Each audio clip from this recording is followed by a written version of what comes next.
Yo, how's it going, VOD watchers? You guys know the drill. Timestamps in the description for free coaching sessions. Well, actually, today is like a probably say an 80%, well, 70% chance it's patch day.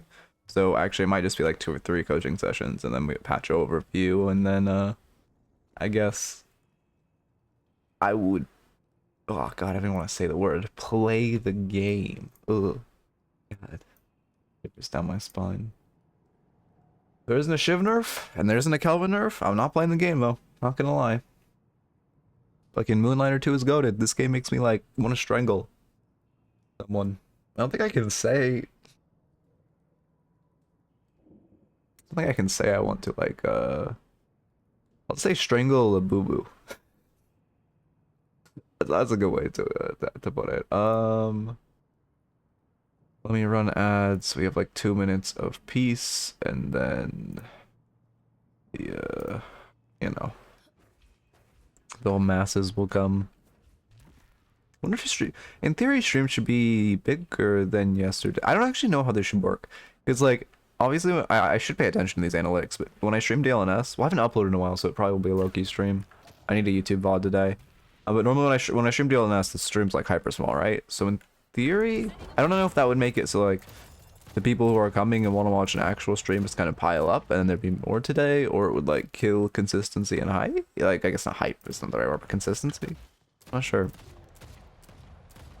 My name is so fucking shit. Just add your new characters, Yoshi. Holy. I think I'm gonna actually. I think it's like, I don't even know if I bother. It's like a 1 in like a million chance. But I think I'm gonna actually DM Yoshi about getting fucking access. Cause like, I'm pretty sure Yoshi's seen my content. There's kind of no world Yoshi hasn't. So like, ooh. Thank you for the resub, Huta. Also, welcome, Golden. Welcome, welcome. Almost with the 1-year badge. I think, are you gonna be the first to get the 1-year badge? You might. I don't. There are. I think there are. Is it the first 10 months? I don't remember. No, I think, I don't know, honestly, but I appreciate it.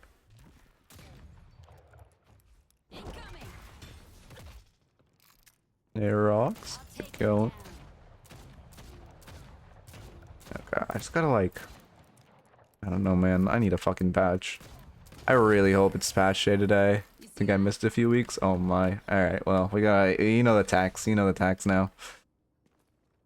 I wish I could extort you guys. That'd be crazy. I need like a chatter who I don't like who I can extort. That'd be goated. Yeah, I need like, I mean, I think I have my 1-year sub badge in order, but I really haven't. Sub badges are like kind of, they're not bad, but they definitely can be better. So, fucking movement is goated smile. Okay. Ads are, oh, did I forget to run ads? No, we have parole immunity. All right, perfect. I can start a raffle. Let me get everyone in here then.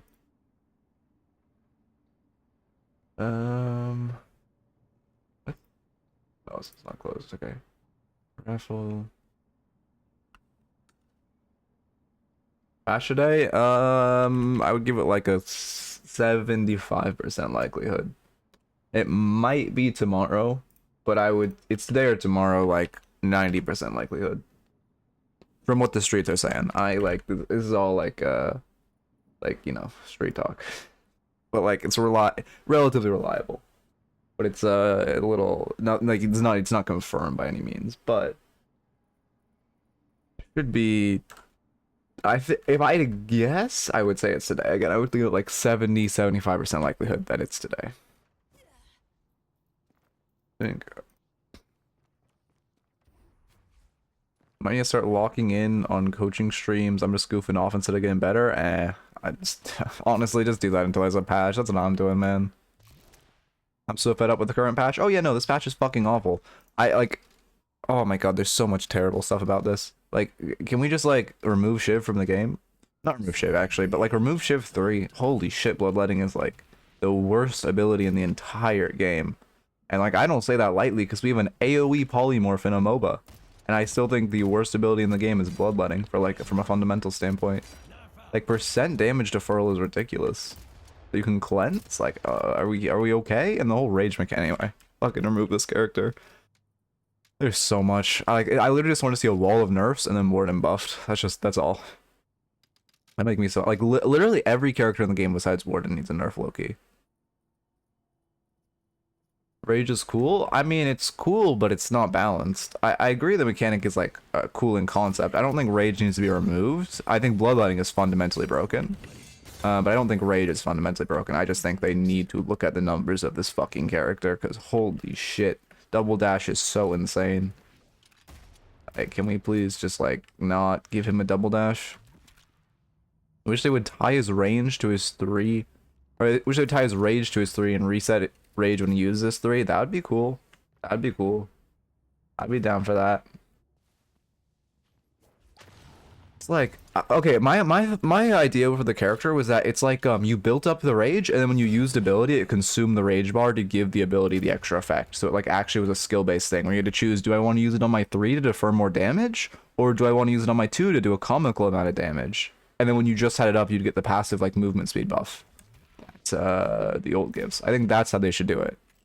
And you can make it trigger on camps again. Obviously, you'd make the bar like easier to trigger, but it would be like an actual skill-based ability instead of, oh, I hit someone 3 times. Now I'm just like a fucking I'm not sure what words I can say on Twitch, but we'll just say like a evil, very, very evil man. Hey, Wolf. Okay. There's a lead character like that. Yeah, I think it sounds like a lead character, but I don't remember which one. Character is that? Because I definitely like, oh my god, the raffle's filling up so quickly.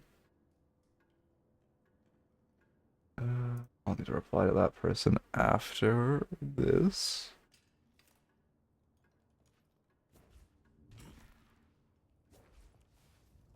Okay. One day I'm gonna do like a random stream at like 12 AM to fuck up all your watch streaks. That's the plan. It'll come one day. Once like someone's close to a year, I'll do it. When they're on like, I don't know, I guess it'd be like what, 360 watch streak? Take on the general chat conversation? Oh god, what's happening here? Oh my god. I don't fucking care. That's too much text.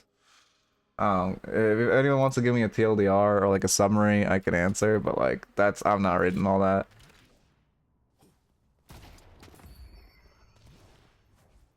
Okay, big streamer now? We're not there yet, but we're getting there.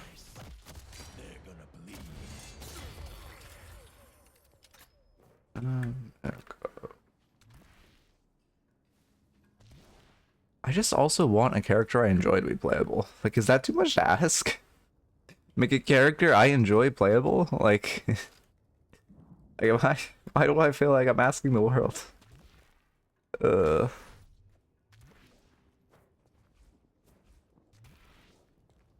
Please, I hope it's a patch today. It'll probably come out in like an hour or two if it is. One reason I stream later is to try to like get around it, because when it happens I'll probably go over the patch and then like end to record a video or like play. If there's some stuff I need to test, I'll like play a game or two. We'll see.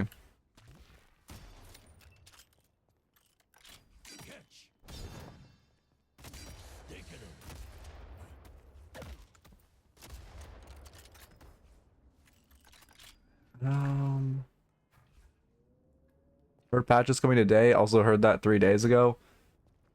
Well, the streets were saying it was coming Wednesday, but then the streets lied. So now they're saying it's coming tomorrow or Friday. That's the like the general consensus. Listen, patch today is in Metro's title, so that legally means the patch has to be today. So I'm good to say it's probably today.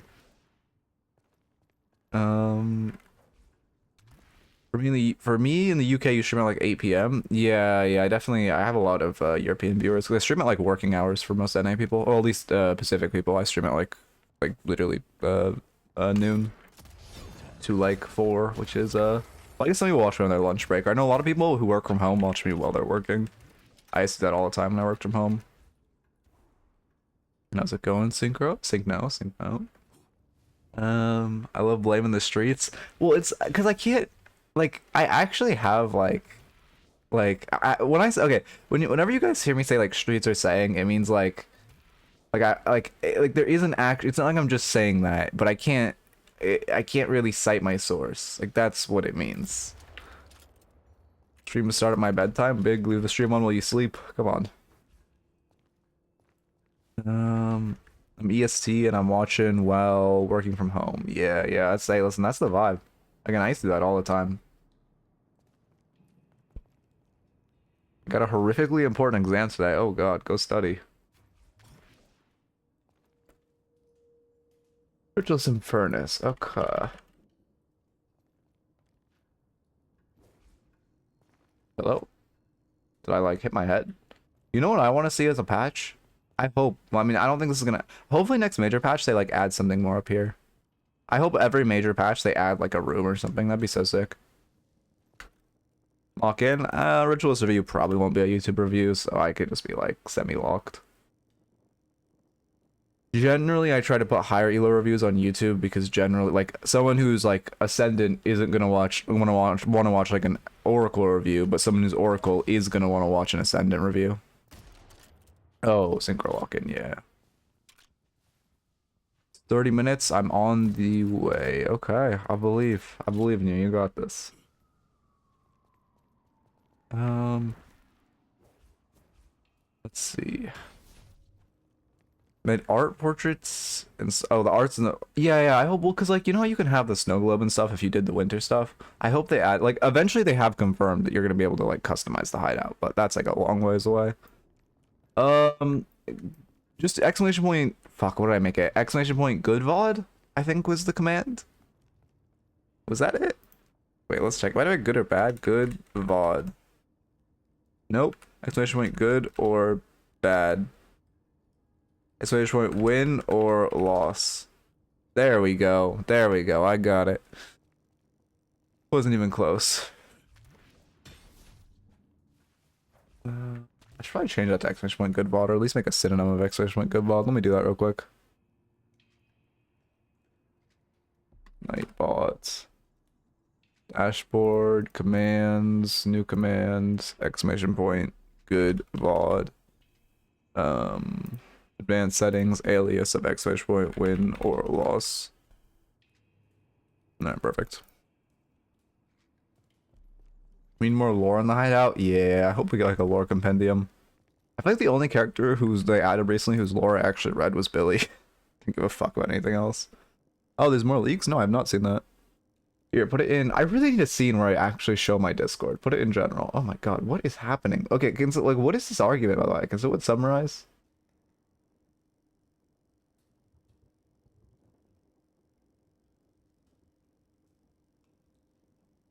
I know zero lore of this game. Basically like everyone in this game, like they all have some fucked up shit, so they want to like wish on a genie. They like rubbing the this is them rubbing the lamp of the genie so that they can get a magical wish to do whatever they want. Like Geist wants to like fix their arm, and like Holiday wants to like catch the chupacabra. There's stuff like that, and then like I don't know, they're all connected and shit. I don't really know much. There's a whole like 1 hour video on the lore that went like that. Well, actually every year there's a 1 hour video on the lore that goes hyper popular. User was saying the color requirements is good. Me and someone else disagreed. Oh, like investments? I think investments is good. I think investments is very good for build design, so you don't just like imagine how fucking cringe it would be if like every build was just like full like the last build was just full purples, like Majestic Leap and full purples. Oh, not okay, not investments. Like oh, like in the OJ. Oh wait, like you need to? Wait, what are we talking about? Like pre-shop. I don't understand what we're talking about. I know Mina's a vampire because of the voice line in game. Yeah, like Mina and Drifter are vampires. Mina's like a new vampire. Drifter's like an old vampire. Yeah. I think that's the only like race that's like new. Oh, when there was shop requirement slots? Oh, I see. What's my take on that? I think both systems are good. I think okay. From a selfish well, I think that both systems are good. I think investments work fine. Like were like 4 slots great? They both had pros and cons, honestly. Like I'll give a fucking mogul mail take. They both I think I generally like the new system better of investments, but I did like the old system too. Okay. Yeah, I will say I do wish we generally had more slots. I really like counter itemizing and I don't like being pressed for slots. But that's like a whole, that would require a whole like major rebalance. So I'm not actually advocating for that. Just I think it would feel more comfy if we had more slots. Especially considering how many tier 2 greens are overpowered. Every single, like, literally half of the tier 2 greens are like broken. Like, unironically. Broken, good, broken, good. Well, actually, honestly, broken, broken, broken, good, broken. Honestly, really good. Whatever. Good, broken, well, good. Like, can we just like remove tier 2 greens from the game? Ritualist, and then let me get a dock up. New dock, it's the 20th, alright, yeah.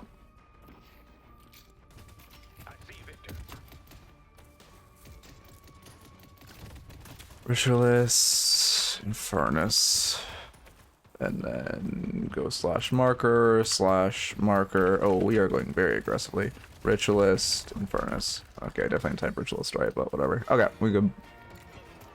Yeah, we're playing way too aggressive right now, especially with whole wave pushing past us. This is... I mean, I don't really like you going this aggressively into a Mina. But especially when the whole wave's there. We're lucky she didn't get a Love Bites proc on us, but they did get a full wave of denies, which is not great. Remove all barriers, but give them to Shiv by default.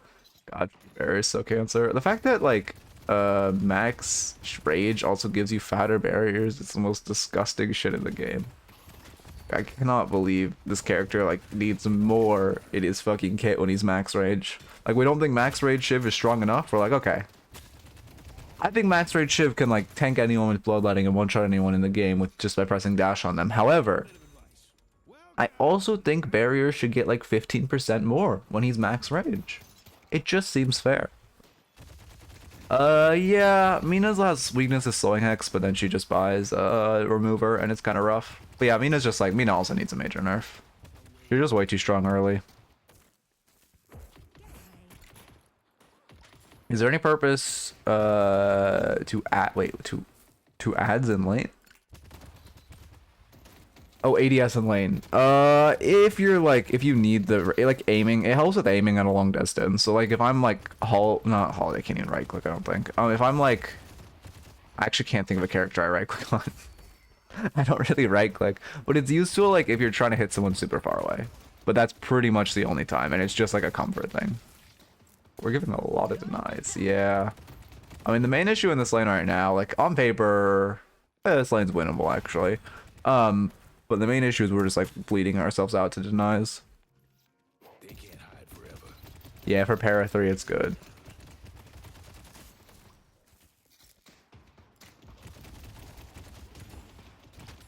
God, remove Paradox from the game. I literally this patch I just want to see a wall of nerfs. I want every single in this character nerfed aside from Morden, who I want buffed, unironically. Like, I think every other character in this game could use with a nerf. Like, the other characters aren't even playable, like Viper and McGinnis. Like, I wouldn't complain if they were nerfed, unironically. Wait, Holiday has a right click? I'm just insane. I literally main Holiday. I don't think I've ever right clicked on her. Okay, we're getting nice back. That's good. Leave Paradox alone. I mean, the thing is, they are. She's literally been meta, like a meta-defining and forefront character for a year, and they have not nerfed her. It is ridiculous. The fact that they will gut Holiday at every turn, and yet Paradox, who is literally like a mirror of her in the same like OP like catch category, has been the same power level for a year, has not received anything. Is like, I mean, Yoshi must main Paradox. That's my like the thing is, I'm not even saying this a bit. I genuinely believe someone on the balancing team mains Paradox, with how like. How many get out of jail free cards she's gotten. Yeah, Carl. Well, Infernus, okay, the thing is, Infernus always has to be good because he's the poster boy of the game. Infernus will always be strong because he's the poster boy of the game. They can't make him weak for very long because that's just how like game balancing is. You have to make the poster boy good. Same with, who's the other, like Abrams also always has to be decent. Those two characters always will be decent in the game, and if they're ever weak for a bit, they'll get over buffed. It's just the yeah, the tracer effect. Yeah, it's like true of like pretty much every game. Well, actually, that's not true. Valorant Phoenix was useless for like a year. Okay, lock in, lock in. Lane's play pretty slow, so I'm not like there's not that much to pick up on. The major thing we've like you're playing a passive lane, which is fine. I think. Thank you for the follow, Ludos. Welcome, Ludos. Welcome. Like playing this lane passive is fine. I don't know why your Dormant's full resetting, but whatever. It's good you dash wave. You lose to 9s, but better than taking tower damage. Also your buy is fine.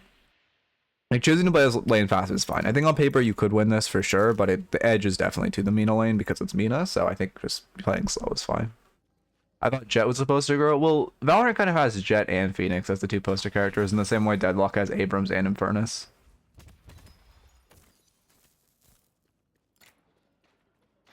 But also Jet was useless for forever as well. Jet was like dog shit until she was like super overpowered.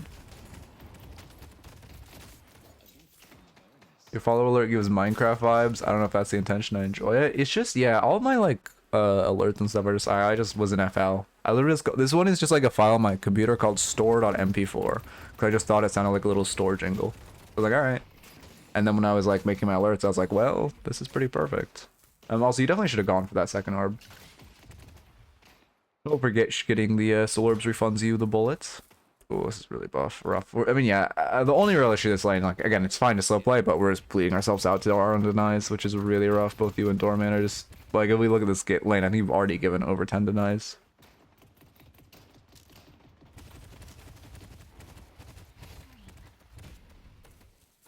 It's how you're angling yourself. Like, we burned that in minion and then back off, which is really bad. Like, that's... Okay, we missed the shot, but that was fundamentally good. And we're just like angling ourselves off our own minions. I think it ended at 19 denies. Holy shit. That's definitely something to look at. Also, this dash is pretty pointless. Your dash doesn't do damage on its own. Also, I don't like putting a point into dash early. The fucking tier 2 burn spike is like so nice for keeping sustained burns. Also, that dash is like very pointless. You only generally, unless you're like clearing wave or something, you only want to dash on someone after you've ignited them to extend your ignite. Like if you get the ignite on Mina, just dash on top of them and you're gonna fry them. Okay, let me start taking some notes.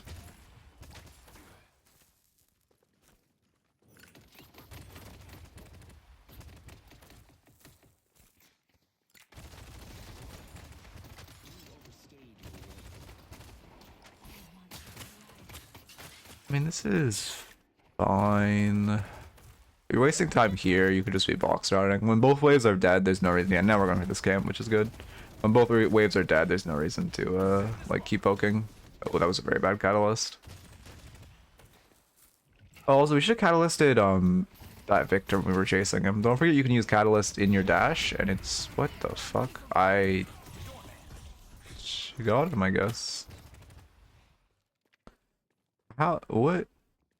Okay. You should just dash wave here. You need a dash wave to clear it. Again, it's not. You sure you get like full denies, but it's worth you saving like 50% of your tower's HP. Much more important to be like saving tower here.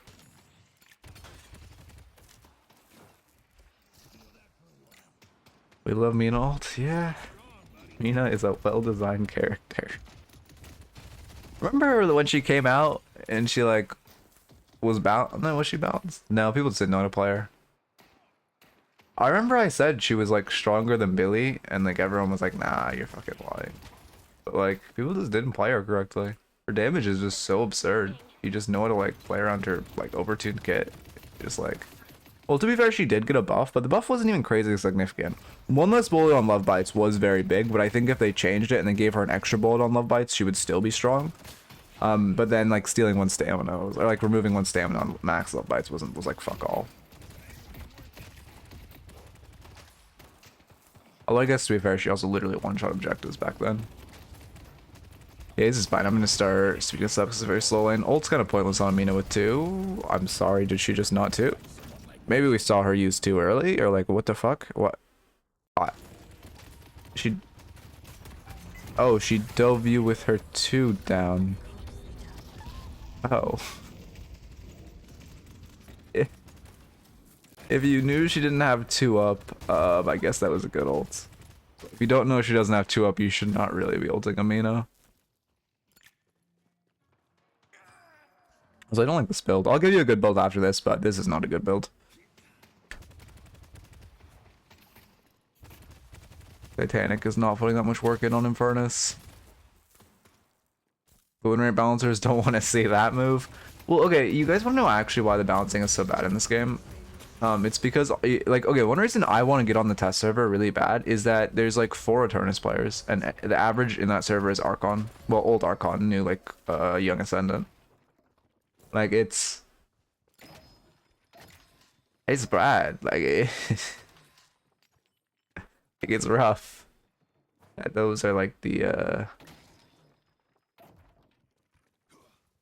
This is, I don't really, wait, here, let me look at this side. Let me focus up. Like, that's rough, man. The only fucking, like, the only hope we have is, like, Lightbringers on the server. And then, like, I think Goober is on the server. Okay, we're dashing, we're resetting our box routing. Wait, let's see, you agreed wave. That's good, we clear wave. We should just reset here. Boxes aren't giving you that many souls, and, like, at this time, Mina's invading you and stealing your sinners. Never mind, she's walking by it. Well, they should be stealing your sinners here. It's better for you to just immediately reset and come back so you can start defending your jungle. Because right now they should be stealing like all of this right side farm. Or left, since they got your tower too. They could even eat like all of your left side. And you farming these like highly defensive camps is not worth it. Because it's just these camps are never going to get invaded. So you never want to prioritize farming these camps. You always want to prioritize farming the aggressive camps. How many souls do you get from sinners? It's like it starts as a third of wave value, and then by the end of the game it's like 3/4 of wave value, but then most people just factor in the buffs and call it like a wave. So in the card today, what if you get into the test server and just asking Valve nicely, but once you're under NDA you can't tell anyone it's that easy? Well, people, that would be pretty funny. I'm genuinely gonna DM Yoshi later today. Like, it's literally like a less than 1% chance it would work, but I mean, I might as well. I think there's a pretty decent chance Yoshi's seen my content, so like, I hope the goodwill goes far. If Yoshi even checks DMs, which is another like less than 20% chance. I like this, you're securing your own farm. You do need to be, I wouldn't have used dash to farm these medium creeps, because when you're securing your own farm like this, especially when the mid wave's getting shoved, it's very likely you could get jumped, so I like dash to just run away. It definitely feels that way. Archon of Phantom seems to have the most balanced matches. Yeah, I mean, I think that's like a relative, like, you're not wrong, but also it's like a low bar because Archon to Phantom is also pretty shit balanced matches. It's just better than like Eternus matches and like Ascendant matches and like fucking, I don't know, anywhere else. Yeah, that's my plan. Is like, hopefully Yoshi checks DMs and I can just be able to be like, oh yeah, like this guy has goodwill built up in the community. Smile. That being said, I do shit talk devs a decent amount. I think it's all in good fun, so like it won't be like that big a deal. Like I know Ludwig literally calls the Riot devs terrorists, and they gave him a partner account. So okay, wait, I like you box routing, but we're putting a lot of pressure here. Like box routing when you have this many people in lane, when you're box routing there, you're still in range of the minion wave, so you're splitting it between 4 people, which is really bad. And you being there is just pulling more souls away from your team. Like right now, they're allowed to crash this wave. Your Shiv is resetting to catch it, and now this wave's crashing as well. This is bad. I like that you're dashing for the boxes. Would it be better if you just like pilot into a side lane here? If you want to carry these like lower level lobbies, you literally just play in side lane. You just lock it in M1 like Infernus, and you just hard farm in side lane. Hard farm in side lane, eat all the camps, and like you're gonna go be golden. I'm terrible in the grand scheme of things, when my Archon teammates look like babies piloting a keyboard. Yeah, it's just like, I don't know. I mean, it's, you know, we're all learning, everyone is learning at a point, but it is also, it's definitely when you're like easy, like it definitely, as a coach, I fully understand like looking at your elo and being like, damn, these people have no fucking clue what they're doing, and yet I'm here, and that makes me sad.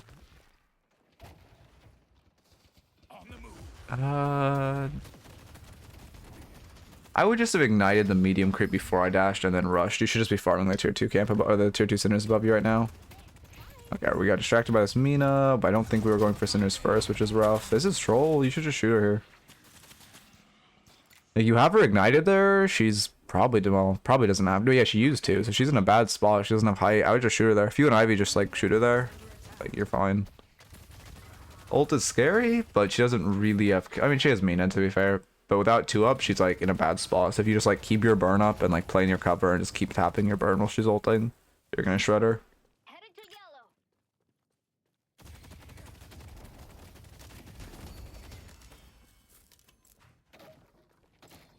Our yellow wall. Good job. Your team picked up Mina, nice. We have full wave Prio. Let's look at this map. It's kind of, there's no real jungle to eat here. Like normally I'd say you should eat this jungle with this pressure. There's no real jungle to eat. We're 15 minutes in. Mina's respawning, so the second Mina respawns, she's gonna come back here. I think on your end you do just farm, you secure your own farm, because it's very unlikely we can siege this. So I would just, I mean, if you walk up with like a doorman door behind you and both of you come to siege this, that's fine. I guess you're Infernus with dash. It does look like you're coming to siege us, but it's like, because in general it's highly unlikely this will be undefended, and because Mina's respawning, she's immediately going to pilot here if she sees you sieging. So you're not going to get much, you shouldn't get much damage on the wall. You shouldn't get any, but like elo considered, you shouldn't get much. Yeah, Mina's going to immediately path here.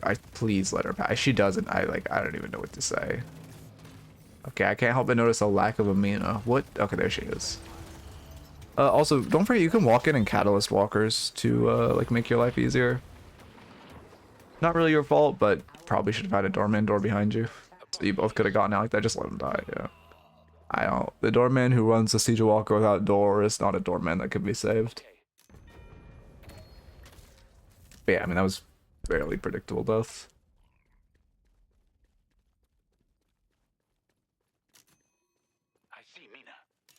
You got damage though. I mean, it's not like it is worth. It's just insanely we're allowed to do that.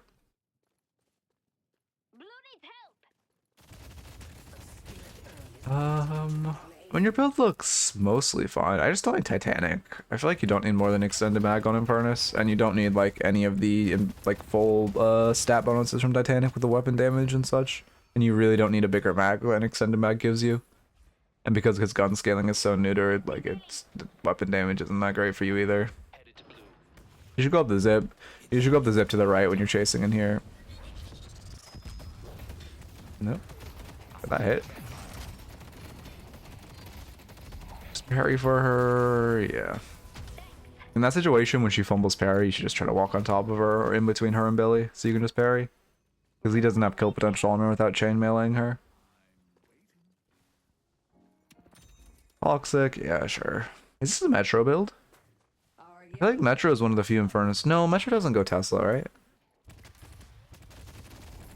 I think Metro is one of the few Infernus builds I still see that goes Toxic. Which I don't think is, if you're in a lower elo, I don't think Toxic is bad. Like before medium ascendant, I think people just won't itemize defensively enough for it to even matter that you're buying it. It's Sonya's build. Really? He goes Titanic on Infernus? That does not sound good to me. I mean, he is a competent player, so I guess it's fine to use this build. I just really wouldn't upgrade past extended mag. I don't feel like you really need or utilize any of the stats there.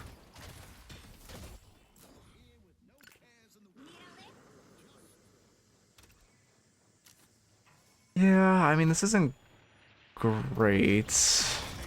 Like, okay, we'll get some value, but it's just like, we're just kind of running to the mid mosh pit, which isn't ideal. If you shoved this, if you shoved your side lane first, it was crashing into them, and then you went to the mid mosh pit, it'd be better, but it's still kind of just going to the mosh pit.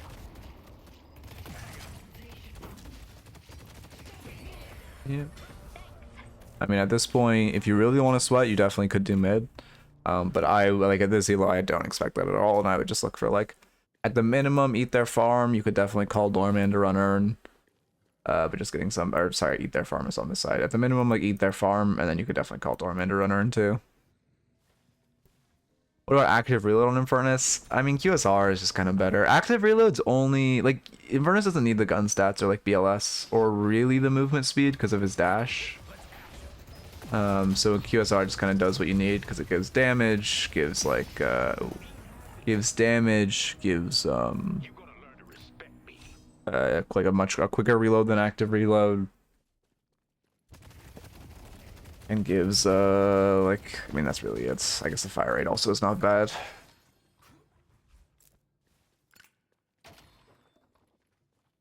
So Infernus generally isn't slide spamming, which is the slide spammers really love active reload as well. Again, that 1 meter movement speed is so significant, even though it doesn't sound like much. Yeah, come on.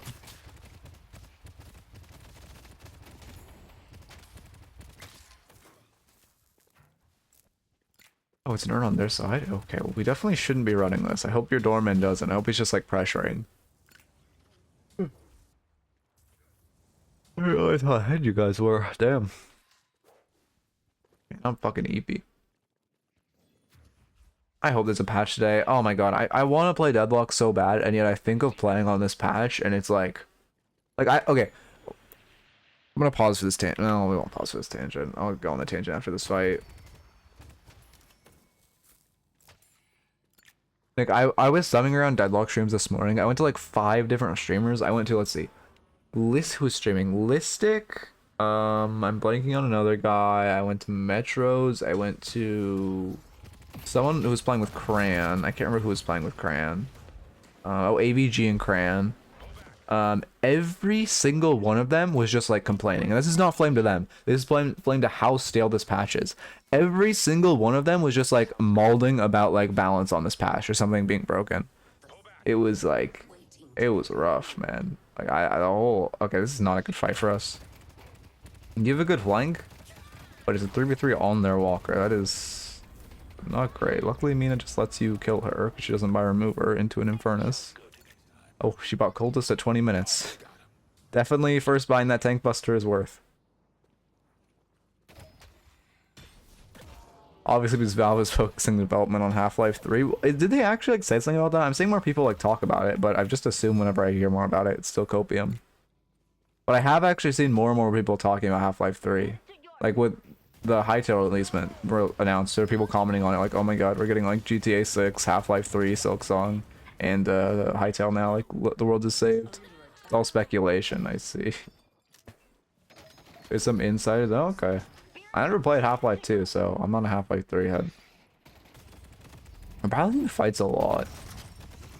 You're most farming in this lobby, but like, if you just... I mean, luckily you're getting the kills in these fights. But like, if we weren't getting these kills in these fights, we'd fall behind very quickly. It's a must-play if you haven't. Isn't it a VR game? Like, I mean, I have a VR headset, but I don't really have space to do, like, good VR. It's on a nasty cliffhanger. I'm not playing until 3 comes out, then.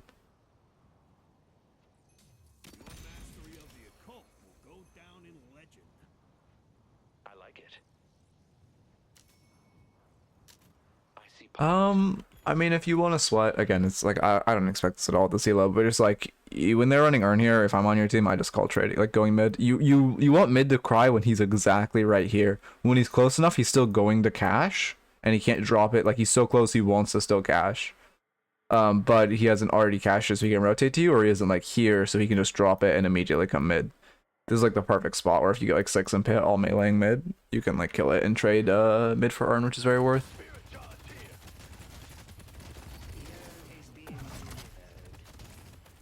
I mean, honestly, I feel like it's a good month for games, though. Fucking, like, for me, too. Like, we got, like, obviously there's the main ones, like, Silksong and shit. But, like, Moonlighter 2 just came out. Like, I never expected there to be a Moonlighter 2. But that's, like, one of my games of all time. Moonlighter 1. And then, what else is there? Fucking, obviously, Hytale. Like, that's sick as shit.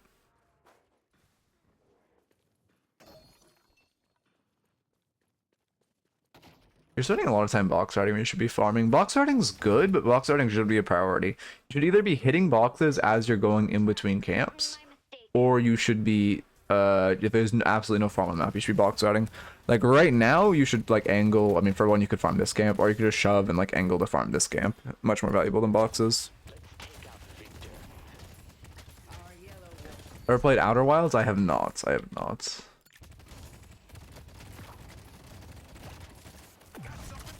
I don't know why, but shit's actually feeling good. Oh, you need to push another wave. It's bad for you to reset here. Yeah, you need to get like wave prep before you reset. Yeah, there we go. Escalating exposure, Guinness, smile. The Outer Wilds, the puzzle spaceship one, or am I thinking something completely different?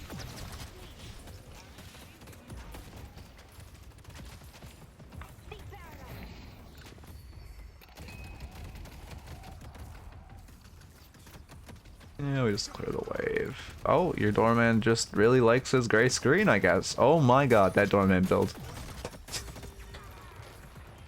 How the fuck did you die? What the hell? Oh, my bad, I was looking at your doorman's build. Wait, you're 1,000 HP. I guess Mina just 200 years you. Let's see.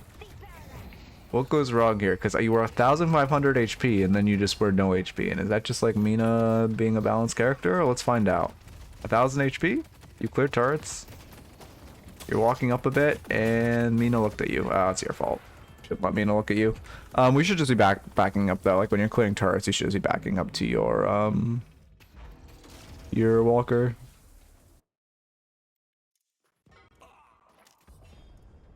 It's puzzle game. Okay, yeah, space puzzle game. Yeah, I feel like I've seen someone play it a long time ago. I might have watched Germa play it. But no, I mean, yeah, you just need backing up there. It is like insane how much damage Mina does. The fact that she took you from 1.5k to 0 in like less than a second, but that's also just Mina. Insane this player has been allowed to get fed. How is the Spirit Guinness fed? What the fuck? I don't think in my life I have ever seen a fed Spirit McGinnis.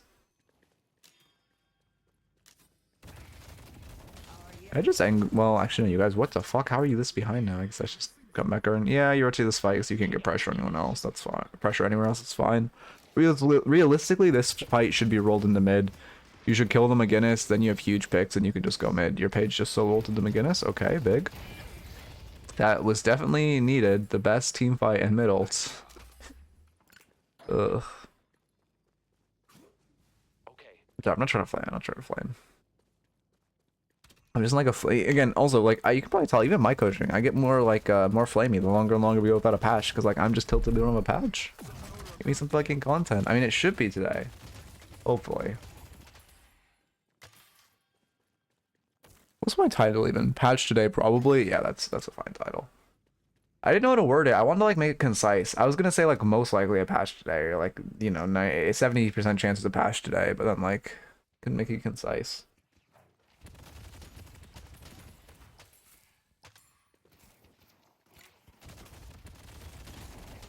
Why did the exclamation point raffles command not work for you? Wait, does it hate you? Wait, that should have worked. I guess it hates you. Can you change it to patch today, please? Well, but that just sounds like a mask. I wanted to make it sure like people know that I'm like confident. There's like fairly confident. Yeah, cloudy with a chance of patch. Yeah, exactly. Oh no, yeah, there we go. Okay, it just took a second. Well, I fucking stop paying attention for a second. Let me go back. Yoshi told me there's a pass today. Source trust me. Oh, big. Time is running out though. I mean they normally release it within like an hour. Like it would probably be like an hour or two. They released some in like 4. Okay. I mean, is that our team running Urn and we're just doing Walker? Wait, I need to. Sorry, I know. I need to like actually fully look at this and not get distracted. Okay. What is the context of this starting? Our doorman's running Urn and we're pushing mid. We have a wave crashing. I mean, I like this Urn run. You should just go to this Urn. I mean, you're using your picks to run Urn, which is... I see the Starman's in this elo, and actually he has good, like, objective understanding. He's actually kind of limit testing, low-key. Maybe he's a Midknight viewer. I mean... This really shouldn't be allowed, and realistically you should just be in this fight, and it should be you guys win the fight and then go mid. You being allowed to do this is insane, especially if like if you just crash 2 waves and then ran into this fight, it's like very good. And in theory someone should just pull over to stop the wave for that exact reason. We still are, yeah, we still are rest to get Ricochet. Yeah. Now we go into this fight, which our doorman is dead. You can do... Oh, we definitely should have ignited the Paradox after the stun. Like, Infernus, as Infernus, when you ulti squish, you shoot them in the head until they're ignited, and you just do like 20x more damage, because then they're already like stunned in the burn, or your dash burn, and it just goes crazy. Okay. I can't tangent. I will focus. Now we should... Okay, I think we got Erm, but we should definitely go mid here. Looks like you are... Your movement's also a little rough. You're ground dashing and sliding. Again, ground dashing is slightly less efficient than like micro jumping, diagonal air dashing, slide jump sliding, but that's more like complicated. But as far as your movement, you aren't holding dash long enough after your slides. You just like or sorry, you aren't holding control long enough after your slides. You need to control longer on your slides. You also shouldn't stick out your dash fully. You just want to dash until your reload's done, and the second your reload's done, you want to cancel dash and shoot the mid boss, or well, whatever you're farming. I wouldn't stand in a pit like this at the start. In general, it's okay. This is actually like I could look at making a whole video on this. I probably will teach a Gosu or mention this in my Gosu class tomorrow. But you should like when Rejuve drops, you should for one you don't want to stay in a pit. You want to back out a pit. But for two, you should go like check a veil and see if anyone's pushing you. I always just run into this veil and check it. And then like in theory, all of your teammates would split like checking individual veils. So we just got a lot of information, and you know where someone's contesting from or if there's anyone contesting. And then you can just check a veil and then jump back in time. Should start making notes for that class. Pocket spotted. Okay. Pocket's missing. It feels so weird sitting on Rejuve. I always hop out and position on ledge, I think you mean. And yeah, I mean, that's fine. Hopping in a pit is best. Unless you're like parrying and then you stand directly into Rejuve. Like one person with counterspell normally can stand directly into Rejuve. But like the rest of you should kind of just like jump out of pit. And like you can check veils or just like, you know, not group up for like some AoE like team fight shit. Because like, you know, in this comp, I don't remember who was up, but they have like AoE wise, like Belial, Pocketal, Parabomb, McGinnis, like turrets, like, well, not really AoE, but like she could just like stack turrets and heal and shit and just go sicko mode, like drop a wall. Even Victor dying. Like better Victors will just jump in the pit and die before Rejuve spawns to trigger their ult.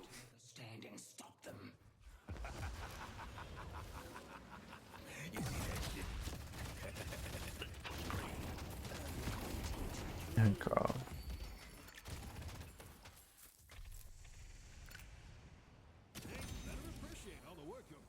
Merc Mag, yeah, sure. We already have our Boundless. Yeah, that's good. It's crazy Merc Mag's still valuable in Infernus. I did not think it would still be playable after the gun nerf, but I mean, it goes to show we should just focus the Paradox. It goes to show how your fight prioritization was bad. We should have stuck on Pocket there. When they case and don't throw their cloak, they're like so hyper killable. And we definitely shouldn't reprioritize the Victor when there's like a 1 HP Pocket and Paradox next to us.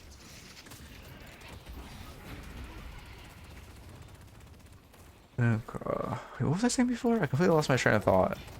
Oh, I'm shocked. Like Infernus literally lost like a net of like 20% gun damage, and Merc Mag is still viable on him.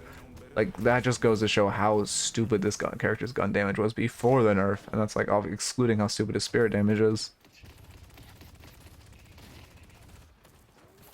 Just assuming Ricochet will kill them. Yeah, and yeah, you just need to focus on the squishies first. I'll let Ricochet deflect to the like tanks. I mean, in theory, one person should run, or like your 1 HP Shiv or Page should run Earn. Well, probably your 1 HP Shiv because he doesn't provide much value. Like in theory, one of your teammates should run Earn when you guys end, but we obviously should just knock Patron.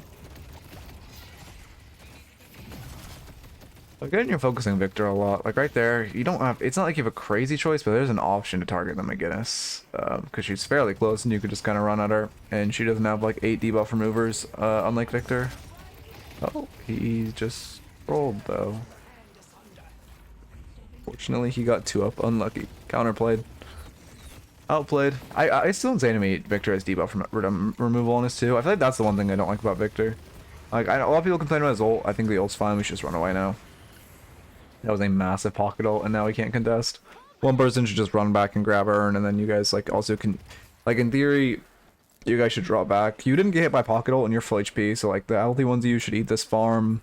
One of you should grab Earn, and then as our unhealthy teammates like reset, we should just slow walk it. Actually, it's over here. Slow walk it in, take this fight, and then just win the game. And that's how I play this. We've got Spellbreaker? I think it's not bad. No, they have Paradox. Yeah, it's not bad. They have Paradox Pocket. Okay.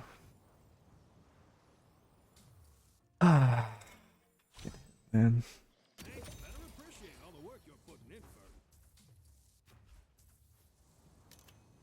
More or less that's how we won. Yeah, it's good. I mean, I'm glad you're getting Earn. That's perfect.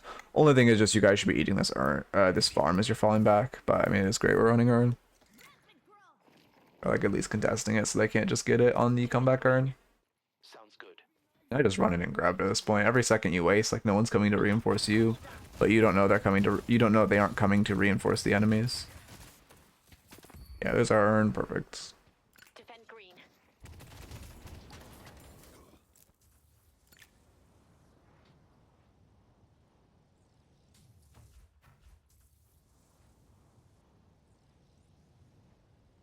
Okay, let me speed this up. How are sped up? No, not. We'll clean up our waves, walk urn in, and that's good. You're getting a little bit of a bag before the team fight. Resetting's really pointless here. Yeah, it's a really pointless reset. It'd be much better just to like start walking towards urn. Sorry, to start taking space towards the cache.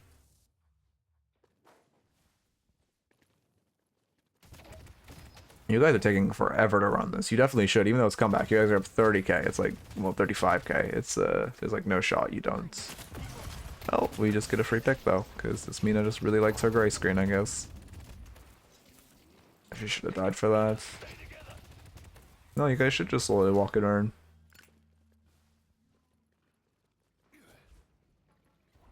I think the issue is that you led with dash there. Like, you just, again, you want to proc your burn first, and then you want to dash on the Mina, or, meaning she's in theory, she's gonna 2, and you just try to shoot her and keep your burn up, and maybe you can dash to re-engage. But it's probably an overchase at that point. Does she have remover? She doesn't have remover, so she's also, like, hyper vulnerable to slowing hooks. Your team really needs to run this urn. I don't know why Ivy is choosing just to hold this and not run it, but, like, we should be running this urn and not just, like, hiding it.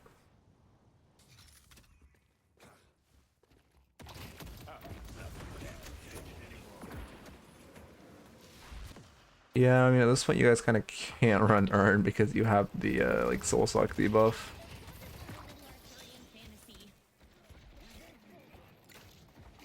But this pick is good, even though you probably shouldn't have gotten it, realistically. Why did your Ivy just vortex web the wave? Yeah. Oh. Okay, I mean, obviously, yeah, that's fine. That was obviously a misplay, and for one, you shouldn't run back through that paradox wall after you ults. Just for, again, keep in mind, it does like a fucking comical amount of damage. Like, the 8% max HP, 9%? 9% max HP. It's like nothing to scoff at by any means, but then also, like, you should just wait till after the stun, and then go on the side of wall she is and just shoot her, because she's just going to ring around the rose of you. And then also the Victor ult, we just kind of didn't see in the chaos, which is fine. We're doing mids? You guys could just end the game and win. Patron's knocks. Like, you should just walk down your waves and win the game. They're in mid. Let's go. I would just go mid here. Literally the only way you lose the game right now is that they like contest rejuve and steal it, so you should just be running mid. Again, I don't think your team should do mid. I think we should just end the game, but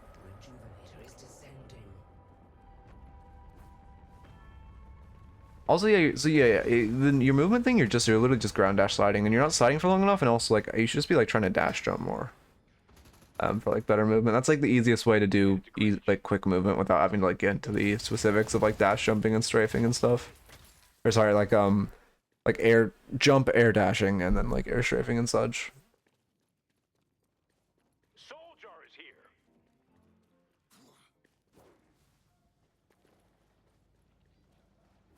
On my way. Okay. I mean, sure, you guys run earn. Again, we could just win the game. We have a pit. We still have that pick on McGinnis. If you just jump into pit with like Warden ult, Infernus ult, Ivy Kutsu. Oh my god, what is your Ivy doing? Why is she routing like this? Why is she routing the longest possible way? You should be. I mean, you should just cash it at this point. In theory, we should just end it, but like at this point, we should just cash it. You can just end in their base. Like a fight on top of. When you have 3 rejuves fighting on top, like in their pit, you just win no matter what. Like it's so stupid. There's nothing like you know if they play like perfectly without a dynamo ult, they like can't win. If you just jump into pit and all of you like are hitting them and hitting Patron, like you have Ricochet, you have Warden ult. She's so scared, man. It's like okay.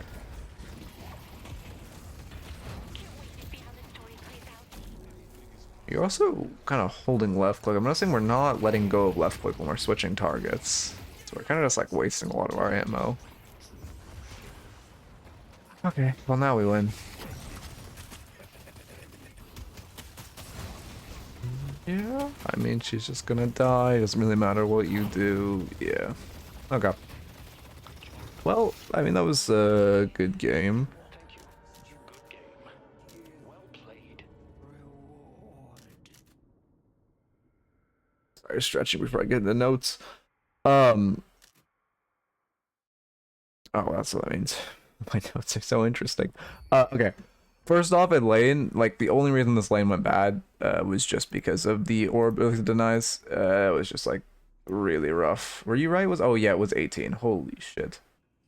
Like that. To be fair, your doorman was kind of just like here, like in lane, but like you can't be giving this minion denies. There were a lot of times where we just like ignited a minion and let the orb go away. That was like the main issue by far. A bit of passive lane, so there wasn't that much to look at.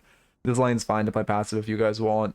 But you need to be confirming the orbs. Okay.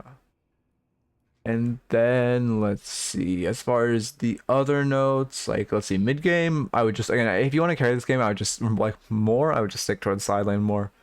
We wasted a lot of time in mid lane. We wasted a lot of time just like just splitting a lot of farm with our team and not really farming our own. Also, again, you don't want to be prioritizing your defensive farm. You either want to be prioritizing, ideally you're like pushing wave in and stealing enemies farm, but then in lieu of that, just securing your aggressive camps, because they're the ones that could be stolen if you want to be farming, especially when you lose early. Securing your centers, or if you can, invading theirs is even greater, but to play it safe, just securing your own so they can't steal them is also very good. And then also, you were box max. Okay, you have a good idea of boxes, but think of boxes as like bonus souls. You don't want to like box max when there's like a camp near you, and you only want to box max like on in between camps, or when there's literally no farm on map and you have nothing better to do. Obviously lane is different, but like I'm talking in the mid game. This is, yeah. I clicked on the Metro's tube earlier today. I saw him ban someone. Like ban a couple people because they were, I can't remember what happened. I don't know. I like got there for the second half of it, but he was just like making a bet with them that he was a turn of 6, and then if they weren't right, they got banned, and then he killed them. Okay. Anyway, next up, okay, and then in late game, your approach to team fights, again, you really, especially, I mean, most tanks, but especially Victor, you don't want to be prioritizing because of his 2, and just in general tanks. We need to be like focusing on their squishies. And then also just like, I mean, I think the late game was played generally fine. It wasn't anything too egregious. I mean, our Ivy like slow ran every urn, but that wasn't really on us. We contested urns. We should focus on eating their farm more. Like when you get can I do this on this screen? I can. Oh, it's actually like really weird though. Am I gonna shoot? I'm not. Interesting. When you get like full wave prio on let me draw this correctly. When you get full wave prio on every lane and you like knock their patron or whatever, when you're falling back, you need to be eating like all of this farm, eating all the farm as you're falling back, so you can then starve them out before you go to like your side of the map, which, you know, looks like that. That looks like a bell pepper. Looks like Doug's icon, low key. Anyway.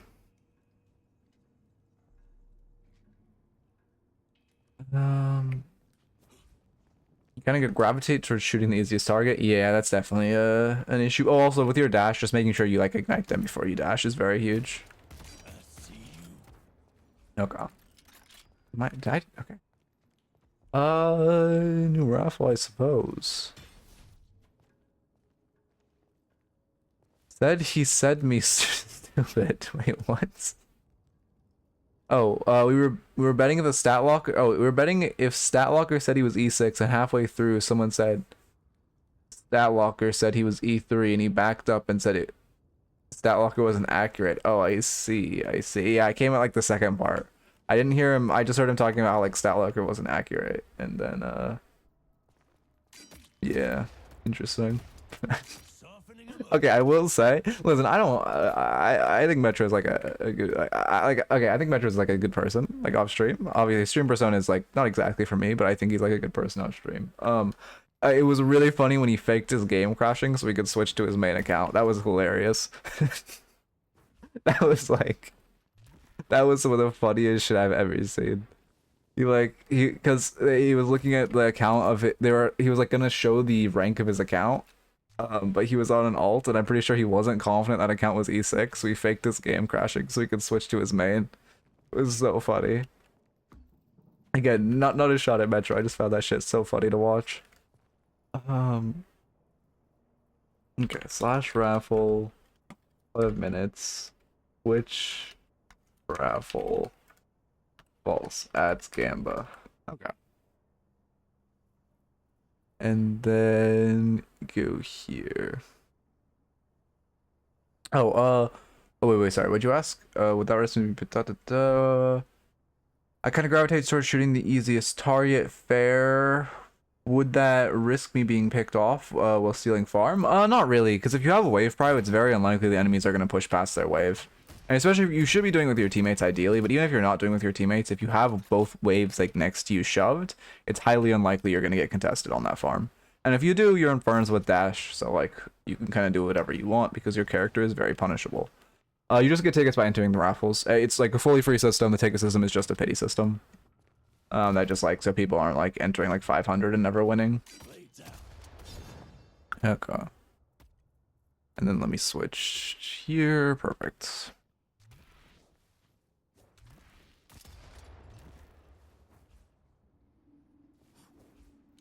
I really hope there's a patch today, man. I don't like, come on. I can't take this anymore. Let me get some new variety, even just in my coaching. I'm just like fantasizing about playing Moonlighter right now. Like, that's not a good sign.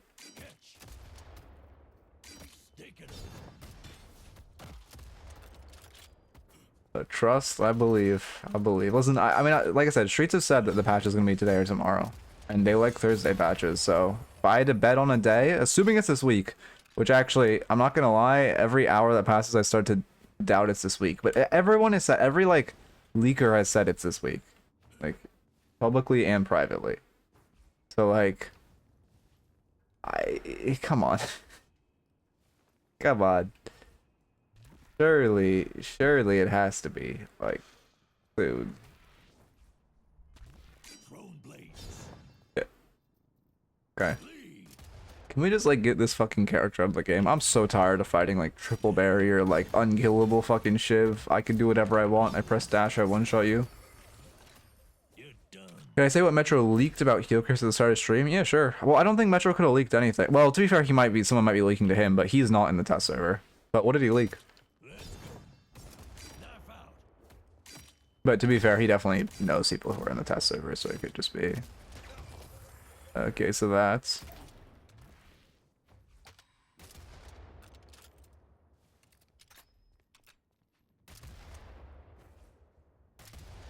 Flying Shiv.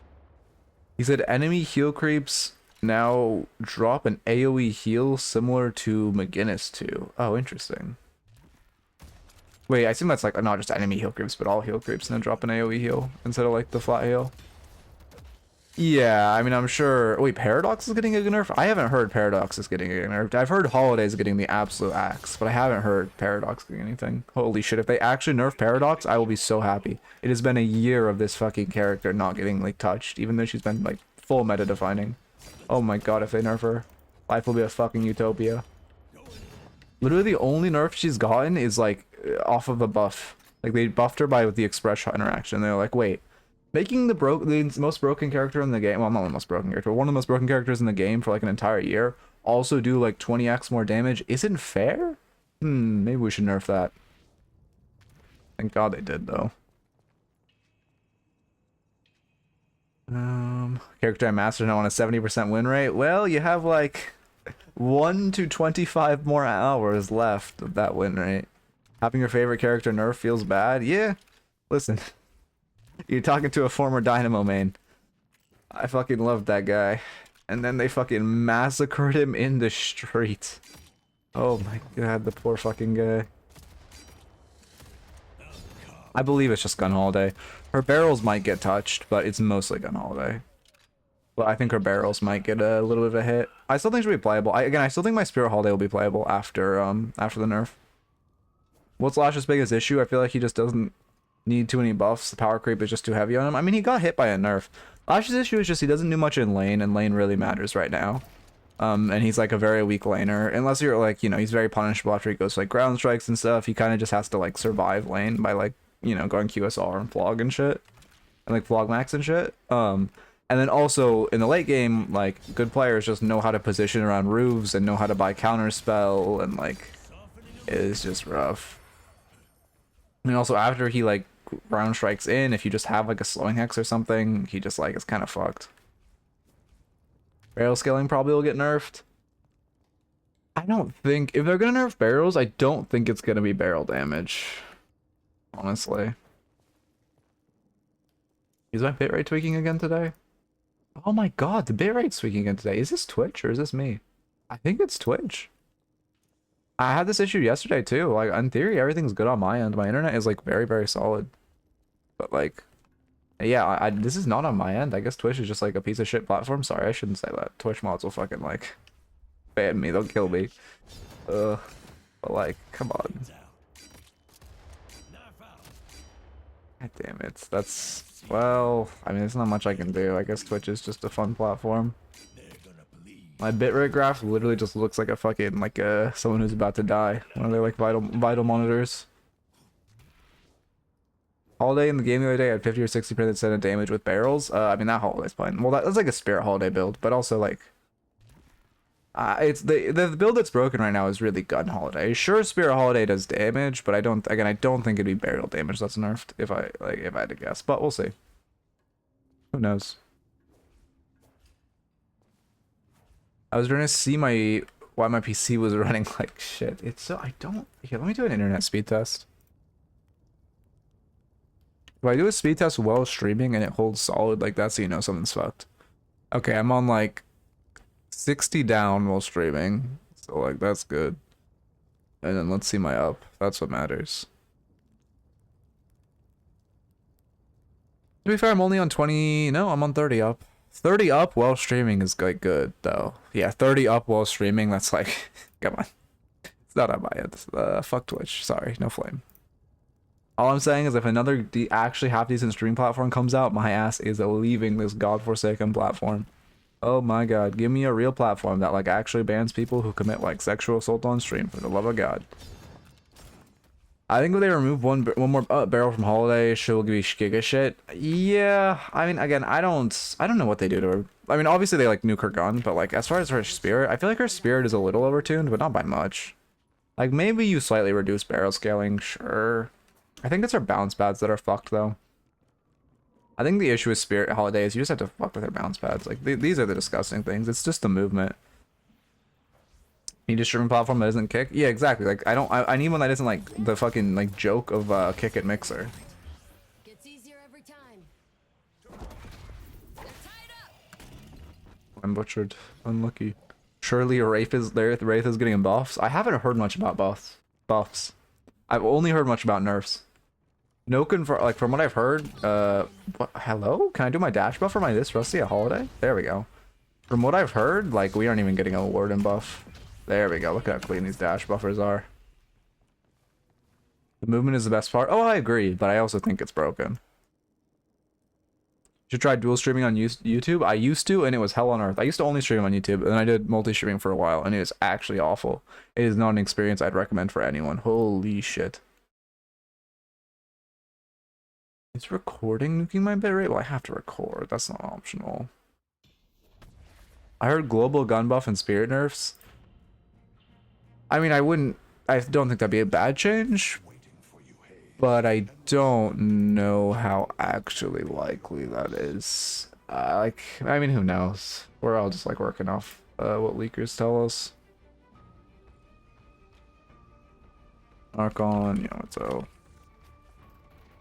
Metro said global gun buffs. Okay. Archon. I mean, he definitely does talk to insiders. I wouldn't, like, gun definitely... I don't think gun needs a buff. I just think spirit needs a nerf. I honestly don't think gun needs a, buff. I just think spirit burst is too high. I feel like that's an issue. Because, like, that's been happening a lot recently. Remember how, like, before we were in a gun meta, and instead of nerfing gun, they buff spirit, and now we're in a spirit meta, and instead of nerfing spirit, they're gonna buff gun.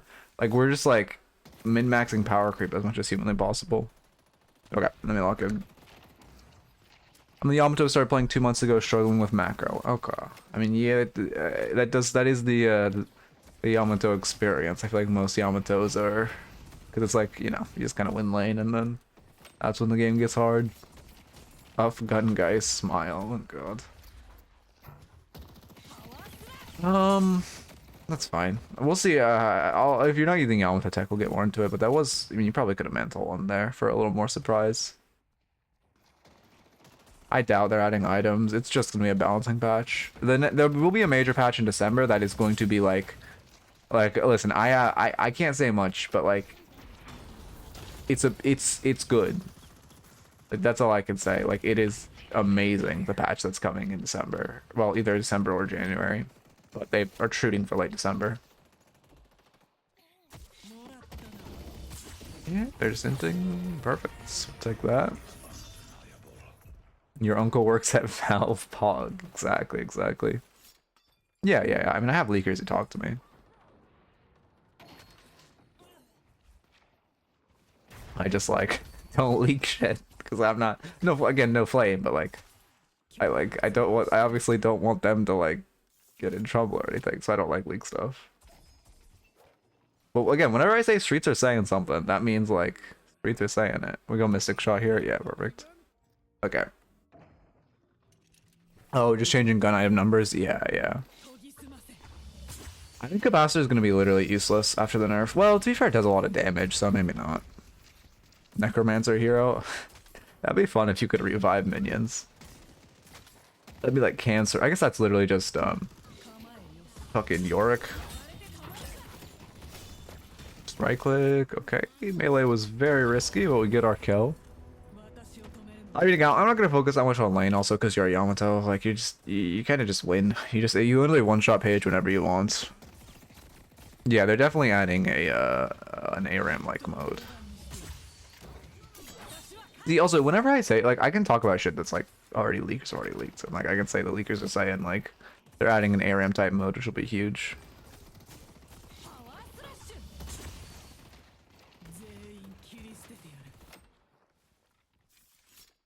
Okay. Yeah, I also did not know that's what ARAM meant either. But I used to play a fuck ton of ARAM in League. You should be buying now. We're sitting on 1.6k. I mean, I guess you could be saving for like Express Shot if you really want to go crazy, but I kind of doubt it. What does it mean though? Like, it's just one lane. It's a one lane game mode. It's like, you should be buying, you should not, whenever you have that many souls, you should not be buying a tier 1, especially because you don't need the healing. You should just go Spirit Shielding next. Which actually, I would prefer, or never mind actually.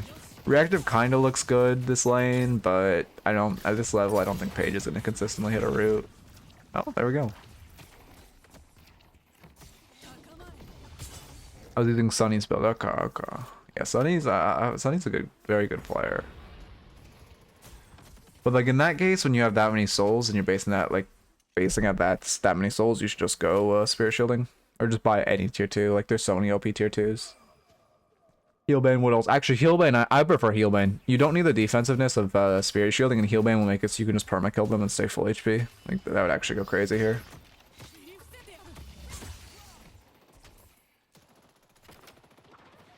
Yeah, Race Paradox build. Yeah, it's significantly better than Jonas's.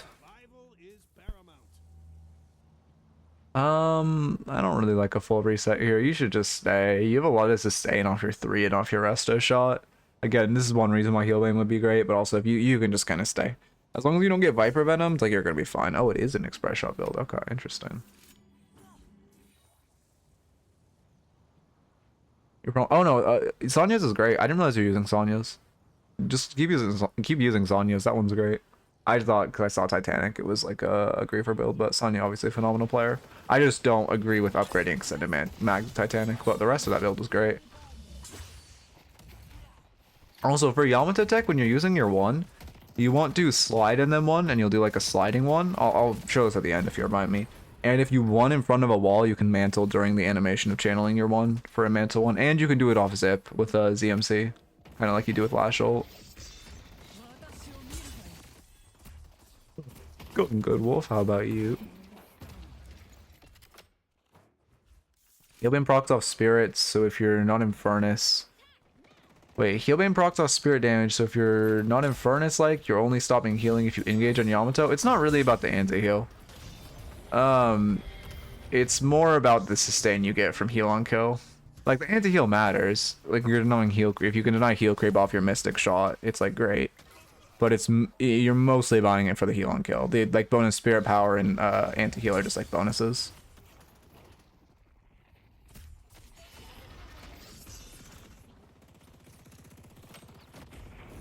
Okay. Oh, I was responding to Healbane, also good if they're healing a trooper. Oh, okay, okay. Yeah, it is. I mean, it is great for cutting trooper heal. But in theory, troopers should only be healing 40 a wave, so you're only cutting like... I don't want to do the math, but you should just one wave here. You need to line these minions up and press 1 to clear them. It's insane you're allowed to zone the enemies like that, but I guess we'll take it. You should be focusing wave, and they should not be that afraid of you.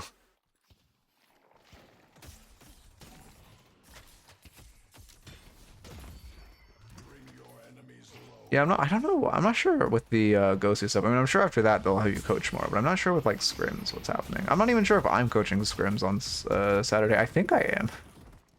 Or like very disjointed because I think Ranger is just like turbo busy or something this week, or for the past couple weeks. Ooh. Oh wait, let me see.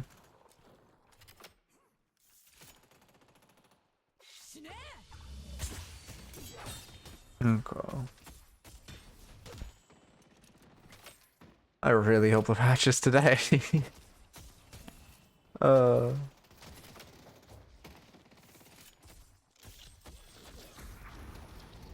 what are we talking about? No, I'm talking to you, Wolf, with the ghosted coaching. I'm just saying, like, I don't know what the fuck is happening with, like, I think they eventually want you to help with EU scrims too, but, like, I don't know what the fuck's happening. What do you think of using Yom 1 to clear waves early? Sorry, I thought I heard something. It's good if you need to. Like, in that case where a wave is, like, sieging into your tower, it's good, but I wouldn't... generally, you want to just use it for poke. However, if you need to use it, like, in that case, to cut wave, it's great. But, like, if you're struggling with wave that much, just buy monster rounds.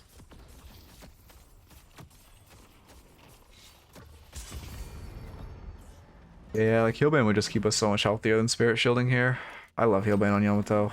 And, like, again, if you're losing, Spirit Shielding feels great. If you're winning, Healbane just feels better, because that heal on kill is just, like, so fucking oppressive.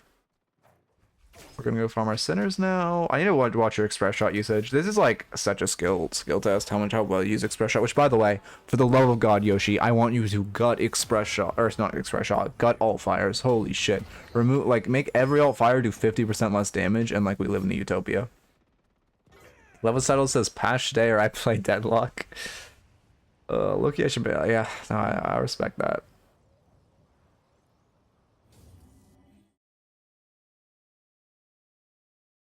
Fuck me. Sorry to sneeze. Thank you for the follow, Claffy? Claffy? Thank you. Sorry for butchering your name, but that is the initiation process. You shouldn't really be giving your side lane up.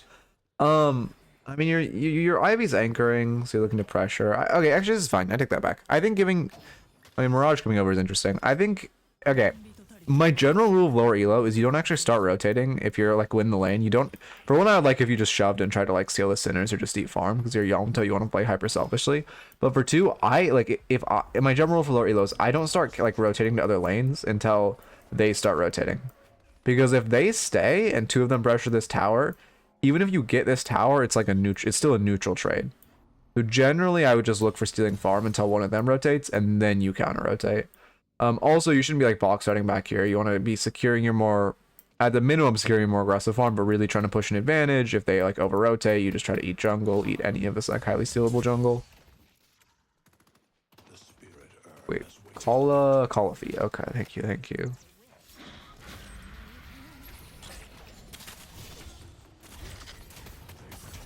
Wait, quality. Wait, is that...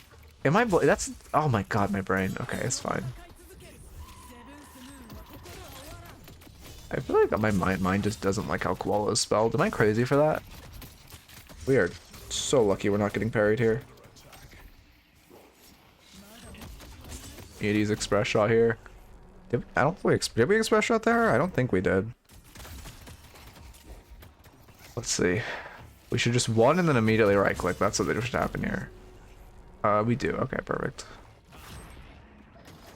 And then he chases, you press 3 on him and then promptly die probably. Yeah, but you press 3. I mean, you probably, before tucking Veil, you should just like continue to path out. You could tuck in TP if you wanted or try to route out like this. I do like the U3 before you died though.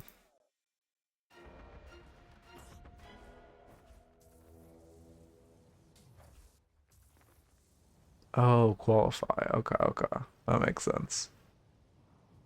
Damn, it's crazy how whatever. But okay, also, am I literally alone in this of thinking koala doesn't look like it's spelled correctly? Like, am I the only one who feels like koala is just like not a correct word? I guess that fits koalas though. Okay, you lead with right click, lead with right click. Perfect, okay. Yeah, express shot's a fair item. how much damage did your express shot do there? Yeah. Yeah, cool item. Express shot to impulse, you just went, God, I fucking hate all fires.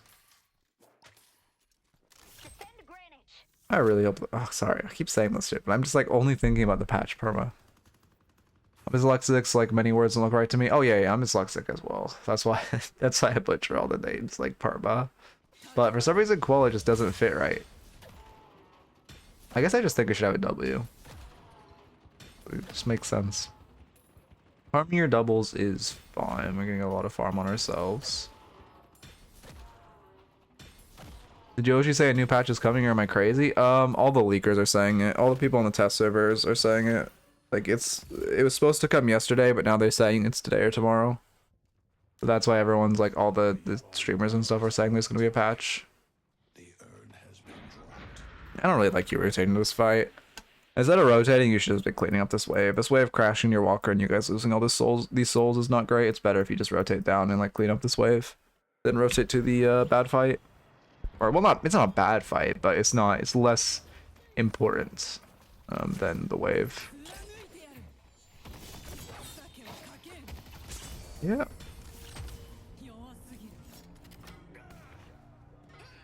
Now I gotta sit around and stare at the scene page. If you're in game, it'll say. Also, I'm sure like, oh, actually, if you're in my Discord, there's a patch notes channel which you can watch. Or if you're in the official Deadlock Discord, they add everyone when they do a patch, so you can just watch Discord. But I also have a patch notes channel. It just tends to like put a ping like not a ping, but like put a thing 5 minutes after the game's patched. You can turn on. I know some people have like all pings on my patch channel. Oh. I think we kind of butchered here. There's Yamato tech where you can. Okay, well, first off, you shouldn't be on confirm cast. You should be on instant cast. Instant cast is just OP. I mean, it's much better than confirm cast. Here, let me start writing down notes. And then secondly, sorry, okay, writing down a lot of notes. Secondly, you can cast your 2 when you're halfway through your ult. You don't have to wait till your ult ends to cast your 2. It's your 2, your 1, and your melee. You can all start in the middle of your ult. Like right there, you could have just 2'd the page like as she was going around the corner, because just for some reason halfway through your ult, you're allowed to start actions on your character being your 1, your melee, or your 2. I think you can do it with 3 as well, maybe, but just no. I haven't tested that myself. Am I starting a patch? This was getting really stagnant. Yeah, I agree. It'll be good, and then that'll tide us over for the next major patch. I really hope the next major, like, God, I can't wait for it. It'll be so fucking nice to have a for fun mode, and it'll be so oh my God, I'm so excited for the next patch. But that's like a month away, or 2. Realistically, it's gonna be late December at the earliest, and they're gonna take a break for Christmas because they like care about their employees' well-being or like some cringe shit. So like, we hope we get it before the Christmas break. It's either going to be like right before the Christmas break and then we're going to be forsaken. I heard late January now. Okay, the thing is there's one leaker who said late January, but Yoshi himself said they're trying to get it late December. So like, I trust Yoshi over the one leaker who's saying that.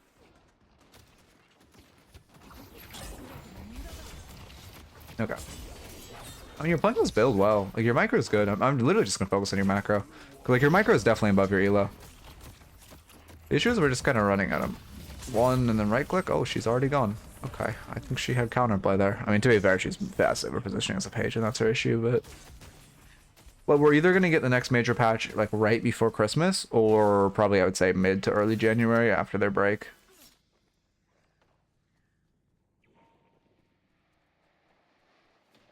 We're just running around to fights too much.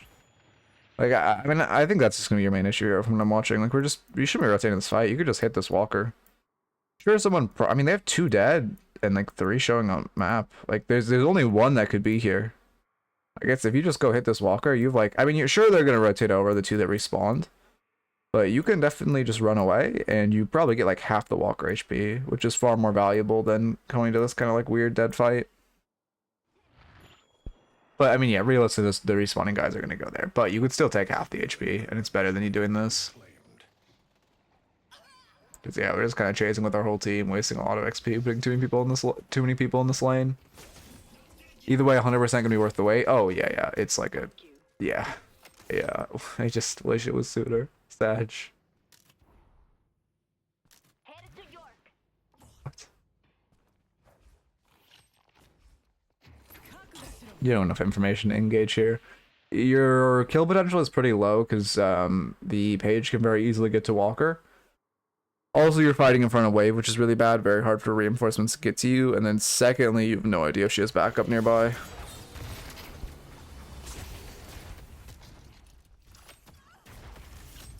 Still, my league mentality of losing team fights means the enemy team is going to collapse on me.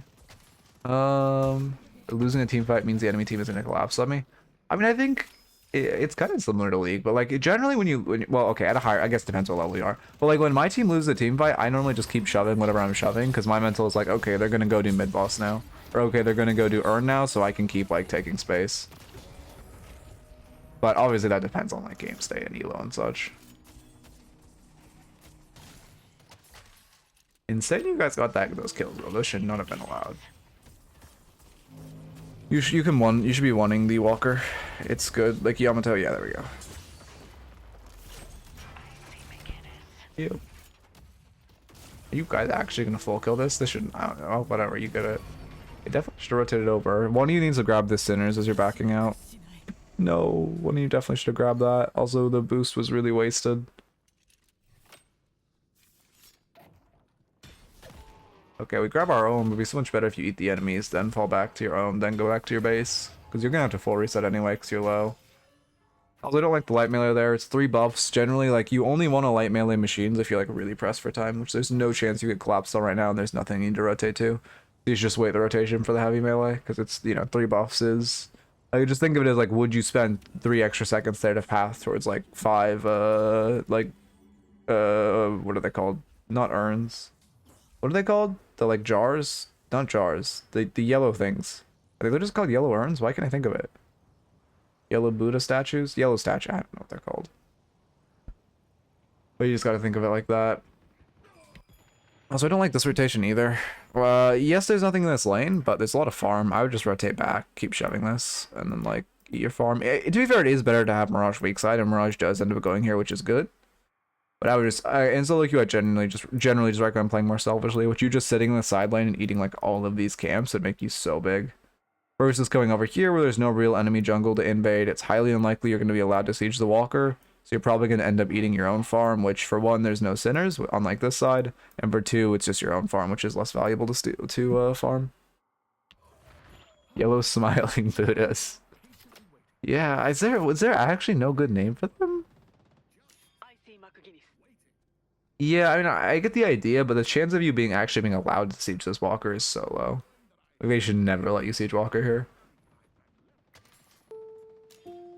Thank you for the follow, Nork, welcome on Norik, welcome. Golden statues. Oh yeah, that's the word, golden statues. I mean, luckily they just didn't for us, I guess. Oh, but yeah, and then we just kill him. I don't think I need a dedicate ult here. McGinnis is so slow and she doesn't have wall. It's like so unlikely she's going to be able to outpace you and the haze. And her getting reinforcements is not crazy likely because they engaged on you. Oh, there's the Mina, but you still have like 10 seconds to kill. Now, We see 3 on map, it's fine to keep fighting. But I would be careful, you know, look at your map before you like stick with the re-engage. Yeah, okay. Cause yeah, I mean, but I mean, as you can see, we just were never really allowed to see just Walker. And they actually took our left side Walker, which is kind of insane.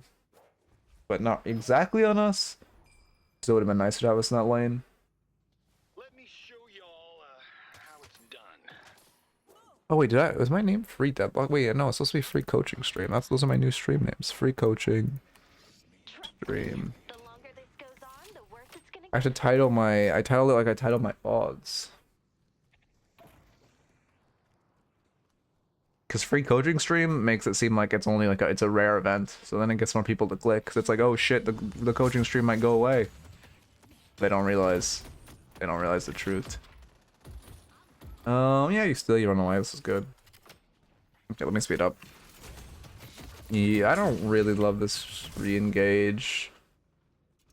I mean, your team's here, but you don't have that many pick characters here. You're just losing your right side Walker, which is really rough. We're kind of just wasting time here. We're just running around the map, not doing much.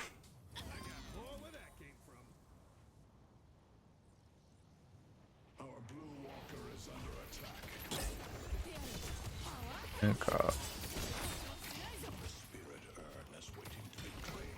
Oh. Still pick her up though. I mean, the issue. Well, Walker actually got the wins. I was gonna say the issue is you guys didn't really clean up wave. Also, definitely wouldn't greed that last melee. You don't want a melee to kill. It's a really bad habit to have because like the only way she ever lives there is if she parries both of you. But it's 1 HP. When people are 1 HP, it's pretty likely they'll just drop like a gambler's parry.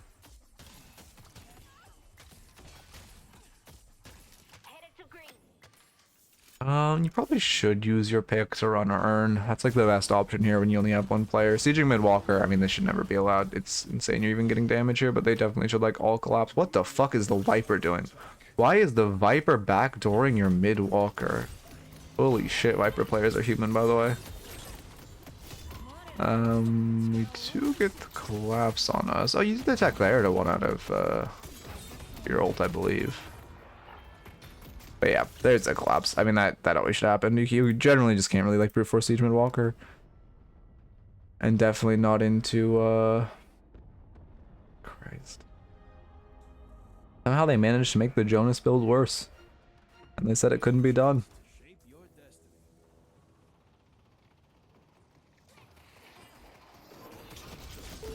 Thank you for the follow, Sexby. Welcome. Yeah, I mean, we're all stacking our respawns. You get hooked, but even in general, we're just peeking too far forward. Whenever you're defending base like this, you want to be holding height. What the fuck is Viper doing? Why is like everyone in this game has so many flex slots? Anyway, like your team's dead 3, so we have no chance of really winning a fight. So you don't want to be like running at them. You just want to be playing like up here, playing on height, trying to like hit them, so we don't get hooked in. But I mean, that isn't exactly your fault. The issue is we're just staggering respawns further and further. And realistically, they shouldn't have done mid. They troll, and now we should do mid. Which it looks like we are. Okay, perfect. Take my boon and be blessed.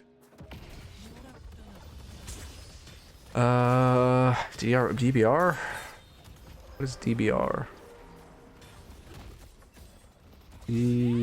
All I'm gonna go like Divine Barrier, but there's no R in that.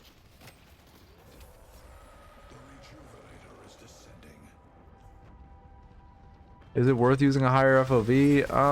If you want to. I don't. But like, if you want to, you can. Debuff remover? Oh, okay. Let's see. Yeah, it's not. Is it Bomb Bop? Oh, it is Bomb Bop. Yeah, it's not bad. I mean, Bebop Bombs, Page Root, Viper Venom. Yeah, you have Mina as well. Yeah, I'd buy it.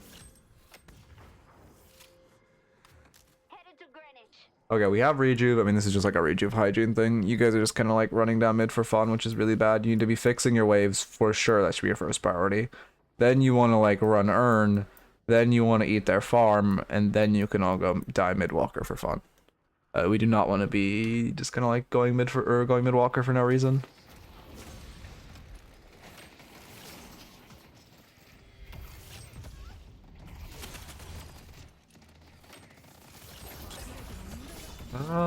I mean, yeah, this whole fight just really shouldn't be happening. You target the McGinnis who's focus lens, which is good. Down Victor isn't ideal, but it could be worse. I mean, you're doing a good job of spacing out your express shots. Like, you clearly have time on express shot Yamato, which is good. I don't think we like use a single left click express shot. We're weaving in melees to charge our express shot. Yeah, it's bad pathing. You should die for this. Oh, but he routes poorly. You definitely shouldn't route down here. I mean, he should have just cut you off. Luckily he's just an enter. When you're routing out, you should be routing out like on the surface. Like jump up here and then route like all the way back here. That's your only real way out. Instead of like putting yourself in this condensed angle, you can very easily be cut off. Yeah, I mean, with your teammates, you just tell them, like, don't push mid yet. You just ping Earn, or tell them run Earn. And then, like, first you want to fix waves. So first you just saw, like, well, I mean, in theory, I guess it depends your elo, but in theory, they should know to fix waves first. That's, like, it's pretty rare to see a team that just brute forces mid walker while they have both sides shoved. But in theory, your team should know to fix waves first, and then you ping, like, fall back, you ping Earn, you get your team to run Earn, then you can circle. Then comes the hard part if you're lower elo. You can circle farm a map, normally they won't listen, they'll want to go die for fun, but at least you got Earn in that case. Like right here, we just completely missed the opportunity to run Earn, which is just like absolutely free souls.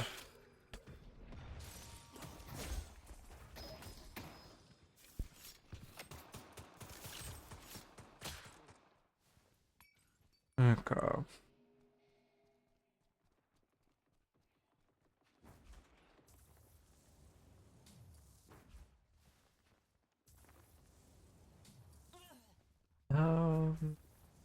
Let's see. I mean, you're down 1, down 2. Your team definitely shouldn't look for a fight. Realistically, they should do Earn. Will they actually? Probably not.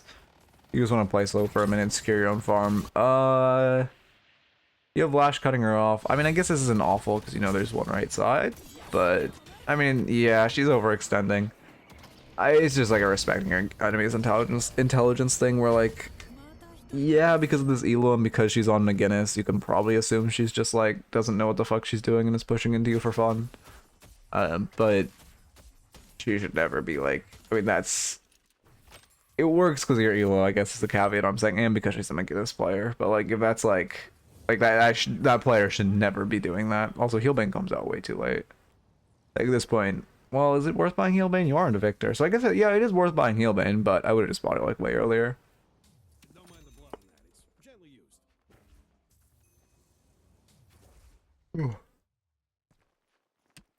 Okay. I mean, I would also use our pick to run Earn. You definitely should use that pick to pressure Earn. There's a big, just like, lack of Earn running that would help us a lot.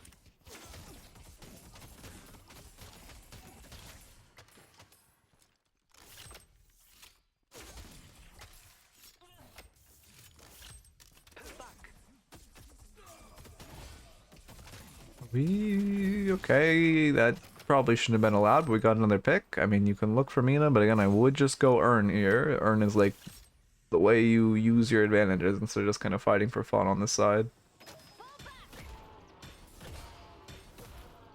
What the fuck is wrong with this Viper? Well, it's a Viper player, never mind. I answered my own question. I mean, this is a good fight for us. Viper's just in our base for no reason. We have 3 here, they have 1 dead. This is good.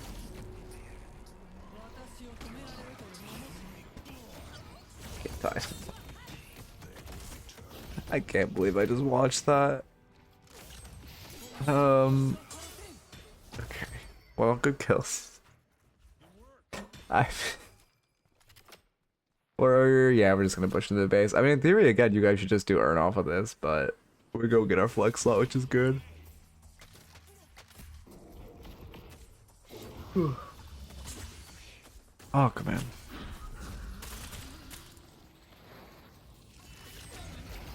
Lead with a right click there, but how did the Lash die? This is scary.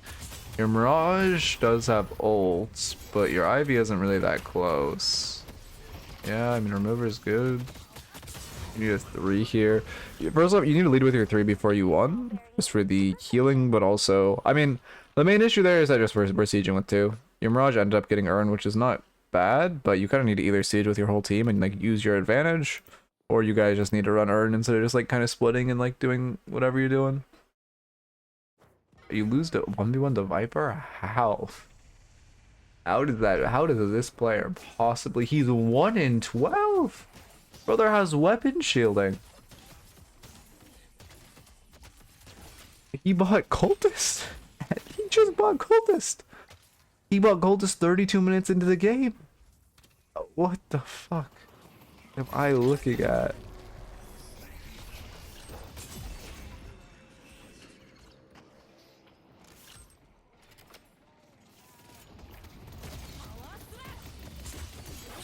But yeah, I noticed that. I just have given up on even talking about trophies at this point. It's just like, unlucky.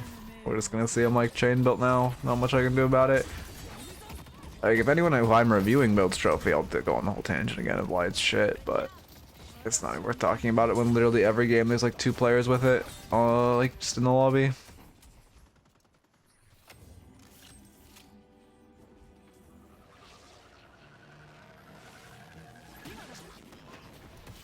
You don't delete with your 2 there. You should just 1 while you're on top of them. You don't. You're like initiating with your 2 too often. If you just 1 on top of him, life would be a lot easier. And then you can have your 2 in case he runs away to re-engage.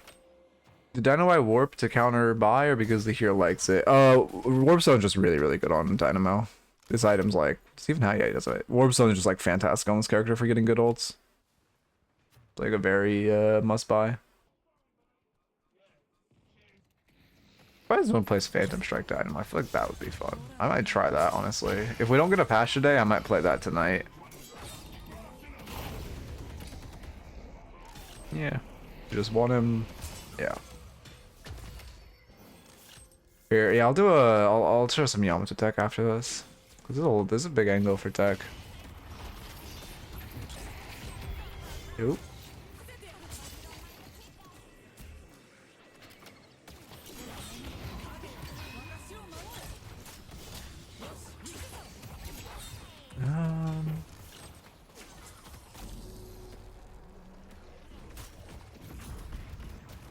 Sorry, I'm kind of like, I think just like completely spaced out. Oh my god. What's happening here? We're up 2. Why are we running away from their base? Everyone's healthy. We're up 2 players. Like, we do not need to be running away here. It's a very chaotic fight.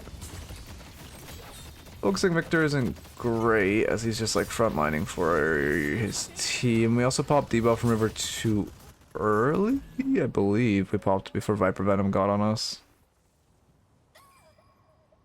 You should just stay. There's only 2 of them. Yes, you're unhealthy, but you staying is a big difference maker on if your team can actually end. There's only 2 of them.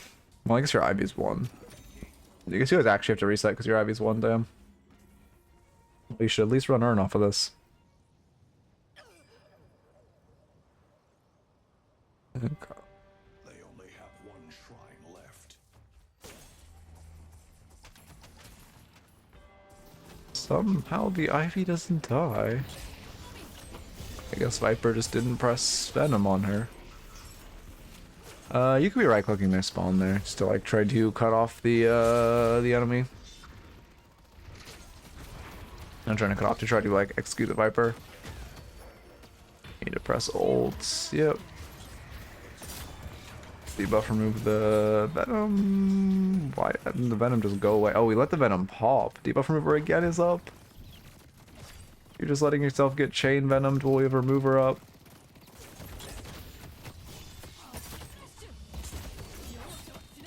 I'm assuming this is the 1v1.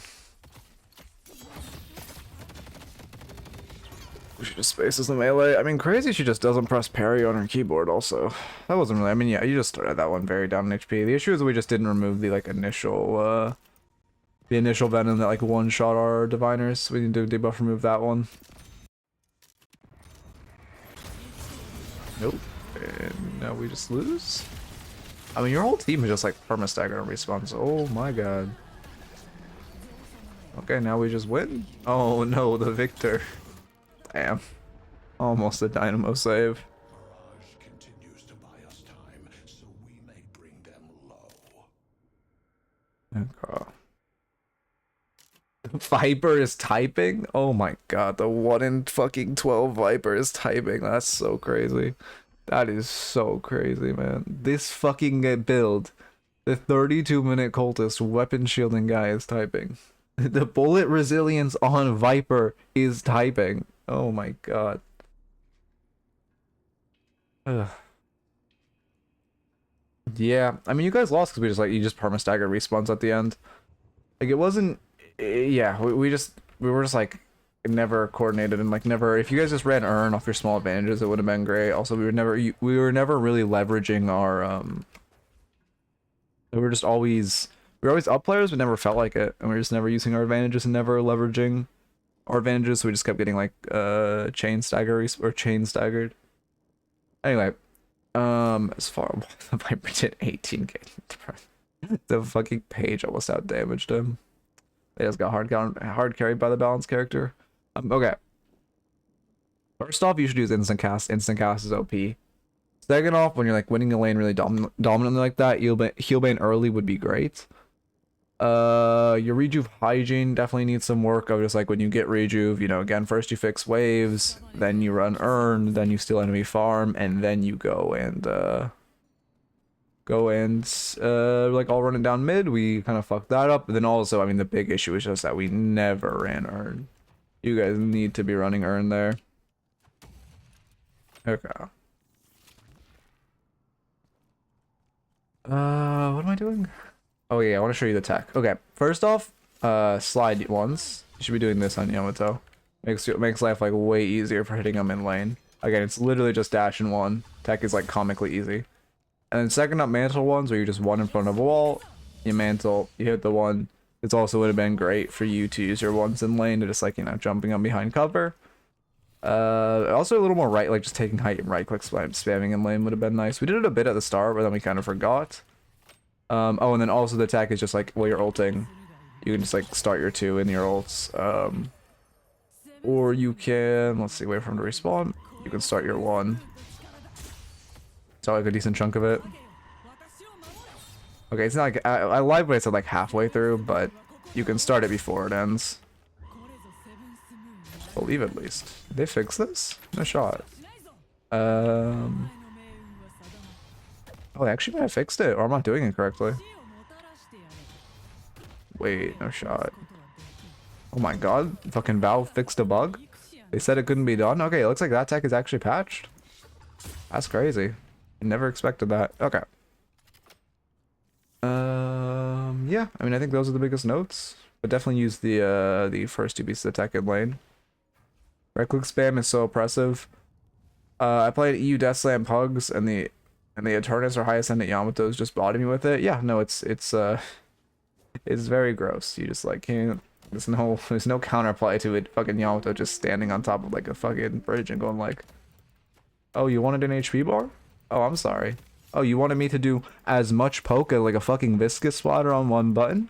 Oh, you think this isn't balanced? Oh, that's your fault." So thank you for the follow. How do I say your name? Thanks, Gamer Grandma. Welcome, welcome. Are we just at a new raffle? Oh my god, the movement, the movement. God damn, I need to hit my wall bounces. Okay, new raffle. I don't think there's gonna be a patch today. It's already 2. God damn it. I need a YouTube video, but I'm just like not in a fucking like Deadlock mood until the patch comes out. Like I'm just, I don't want to be locked in, and I don't want to. Like I also just kind of want to do 3 sessions. I mean, it can, but it's just more and more unlikely. Well, they're gonna drop it. Before they used to drop it every Thursday, and now it's just kind of whenever the fuck. In theory, it should be. It's supposed to be this week. It's supposed to be this week, according to the leakers, but we'll see. If not tomorrow, Monday, I guess. Yoshi patched the game so I can play? True. I miss my Dynamo. I hope Dynamo gets a buff. I actually miss this character so much. I just have all this outdated shit from like ages ago. And oh yeah, when I tried to make Gunamo. Goddamn. These were the days. I wonder if this build's still playable. Honestly, it kind of looks like it is. You just need like Cult of Sacrifice in here, and it's actually like high-key playable. Like, low-key. Yeah, I already had these as adding, yeah. Lucky, is this not... Thank you for the follow, Turtle. Welcome, welcome. Is this not just like goated to shit?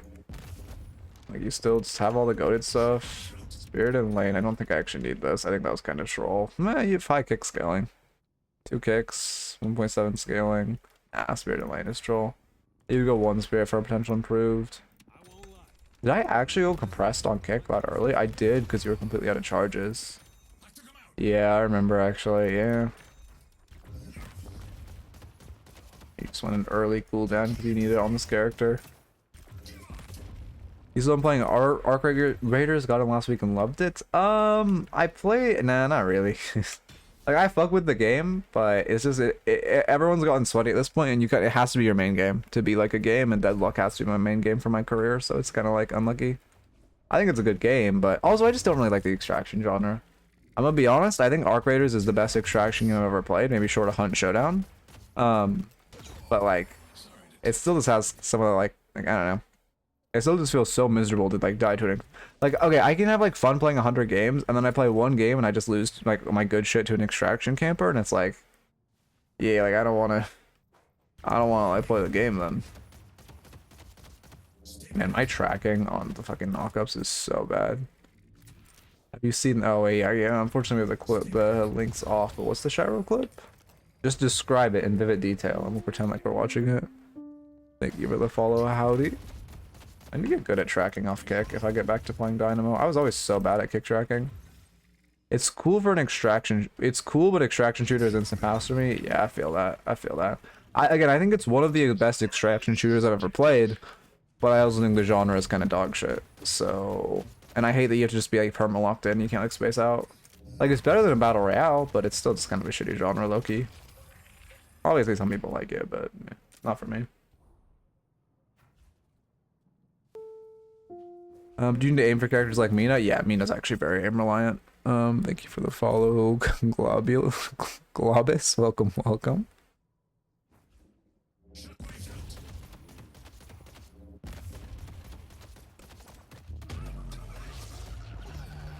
Man, make this character fucking fun again, please. Arc Raiders is fun, but campers and snipers make it a lot less fun. Yeah, exactly. It's just like, it's fun, but then you just die doing it. Like, there's just so much camping, because no one wants to lose their shit. It makes it so everyone is like so much more incentivized to camp. And if you don't camp, you're like actively you're actively like again, it's not a problem with Arc Raiders, it's a problem with the genre. Like, you're actively incentivized just to like sit in like in a battle royale, you're not gonna like sit in a house for like 10 minutes because someone is camping you, but in Arc Raiders you are. Like, I was playing with my friends, and we were in top of Space Tower, and someone literally sat down there camping us for 25 minutes. From the start of the game to the end, they just sat there for 25 minutes waiting for us. And we couldn't, like, you literally can't do anything, because we can't push down into them, or we just die. So we just had to wait for 25 minutes. And there was literally nothing we could do from our end. Because if we jump down into them, we're just gonna get fucking shock mined and die. Or they're all sitting there with like shotguns. So it's like, cool. The guy is genuinely no counterplay.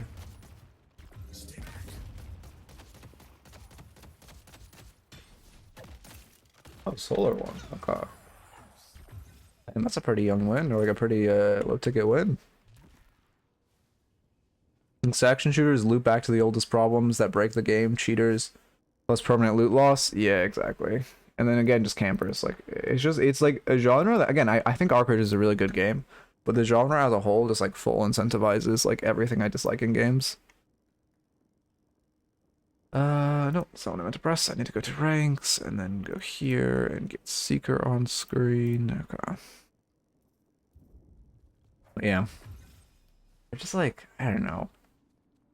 Again, I think Arc Raiders is really good, but it's just like I literally had a ton of fun with it, and then everyone just got so fucking sweaty. And also, the game was super fun when no one had good loot, and now everyone has good loot, so now everyone's more bloodthirsty and wants to. So everyone's more bloodthirsty because they've all completed all their quests, which is fine. Although player density makes it a little rough because you get one fight and there's like 50 teams that come, which is okay, but not great. But then because everyone's bringing in like purple shit perma, like everyone's super, like playing super like cringe, I guess for lack of a better word.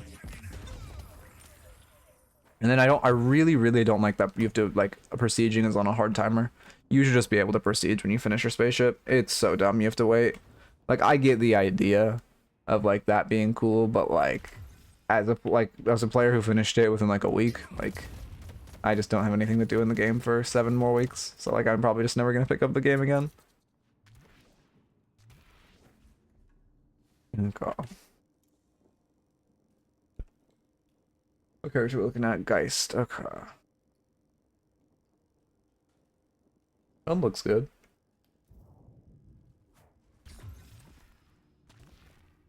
Am I missing anything? Oh, I need to stop the lost recording. Probably like start drinking so my throat doesn't burn out. Thank you for the follow.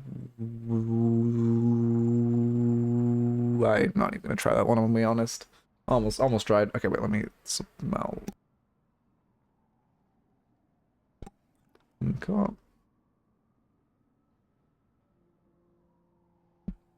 But yeah, I had 2 experiences that made me just like lose my fun in the game, which was first off, we were doing a Buried City night raid. It was just like a clusterfuck. There was a ton of people. We killed a ton of people, which was like fun, but a little too, again, player density I think is a little too high in general. Now that everyone's bloodthirsty, but it was fine. And then we went to extract, and there was just 2 guys sitting down there with the fucking purple shotgun, and they were just at the bottom of the extraction, and they just shotgunned us, and there was like no counterplay we had. It was really, really cool and fun.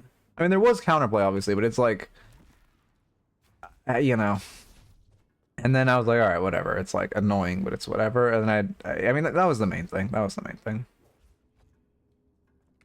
It's like dying to extraction campers, because I think the one thing I think Arc Raiders does wrong is like late spawns actively incentivize extraction camping, which I don't like at all.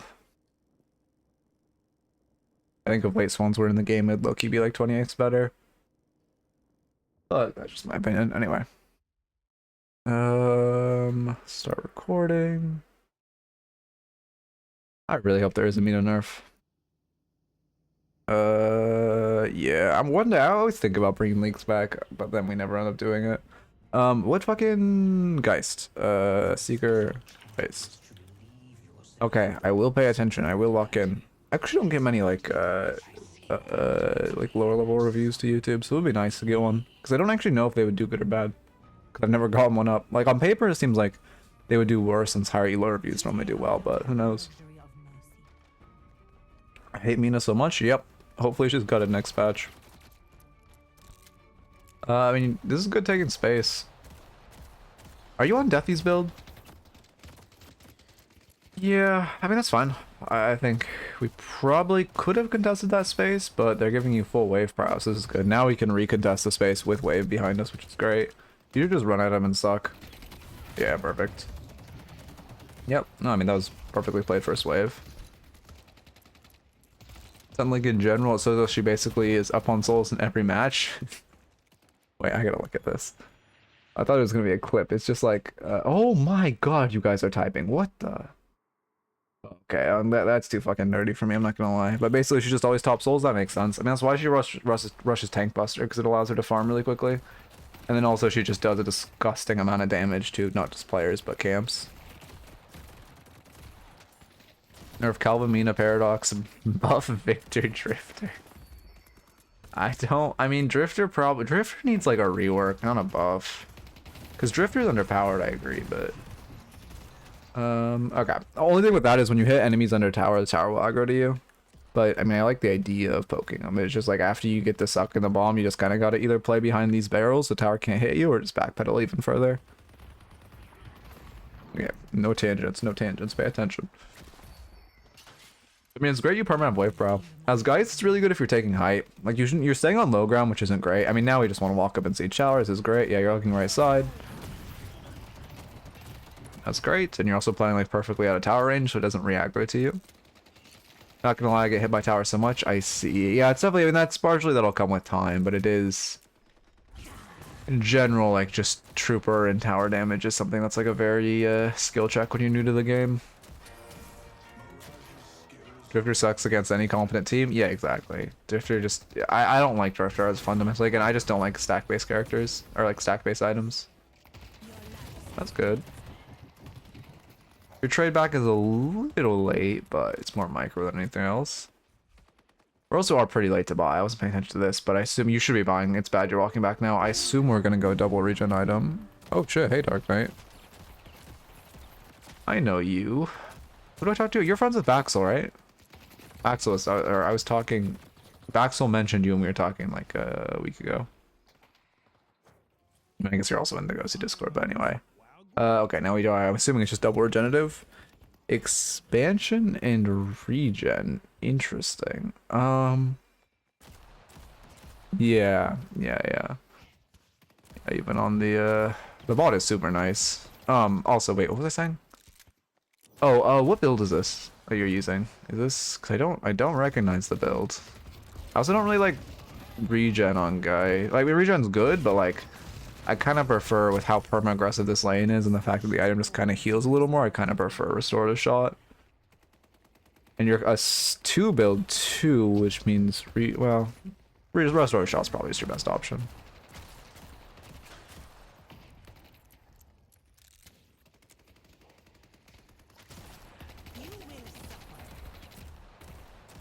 We're gonna get hit by the slash.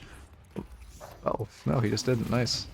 We probably should have died there, realistically. If Lash just ground strikes us and Wraith goes in with cards, we probably should have died. When Lash is top roping us like that, you're kind of your only option at the point where you see him is just to jump. He can only ground strike you if you're like, well, he can, if he hits his ground strike hitbox with you, he'll pull you down. But if you see him going for you and you double jump, if you time it correctly, you can jump the damage, or you like jump wall jump, but it's much easier said than done. Build is called Icon Suck Geist, but I changed it a bit. In general, I recommend... Here, I'll give you a good Geist build at the end of this. But in general, I only recommend using builds you recognize the player names of. Because there's a lot of, like, top daily builds that are, like, not good, to say the least. There are obviously some ones that are just, like, some random... Like, for example, I recommend, like, Wraith's Paradox build, and he's, like... Well, to be fair, he is a streamer also, but he's not, like... He doesn't really have any of their, like, high character builds. He likes a Viscous main, which I never thought about. Anyway, yeah, there's our Mystic Regen too. But generally it's better. There's like a lot, like, I mean, one of the top I mean, okay, I'm not trying to flame, but like, there's a lot of top Jonas builds that are like god awful, and there's a lot of top, like the top, like, there's the Mobalytics top builds that are also god awful. I can't believe Warden's top build is a Mobalytics build. There's another one I already forgot. Oh, there's like one of the top Kelvin builds is Beam Kelvin, which is like ridiculous. I think Metro builds are actually pretty good. Again, aside from what you think of the streamer, his builds are actually like very competent. Generally, like his Billy. To be fair, I don't really like his Infernus build, but like his Billy build is like very, very strong.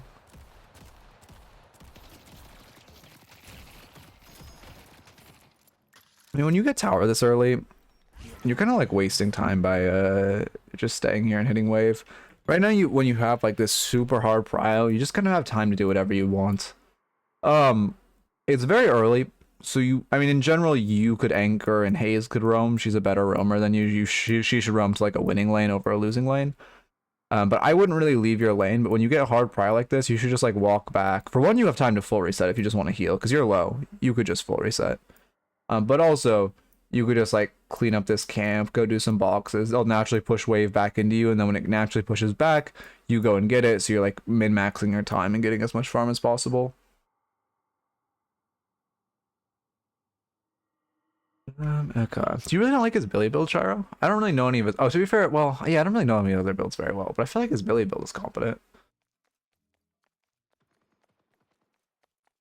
I tried on a full resets, I have kill potential with my ults. Yeah, that's kind of a guy's fallacy. It's better just to be full HP and then they get you low HP and then you ult them. Because it's better to have the whole HP bar to work with. Also, at this point, your Haze is pushing. Oh, you're going to roam. I mean, the vision of roaming is nice. You're roaming into your lane that's winning. You're roaming into a trophy collector, which, although, is good. The issue is that this roam, well, actually, I'm not even getting into the whole trophy collector roaming thing. Basically, it's a positive in the fact that if you know you can kill them, you have potential of giving stacks. But it's also negative in the fact that you're basically down a player because she rushed trophy collector.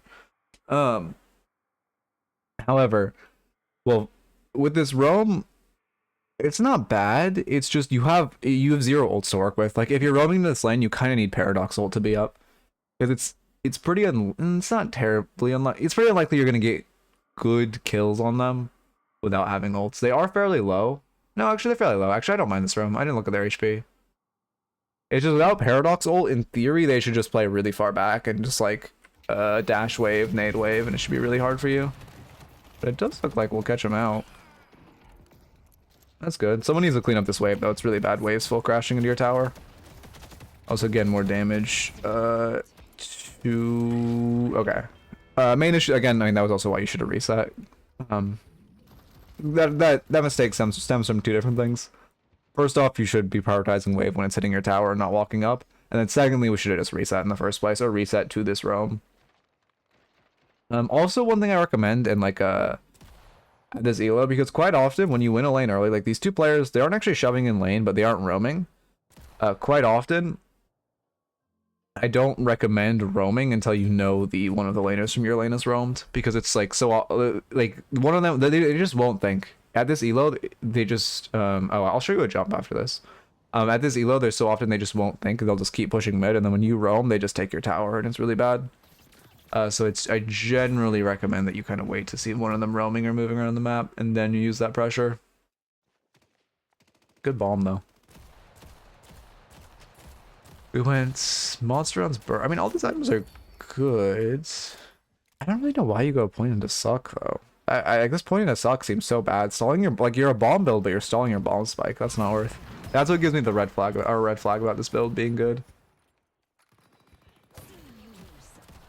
Yeah, I mean, stealing their farm is great, though. We have a lot of pressure. We use it to steal farms. Sinners are going to be up in... Oh, actually, wait, my timer's not desync? They're desynced by that much?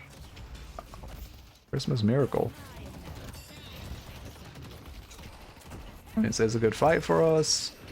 Again, like right now, your kill potential is so much higher than if you started this fight at 1 HP, because you get to use your whole HP bar, and then you get to ult one of them, versus just being forced to lead with your ults. He swap, he dies, perfect. But see, like, just comparing this fight to the last fight on the left side, it was so much better because you had your HP bar to expend before you were forced to ult. So, yeah, again, it's just kind of like, oh, I like that you're stealing this. I mean, it's very ego, but at this, it's really ego, actually. You've already acquired quite a bag, too. You should just leave now. I wouldn't finish farming the Sinners. Your window's getting really small to actually stick it out, and you're also like literally 1 HP with a 1.3k bag. The money won't help me in my pocket. Okay, couple things. For one, also you should path out with when you're pathing out, you should path to this vent because you just need to get out of here as quickly as humanly possible, and this vent gets you out. We does look like we'll make it to our base, which is good. We are gonna lose mid tower for that, which isn't great. Again, I don't mind greeting that doubles. It's definitely greedy, but I don't mind it. Oh, actually, you could just use a boost. When they don't kill on this wave, I just boost reset. Oh, they're not pushing. Oh, also the jump I was talking about. It's exclamation point mid skip if you want to see it in a little more detail. But basically, right before this like Broadway sign, you control off the zip line and then you diagonal air dash. And then you double jump. I tend to hold D as I double jump, but you can just double jump normally, and you slide here, and you grab rope again, and it saves like 5 seconds off doing the whole zipline rotation. And then also, well here, actually, I need to start writing down these things. Also, you should be trying to mantle slide as much as possible, because like getting it in your muscle memory to mantle slide is like so huge. It's just literally free movement. I feel like so many things I just don't get punished for, so that I'm super greedy. Yeah, it's okay to do like be super greedy because you're at an elo where people like won't really punish you that often. The one thing I recommend is whenever you do a hyper greedy play like that, you have to be very cognizant that the play is hyper greedy, and you have to be very for one, if they ever catch you out on that, I generally say fool me once rules. Where if they catch you out on that, you can't do it again. You can't greed like that again. And you'd be like, okay, they actually know how to defend their farm. But then secondly, every time you make that play, you're consciously saying this only works because of my elo, or this is a hyper greedy play, and then that makes sure that when you start climbing, and you notice the plays are like working less, you just kind of like stop doing them. And then like you also, if you know, if we were doing like a Gosu scrim, you wouldn't be doing these plays that you can like already recognize as very greedy. Is this a good roam? We'll get 2 trophy collector stacks. Yeah. I mean, Paradox has an item now, I believe, right? Nope, she's still 1 stack away. Oh, also, I mean, I'm sure you've heard me talk about this. Don't buy this fucking item. Don't fall into this. Oh my god, why does your Lash have Tank Buster at 10 minutes? But don't buy it. Do not buy this item. It is like, it will just teach you to play the game wrong. God, I cannot. I've not seen a 10-minute Tank Buster before. It's crazy. Until Ranger said it, I never realized how much like, how much like people just spam Tank Buster when they shouldn't. Oh, hit by the trophy collector bot. Unlucky.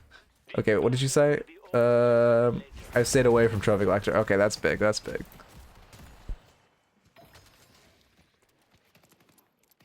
Yeah, it's like, it's just like a stack-based thing. Like with, again, I don't even have, well, okay, I have issues with the numbers of trophy collector, but my main issue is just like how incorrectly you play the game when you buy it.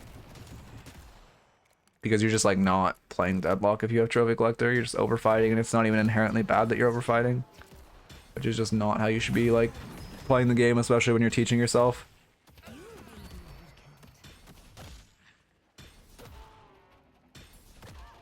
Yeah, God. We should full reset after this. You're getting a lot of farm, which is good, like a lot of camps, but the reason you're still only at 11k, well actually 12k now, while your team, like your Mirage and Haze, are caught up, is because you're not getting any waves. Waves give the most farm, so like waves give the most farm out of anything, so you should be trying to prioritize waves and then get camps.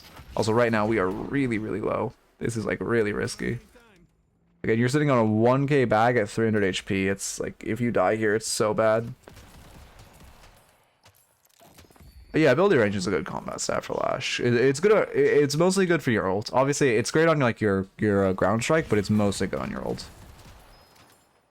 That's where it really matters, and that's why like Lash likes Cultist.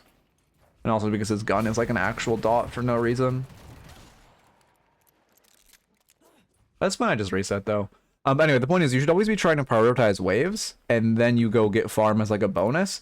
And in general, the way soul distribution works is if one person gets a wave, they get 100%. Oh my god, we were walking up really aggressively. If one person... Okay, at least he gives us the ult. Yeah, he gives us the ult. Okay, that's good. It sucks we're forced to burn our ult, and you could chase here. It's a little risky to chase. It sucks we're forced to burn our ult, but at least we live. What was it? Oh, if just one person's getting the wave, they get 100% of the like soul waves. If 2 people get the wave, both people get 60%. So you actually get a net Geist bomb kills. I don't well, if we had it, we should have Kobe'd it, but I don't think it kills. We probably should have tried to Kobe it if it was like online, which was it? Let's see. Oh yeah, it was online. You should just go for like a Kobe throw over bridge. Maybe it does kill. He doesn't have, he has enchanters, a couple greens. I don't think it kills, but it's worth throwing it. But if 2 people get in lane, they both get 60%. So it's actually the best way to farm is having 2 people in lane, because you get 20% extra souls per wave. And then with 3 people, they all get 30, so you're losing a net 10 or 30, or an extra 30% from having 2 people. 4 people, it's like 20% per. 5 people, it's like 17. So the point is 2 people and like catching a wave is great and like the ideal. Ritualist and get flamed if I don't air him? Yeah, you just gotta mute those people. They're just like... some people are just like creatures. This is not really a fight we should be coming to. Yeah, it looks like you're gonna die for it. 400 bag, we're also sitting on a ton of souls, so we're relatively weak. Yeah, I mean, luckily they waste Calvin Dome on us, but we shouldn't really be roaming into that fight. It's a very bad fight, very deep on their side of the map. When emissaries say anything happens to me, people have an inherent and fundamental misunderstanding of fights in Deadlock. Yeah, pretty much, where they just like think it's, again, there's, I mean, I think like if you're below Ascendant, well, even in Ascendant honestly after the rank redistributions, if you're below Eternus now, like, well, okay, for the sake of this numerical, we'll use Ascendant. If you're below Ascendant, I would say 80% of the fights you take are bad and like pointless. My thought on the process is stealing so much. Okay, if you're stealing, yes. If you're stealing, yes. But there were times where if we were securing your own farm, well, you could have been like splitting the neutral wave, or you were close to a wave, you could have been splitting. However, I do agree that stealing, it's worth giving a solo wave because you're denying a lot of farm. But also, Geist really likes a side lane and a soul advantage because she's kind of like a stat checky character. She's very just like, I don't know, like I said, like I've said before, a lot of CSGO players gravitate to her because she's very just like stand still, like I have higher numbers than you, you die.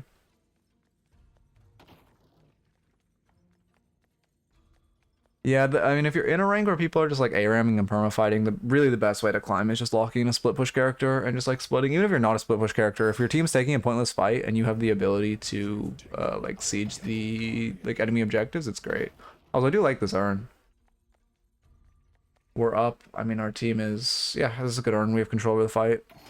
Also, Solar, I do think, I thought about it. I'm going to do my class tomorrow, and I think I'm going to do one just on general objectives, like both urn, mid-boss. Well, those are the only two objectives. But on urn and mid-boss, I think I'll do a class on that. And tonight I'll get it all like a general script out, or like a, you know, bullet points. I mean, play Mirage, take all side lanes, farm, buy TP to a fight profit. I mean, that's what I did, but you can do it on a lot of characters. But even like bad Mirages will often TP to bad fights when it's better just to split. Okay, we're forced to let urn reset. I mean, yeah, we got 2 picks, so I'm glad you just let it reset. I like the vision of that urn. Unfortunate we don't get it. We're unfortunate we're not really able to get it.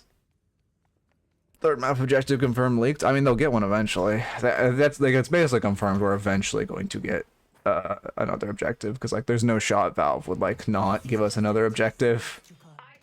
It's like this game just needs another objective. Also, in a room, how's it going? I really hope we can. Well, obviously we can get another objective. I just hope it comes soon. Next patch, smile. Also, I think we're past the patch zone. I think it's either tomorrow or next week. Oh no! Don't make me wait another week for the patch. I feel like whenever I go for urn, we lose fights straight away. Like I don't get it. I mean, it's still good you're running it in a neutral situation like that. Your team is just kind of fighting for fun, but that's not really on you. The idea of it is good. Again, I'll talk about this more in my class. I think it's the best way to put it. So I won't like break it. I do have a Orn video which like I talk about that type of stuff, but I don't actually. I'll probably go into even more detail, especially for like a newer player. I think I'll make an objectives class targeted at like Archon and below or something. I mean, this is a good fight for us. Low key, actually, is it? It is, kind of. Our Bebop's not coming, so it's actually getting progressively worse. This is an interesting build. Yeah, I don't really like this build. I'll find a good one for you.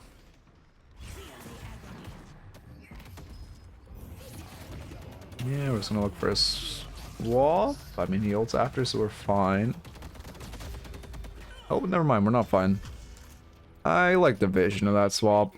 It's worth eating a solo ult too. Like, getting Dynamo ult off the table is worth. Your team probably could have been there to support you. Bebop definitely could have hooked you out. You definitely could have had more. Oh, Tank Buster. Yeah, Tank Buster's fine at this point in the game. How tanky are they? Abrams. Just Abram. They're tanky. No, I mean, it's a little. It's fine. It's fine. It's good enough at this point. Is Burstfire still good to abuse? Shiv, mouse 2 movement, or is it bait? I think it's bait. I'm not a big fan of Burstfire.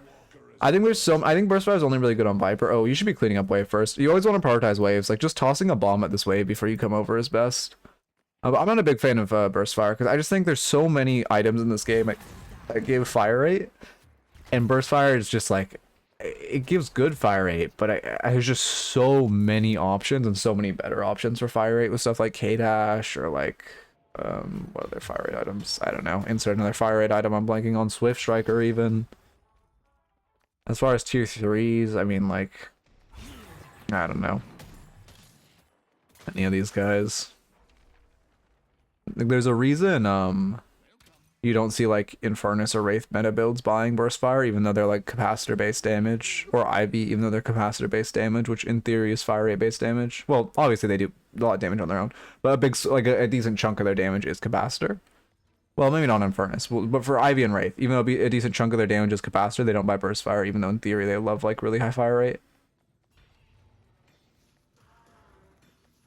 The slide distance is okay, but like you can just buy Fleetfoot. Fleetfoot just does that, but like 20x better. That's the thing.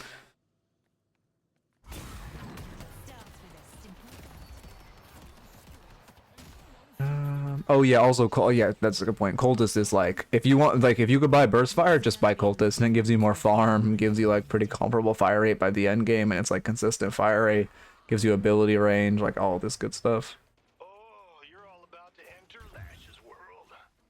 And I like Zern Run. Well, okay, actually, none of your Warden's picked. Again, your Warden kind of gets picked for fun, so you kind of just have to drop it. But I like the idea of it. You also have Mirage, which is really good for Urn running, because in theory your Mirage should just sit side while you guys run Urn, and like that should be his bread and butter. Oh, this is such a dangerous cache. I would not go for this. Yeah. I get the idea of a Ninja Cache. Oh, we get ulted. I get the idea of a Ninja Cache, and we'll just go with Fool Me Once rules there, but it is... Well, your Warden's dead. You shouldn't be trying to cache. They should do mid. Will they? Probably not. Let's see. Nope, they didn't. Oh, what happened to you? Let's see.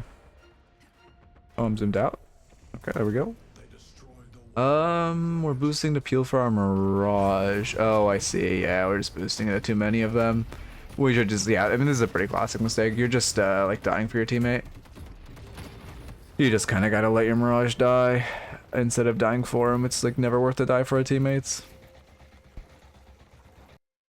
The spirit urn is waiting Okay. to be claimed. Coldest one of these, I'm assuming. Yeah.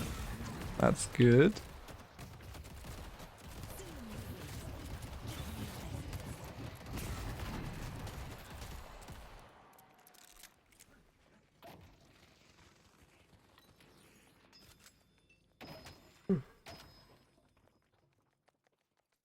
Oh my god, I'm so tired.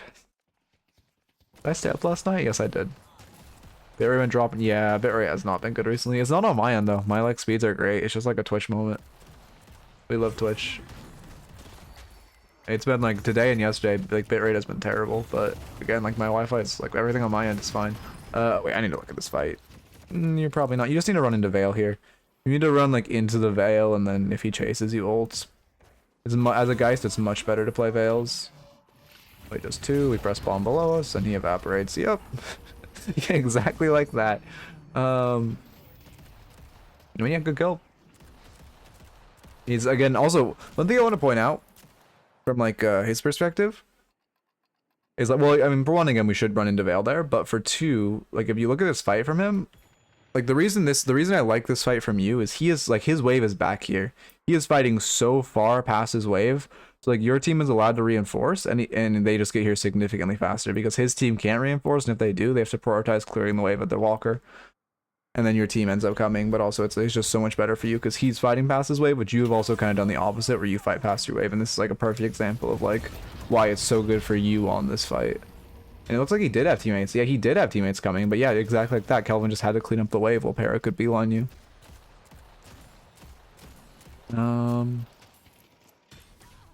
Okay.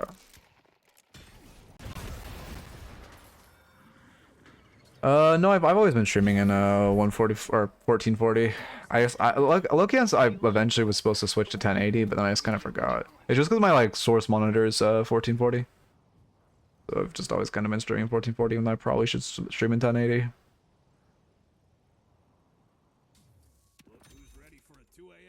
Counterspell. I like Counterspell. If you're training yourself to use Counterspell, there's 2 kind of ways you can go about it. First off, you parry every single, like when you don't, even if you don't have Counterspell, you parry every single time you get hit by a Counterspell ability. It's Counterspellable ability like Lash Ult or such. Just to train your, okay, I didn't even see the fight. Just to train your muscle memory. And then secondly is you just rush it every game. So if you are using Counterspell, you need to like spend like, I would say 10-20 games, again, either parrying every single Counterspellable ability or buying Counterspell every single game. Let's look at the fight. So I'm still also in fast speed. How did... Oh my god. My slowdown's caught up. Okay, we're getting jumped on their... No, this is a bad fight. It's 3v3 on their walker. Our team's not close. We just back up. Yeah. I mean... Yeah, it's just because they're fighting on their walker with walker resistances. I'm glad you just like run away from that. That's a good play. Yeah, I mean, that's the thing is when you just buy it, is like it is going to be cosmetic. So again, there's just two ways you train yourself. You either literally buy it every game or parry everything, even if you don't have it. Otherwise, the item's just going to be useless for you, but the item is a fantastic item that it's great if you can get used to using. But there is like it's an item that has a long learning period.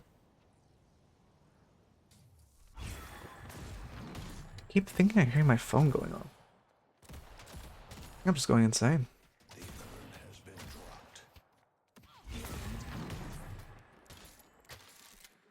Okay.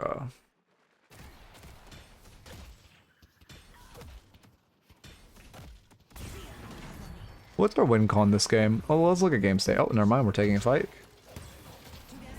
You guys get a pick, so you leverage this fight. Ooh, okay, unfortunately we run into the ult, but that's fine. He still dies. We should do mid-boss off of this. Well, I was about to ask what our win con is, but it's do that and then go mid-boss. Why does the Kelvin have escalating? Is this is exactly the build I was talking about. That's a top build in Troll. It's an escalating exposure beam build. And it's the top build, even though it like definitely should not be. I'll just use it every time, like you said. How I learned to use actives in other MOBAs. Yeah. It's a good way to go about it. It just takes some time, but then one day it'll just like sink, and you'll be like right now. If you again, I don't really pay on stream that often, but the amount of times I parry Lashel, even though I don't have counterspell, is ridiculous.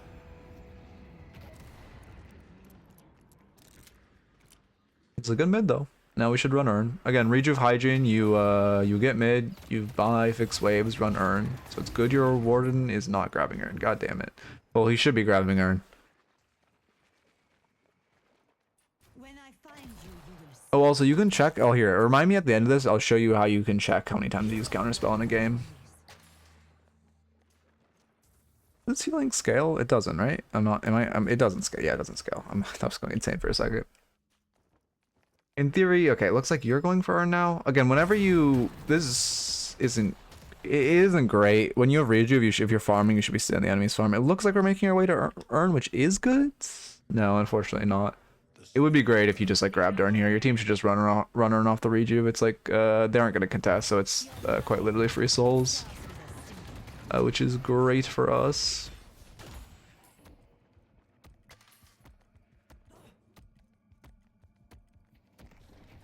Okay.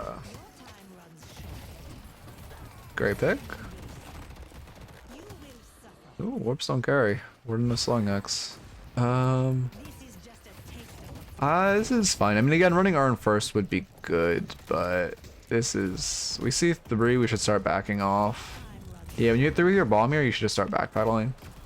Because your teammate's getting a lot of pressure and space on Walker. Now that you've gotten that Walker, you kind of want to regroup. Is he looking to ults? Yeah, Dynamo does have ults. I'd be really careful. He could definitely ult us. Yeah, good swap. He should die for that. Yeah, there's a solo ult. He really likes solo ulting us. I mean, it's partially because your team is just never rotating over, but we should recognize our team isn't grouped and just be like running away from this, which now we are, which is good. But I don't... Man, maybe you'll be able to... you should actually be able to get out. But it was a little riskier than we needed to be. There's the team. Yeah, we love when... Well, that's my teammate, by the way. Runs into the enemy team while they have Rejuve and then asks why his team didn't all go run it down with him. We love players like that. I didn't even see what the Infernus did, but I would put money. He just ran at the enemy team while they had Rejuve, and then like was like mad his team didn't follow up. Ooh, what a hook. GG, not our lane's fault. Ah yes, what a great way to look at the game. Game is only laning stage, smile.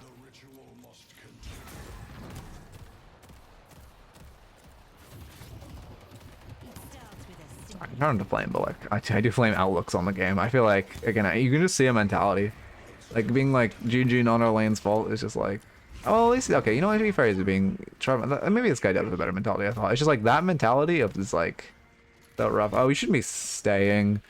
They're respawning, you only have one rejuve to work with, your wardens already half HP. I would just back out, eat their farm, try to run Urn and play it safe.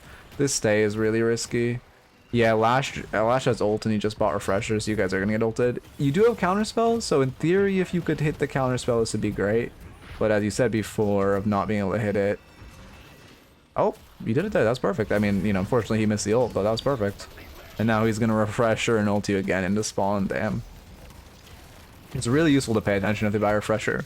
Like, oh, Dynamo also bought refresher, so he might come ult you guys.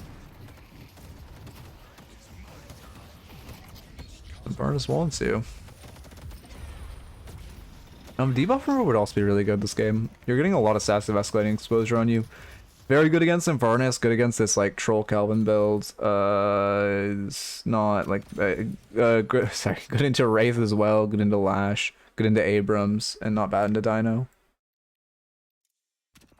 Debuff removal would feel quite strong this game. Again, also the reason I'm saying it's good into Wraith and Lash is just for the debuff reduction it gives, not the actual active of it. Okay, we're up 20k. Earns a comeback earn, which isn't great. I mean, if they're playing correctly, they could grab this comeback earn and probably win. Well, not win, but come back. I don't think they will, but we do need to be afraid of that. In theory, like, okay, on paper, high level play, you guys should grab earn, hold it, eventually run it, and win the game. But I doubt they're gonna grab it, so it's fine to just leave it.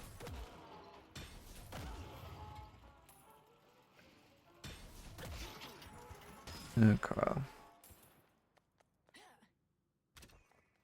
I mean, we're eating their farm, which is good. Yeah. This is good. Just eat their farm. Warden wants to eat. This camp's too deep for you guys to eat. Okay, it looks like you recognize that and he's running away. Okay, that's good. You're still in their boxes. That's great too. Gonna come to this fight, which isn't a great fight, but it wasn't your choice to take it. Oh, you're... Okay, 1-for-1. I guess that's... Honestly, you should try to get to this fight. Even though it's kind of bad, low-key this fight determines game. Okay. Yeah, there's mid-boss. I mean, in theory, they should do it. Also, you should be prioritizing getting wave here. Again, prioritizing pushing out this wave. For one, it makes it so if anyone's rotating on their team, like right now, if they rotate down Zip, they're just going to rotate down, see you, and go kill you. Versus if you shove wave back, when they come, they'll be forced to, like, fight wave. But then also, you know, wave pushing up means that it isn't pushing into you, and you can, like, in the time you're using, you're waiting for the wave to reinforce, so you're min-maxing your souls more. I did not mean to press that, I meant to press that. You guys... No, you can't contest mid, they have Dynamo ult. Okay, your team isn't contesting, that's good. Okay, now they have Urn, so like, I mean, textbook play, again, you guys grab Urn and hide it. However, I think if you just don't pick it up at the CLO, there's a pretty decent chance they'll just forget about it. So it's fine just to ignore it. I would just play slow. By healing? No, he sold healing, okay. Like at this point, you guys just kind of want to play slow. If you all tuck, play safe, wait out 4 minutes, it's great. Reverb on bomb, I'm assuming? Yeah, that's fine. God, I remember the... Do you guys remember the meta where it was a reverb on Malice? Oh god, that was awful. How do we get off Zip here? Wait, let me look at this. Because your movement... Oh, I should have mentioned this. I kind of mentioned this, touched on this in the movement class, but I didn't go into this. Here, wait, let's see. Oh yeah, you're using spacebar to get off Zip there. You want to use control to get off Zip so you preserve your momentum. Using spacebar, you like lose all your momentum. So you want to use control to get off Zip. And then also, it's better, you get more momentum if you aerial diagonal dash instead of aerial forward dashing. We just counter spell. No, you're stunned, never mind. Yeah, the ult on the relatively... Actually, wait, no, you were relatively low, never mind. Yeah, this is refresher. Great counter spell. Your counter spells are honestly good. You said you weren't using it well, but, I mean, to be fair, the 2 times you used it, Lash has missed his ult. But, like, they have been great counter spells. Just kind of, I guess it's good and bad that it's the times Lash is like actually whiffing his ult. I wouldn't really quite run immediately back into this. When you're near your walker, you get resist from being near your walker. So it's like standing near your walker is super good because you just get flat. I believe it's 15% spirit and bullet resist. Like yeah, this is bad running in here. You're really hard tunnel visioning. When in theory we should die for this. Okay, luckily our life still kept us up. Any Abrams build you recommend? I think Salty Abrams is a good one. I honestly don't know very many good Abrams builds right now because no one's playing him, but I believe when I used to recommend Salty Abrams, although I'm not sure if it's still... Oh, but now he's like gun, isn't he? No, Salty goes gun now. Yeah, Salty's gun Abrams is good right now. Or you go like the 2 max. Yeah, I mean, these are great bombs. I mean, great rejuve defense, all things considered. We go 3 for 2, but we get 3 rejuve, so it's very worth. Didn't even lose our walker.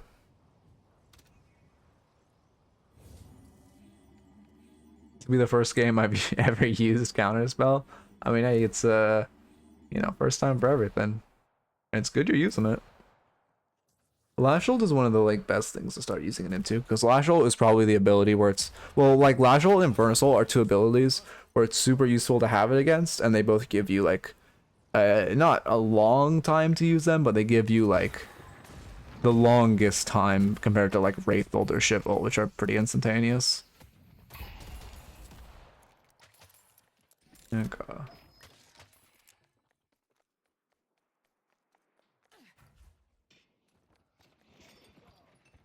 Is he bad or just off meta? I think he's fine right now. I wouldn't even, I guess slightly off meta, but I honestly think Abrams is fine. I think it's kind of like, he's just not good in pro. Well, he's still fine. He's just not great in pro play right now, but I still think he's fine. It's just like a little, cause you still see him, he's kind of a solo queue warrior. Also, your coldest is up. You're using, okay, you should also switch to instant cast. Instant cast will make your life a lot better. This is just a taste of what's to come. Instant cast will make your life much, much better. Because for one, it'll also remind you when your cultist is up, so you won't be sitting on it for this long. And also at this point in the game, you can just cultist a minion. We're getting pretty close to the point in the game where it's worth just selling it. If you need slots, like, it's probably what I'd sell at this point. You will suffer.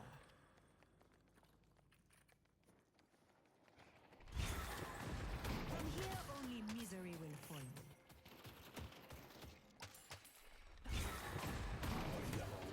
Let's see.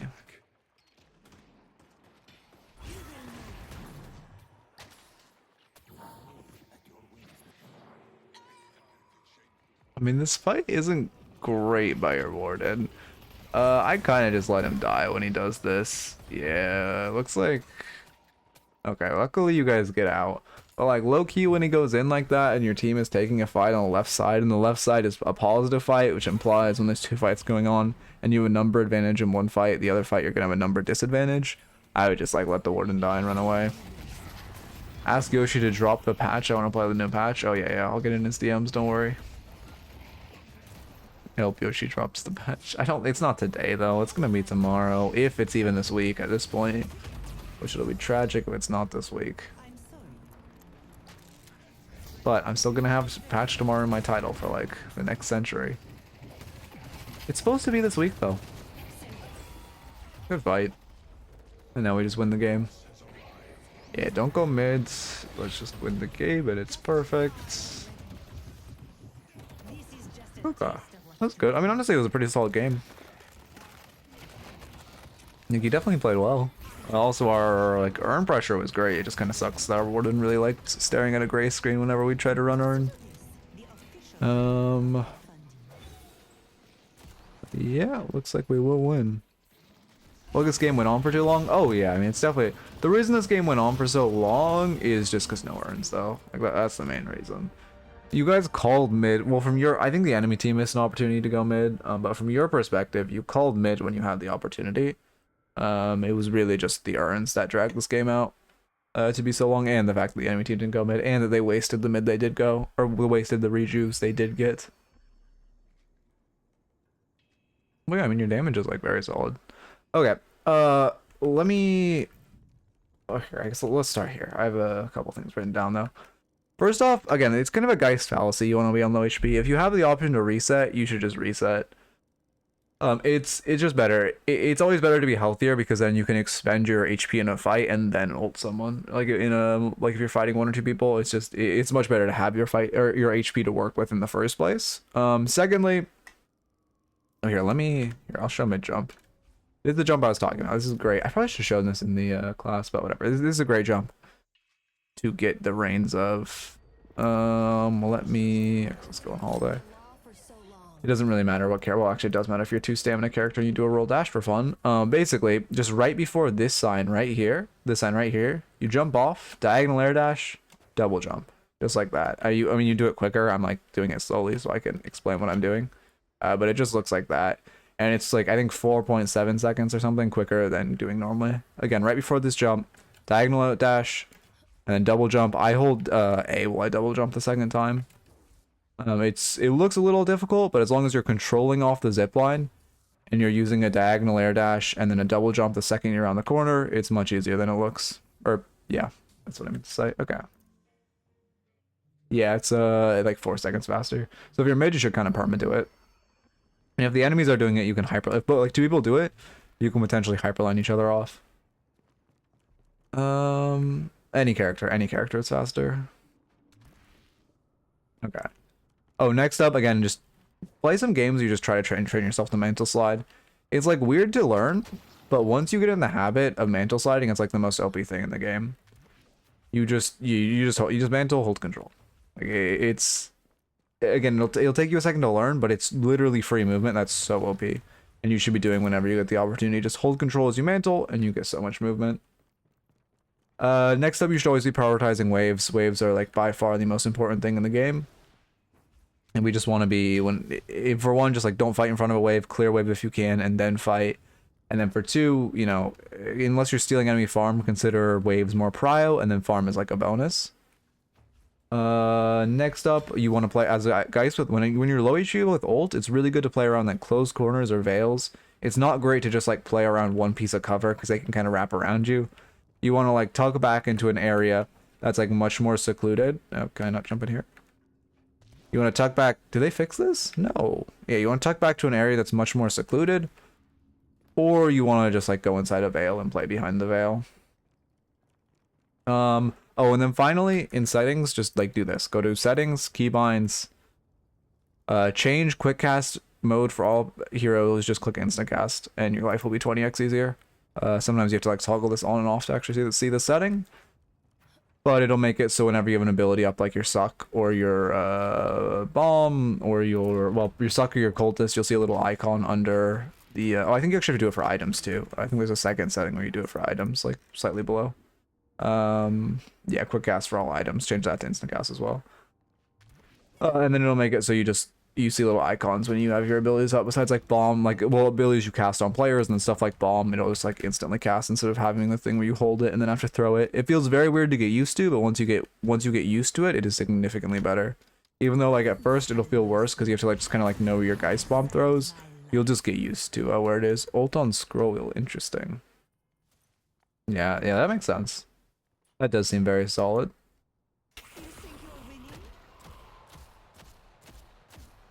Okay. Your time runs short. Oh yeah, I think those are the biggest notes. Do we do one more? Or do we call it? What time is it? 3. Man, I'm just gonna say patch tomorrow in my title. Patch tomorrow, Sag. Can you put emotes in your title? I don't think you can, right?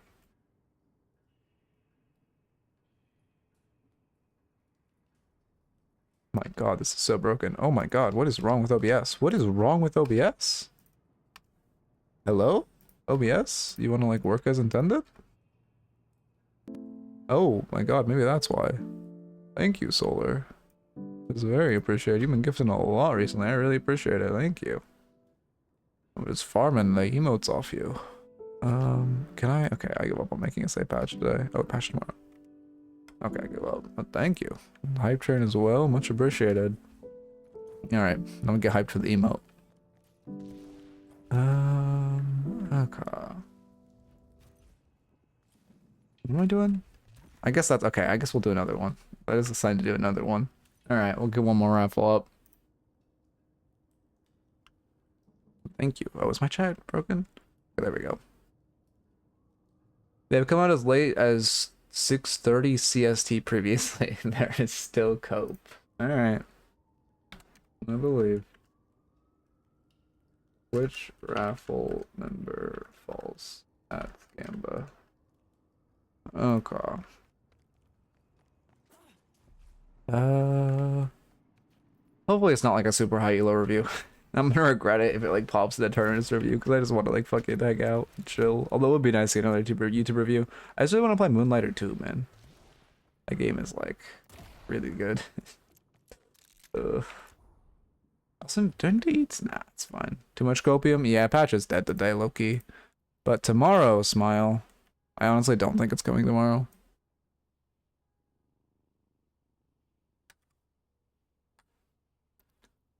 I think we're actually gonna have to wait a week. But every time I say that, it actually is just the opposite of what I say, so maybe that's a good sign that I don't think the patch will be this week.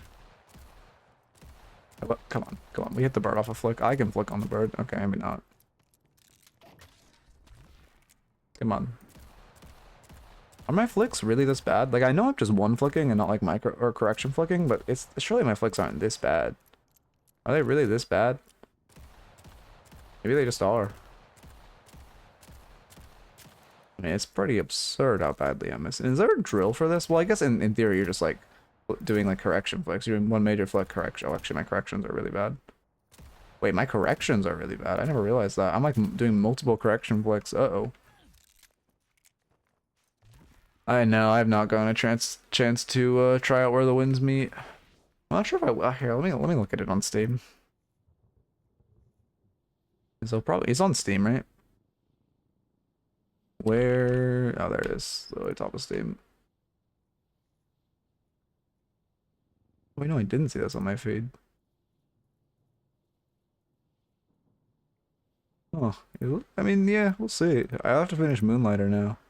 It does look good. I'm shocked this is a free game. This definitely looks like a $60 game. I think it's free.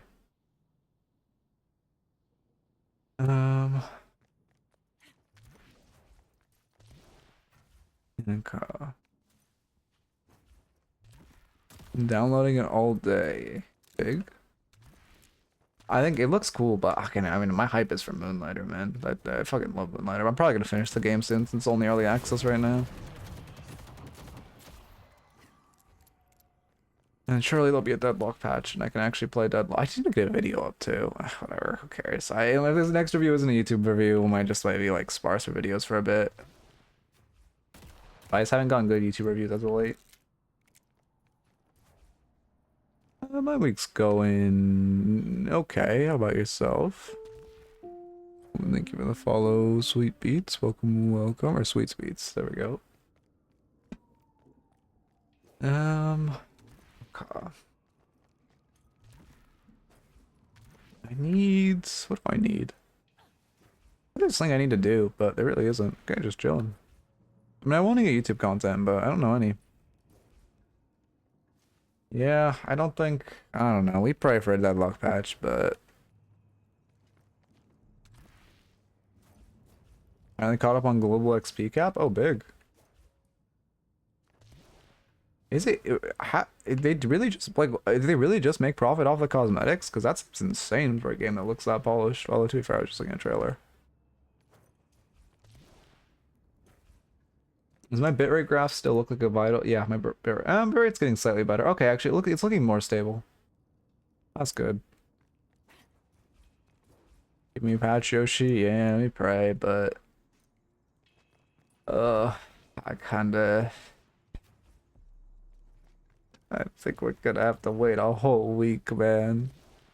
Ooh, my new hype chest. Okay, what emo did I get? Come on. It looks like that one thing from that one game. Look at this shit.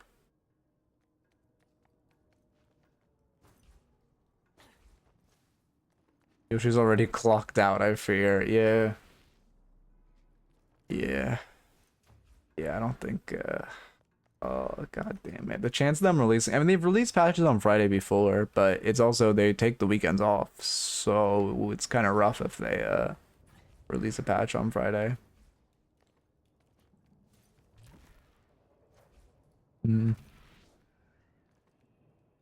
We pray, though.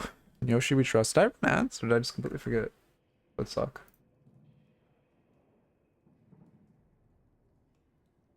I completely forgot. Are you kidding me? Ah, whatever. Who cares? We're gonna have pre-rolls on now, but whatever. Okay, Archon Holiday. This is a good. I'm a good holiday player, and this is like a decent enough rank. Like, let me lock in. Let me lock in. I need a YouTube review today. I want 50 minutes. I don't think I'll be locked in that long. Ugh. Sleepy.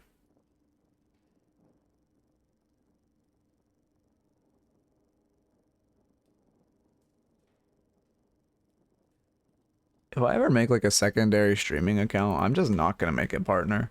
I thought, or not partner, affiliate. I thought about it recently, and if you just don't make sure you can get subs or whatever, but if it's like your secondary streaming account and you just don't make it affiliate, like you just don't have ads. Imagine the utopia. Ooh, thank you for the follow, Zaxi. Welcome, welcome. Like imagine the utopia. Where you can just like not have ads. I think I'm actually gonna do that because I probably will have an alt streaming account one day. Every fucking big streamer, or every like mainstream, every good streamer does, I guess the way to put it. Where you can just chill and not have to like focus on making good content. And to think that for a moment I was worried. Oh, I almost did 4 slides there. Actually locked in for a second. Okay, gotta restart now to download this. Big. Oh, no, it's just validating. I mean, it probably won't happen for a long time, but yeah. One day. One day. I'll do variety in like a year. I don't know. Anyway, let me relaunch.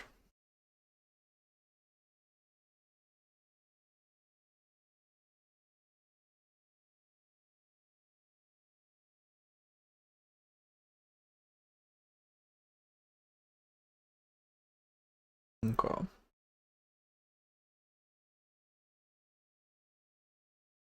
I was getting dumpstered half this match, so I want to see what I can improve on. Okay, okay. Let's see if I can actually like launch Deadlock. Come on, I believe in you, Deadlock. You can launch. Patch tomorrow is gonna be awesome. Oh, I really hope it's a patch tomorrow. I really hope. I don't want to go a weekend without a patch. What are we gonna do all weekend? Give it a follow, tomfoolery. Welcome, welcome. Patches today, yeah, I believe. I think my copium has waned out.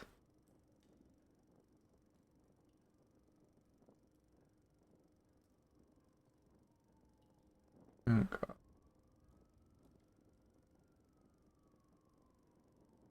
Is there anything to do? I think we're good. Let's hope it actually downloads. I don't got much to do. You should get a modern mullet. Oh god. I do need a haircut soon, but it's not gonna be a mullet. Let's just say that. A day with no patch won't break this community smile. Oh god, hang on. I think we're gonna go a long time with no patch. Listen, listen again. Look, tune on any single. I promise you, you open any Deadlock streamer right now, any big Deadlock streamer, someone who's just like playing Deadlock, switching to Deadlock is not like really matter. But any high level, like someone who consistently streams Deadlock, they will be complaining or depressed. I promise you. It's actually like you can feel the patch. Well, I don't even call it like just soul drain from not having a patch.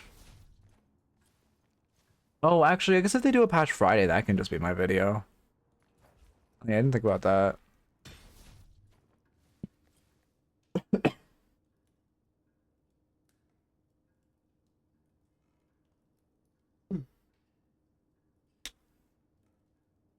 think Deathy is depressed right now. That sounds about right. I think literally everyone is. Like you lost hope? Yeah, until the next major patch. I'm not like, listen, I tried to I was having fun for a little, and then I started playing Biscuits and didn't. I thought I could make Spirit Ward unplayable, and I was having fun, and then I realized it's quite literally and numerically just terrible, so I gave up. Like it's literally unplayable. which just sucks. And it's like they just over nerfed him into the fucking dirt for no reason. Like he is actually unplayable. Wander's doing escape from Tarkov. Like follow beef. Welcome, welcome. Yeah, sounds about right. We'll get a patch and hype will come back for like a week, and then we'll have like a month of like starvation, and then we'll get the next major patch, and everyone's gonna be so happy. I think probably cold. Why are so many people here also? Like, or sorry, I was saying too quick, but there's also so many new people here. Like I'm not used to getting. We're getting so many Twitch follows today. What's happening today? Viewers are like pretty normal, but the followers are like reining them in. Okay, is this? Oh, it is. Is it Spirit Holiday? Okay, it's Gun Holiday. Oh, it's really. I guess that makes sense. Okay. YouTube now. I haven't uploaded a YouTube video in like 4 days. Ugh, I haven't gotten a good review, and I've been really busy with like life and everything. And I love doing Gosu, but it's I'm also like having to dedicate more time towards like scrim based like coaching. So it's you know, a little time away. Always watch on you. Okay, we got 2 YouTubers. I see. This is the moment you YouTube regular just happened to see you live today. Okay, that makes sense. as good as you claim to be. Let yourself down. Character? I already forgot what character this is. This is Holiday. Go to the dock. Archon Holiday. I mean, if you have a new match, we can also just do that. If you like a match you'd rather have me look at. Oh my god, we just lost 10 viewers. Goddamn. Rest in peace. Use the family heirloom. They all get murdered after the raffle. I'll take it. Okay. Yeah, we can get another VOD. I mean, I'm not complaining about a VOD that's not like 50 minutes, so yeah. Take your time to find another one if you think you've improved a lot. Or like have new stuff. Okay. It's from yesterday? No, that's what. Surely it actually copied and didn't do the classic OBS trolling. Okay, big. Okay.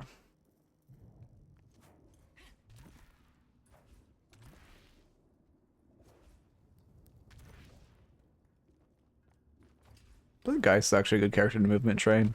Her movement is just very, like, balanced, I guess. Like, it's not good, but it's not, like, atrocious. Loki garbage, but I think it's representative where I am with Holiday. Okay.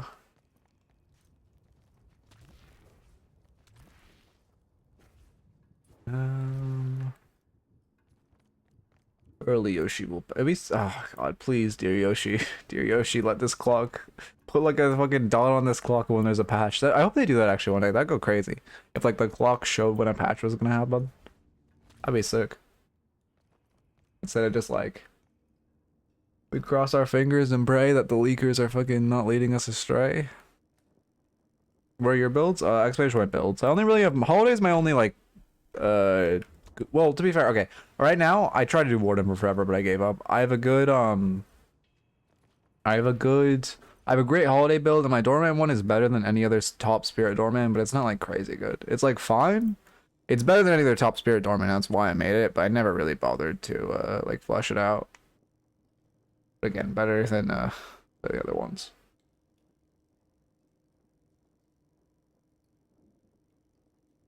I fuck with the Calico's name, I'm not gonna lie.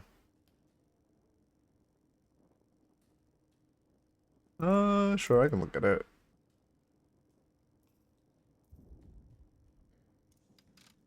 I'm not leaving New York until I stop the troubadour. I honestly don't even know. Like, I mean, this looks fine. I'm not saying anything egregious. Extra health kind of pointless. I guess we're going Fortitude, which, like, on Holiday, you're still hyper mobile. It doesn't really matter. Plus, you have, like, a good amount of sustain on camps. Fortitude isn't giving you that much value. Rest looks fine though. You need Lucky Shot in here. Lucky Shot's like just oh, there's Lucky Shot and Blind. Okay, I would put these Lucky Shot and Fortitude. I'd buy Stamina earlier and then put Lucky Shot like right after Glass Cannon because these two are like comically overpowered in tandem. Rest looks fine. I mean, Blood Tribute. I guess you're just having to test items, but it is pretty. It's also very good on her. Okay, let me get the. There it is.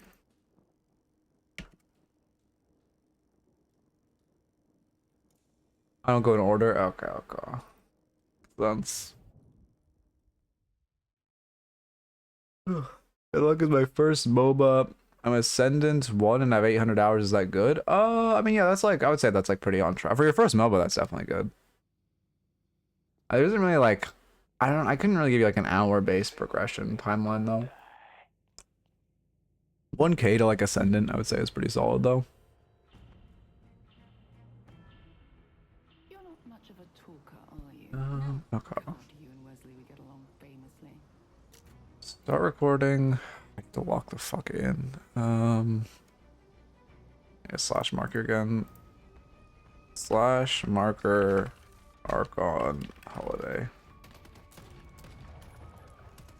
Okay.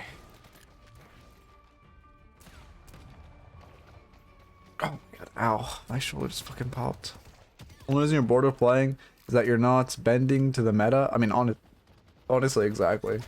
No, like, you're exactly right, because, like, I play, I don't know, who was I playing the other day? I was playing, like, Warden or whatever, and it's just, like, I just lose on a statistical level to every character, and it's, like, I was literally, like, chain dying to Shiv the other day, and it was, like, I was literally a Shiv Calvin lane I was chain dying to, and it's just, like, I literally just felt like I was getting number checked every single death, where it's, like, I couldn't do damage to Shiv, and Shiv could one-shot me whenever he wanted, no matter soul count. It felt so bad.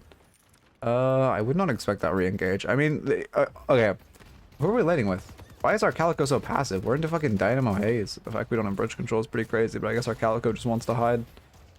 Dynamo strong laner, smile. Let's just spend these souls. They'll learn not to mess with me.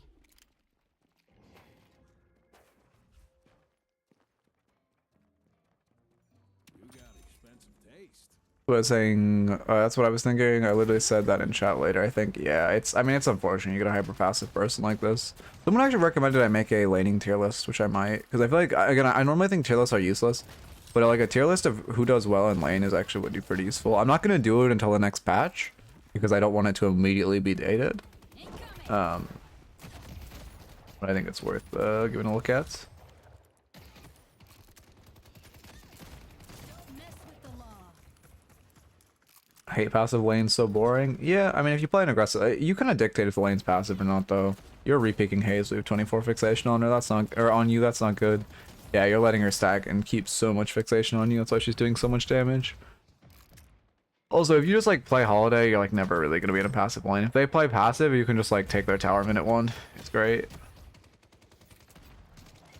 Because they're not gonna be really like defending their wave correctly or defending their lane correctly. Take them down. Don't worry, patch is coming after GTA 6. Oof. I mean, at least we have a major patch. The thing is, the people are okay. I still hold hope the major patch will be in December, but I don't know. I hold hope. It's after Christmas. Oh, and I just want to like chill. Oh. Yeah, we definitely, yeah, okay, sorry, I should have mentioned that. Also, our itemization, like, okay, I don't mind these items starting, but you should go, you don't need extra charge until your third item because you want to time it with your T2 barrel spike. So you could just go, you should buy a regenerative item right now, like, Holiday, or not Holiday, Healing Heart would be great. You could even buy, like, Resto Shot if you wanted to do a more aggressive defense, but some kind of healing is really needed right now. Yeah, no, we just died, yeah. Does Ivy do damage in lane, or should I refund Kovacs? Ivy doesn't really do damage. I mean, Ivy's not really gonna win lane. You just want to like Katsu, cut wave, and like min-max your farm. That's kind of how Ivy should play. Learning new characters is so hard. Anytime I search guys, there's something from 2024, and I can't verify that that guy is from a decent rank. Yeah, that sounds about right. Yeah, that sounds about right. It's just like, yeah, character guides don't really exist. I mean, if you need to, if you're playing a character, like I have a tech for every character, that'll probably get you what you need. That's kind of why I made that video. Like, you kind of just need to watch a high-level player play the character, or you just like need to ask me what the tech is, and I'll tell you. Yeah, this is rough. We're just eating so much fixation perma. That's the issue. Like the reason we're losing this lane is like we're trying to actually re-peak while we're on 37 fixation. If she just shoots us now, like. It's fucked. Wait, what do you mean submissions? Oh, for VODs? I'm still, well, this is the last raffle of today, if that's what you mean. But then we'll do 4 more tomorrow. Ooh. Ooh. Yeah. And just a consequence of us eating so much fixation. Do you know any good training? Just do the like default ones. Like I haven't used Kovacs that much, but I just did like the intermediate playlist for like a month and it got my aim much better. The default Kovacs playlists are really good.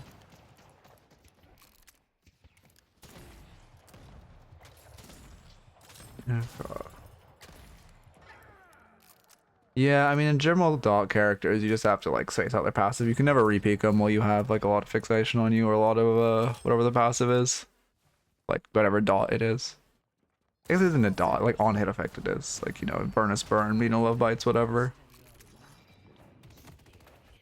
And at this point, even though we should win this lane, like, you shouldn't really be taking a trade with her. Actually, we're not as behind as we should be. I was gonna say, because we're uber behind, but you could have... Okay, you hit the lasso.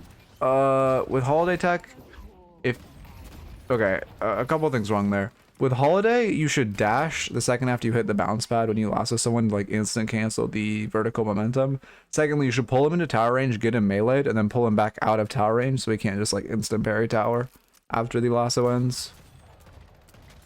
You also should have lasted him immediately out of the dynamo too, but that's... I mean, you got him anyway. I have a lot of pressure though. That's good. No. Just a lot of poke. I mean, it's kind of crazy that dynamo is doing damage to us, but I guess we're just getting kicked. Yeah, you too, to be safe. I like that. You don't have airstrafe. That's good. I mean, your movement's solid. We should just reset now. We're 200 HP. You'll miss a wave, but you just need to reset. Initially, I looked at a Taz VOD, but I made the mistake of looking at a channel instead of a VOD. So I assumed... Oh, God. I assumed he was bombing the minion wave nearly every wave because he recognized he was a low level... He recognized it was a low level lobby and was just opting for wave prout. Yeah. Yeah, that makes sense. Also, no, thank you for the... Oh, no. Someone said you would come into my chat, too. Someone said you would come into my chat. The reason you died there was just we should have reset. We were just, like, overextending at way low HP. Okay. Yeah, now we just skip all... Oh, another piece of Holiday tech. I'll just remind me after this. I'll just like easier like just shown than said.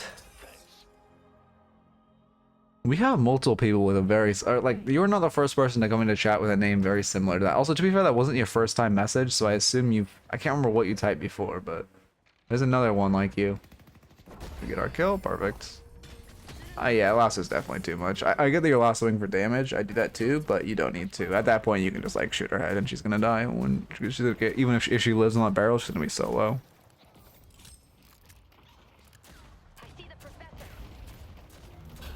Yeah, perfect. I mean, we could roll into tower to parry, but that was good. You should now use that pressure to try to steal enemy farm. We have 2 like highly stealable centers that you could look to pressure, especially with no dynamult online. What's the alternative to pushing lane and getting lane prio? Oh, with that, I mean, well, okay, I guess what character are we talking about? Like, if you're in a lower level lobby and like wave prio is OP, but it's got, okay, there's just a lot of situational stuff. But the alternative to getting wave prio, you still want wave prio, but it's more using your abilities on the enemy for damage and then getting wave prio or try to like use tandem. Like tandem damage on Victor. Wait, on Victor? How was he? Wait, we talked about a bomb. Vaguely remember you saying something about swapping through a paradox wall at like 45 degrees, but I can't find anything online about it. Remind me at the end of this VOD and I'll explain it better. If you angle your wall at 45 degrees and you swap someone, it does double damage for no fucking reason. It's like, just, I don't know why it does that, but it does. Right now you have a lot of pressure. Like, they chose to fight you instead of cleaning up their wave, so with this much pressure, I think you're going to look to roam, which is fine. Your Calico needs to anchor. But you looking to roam is fine. You've lasso up, right? We don't. But it's still decent roam, because they're hard shoved. Our Shiv is 1, but our Fern is healthy. As long as we don't get hit by Geist, it's fine. But if you want to be more selfish with this much prio, you can look to just, like, steal all of this jungle, and that's what I would do, because I play very selfishly. And because you don't have lasso online, it's not objectively better for you to roam. Ugh, streets are saying Paradox is gonna get gutted, actually. That's what the streets said. And by streets, I mean Metro. um. Yeah, God.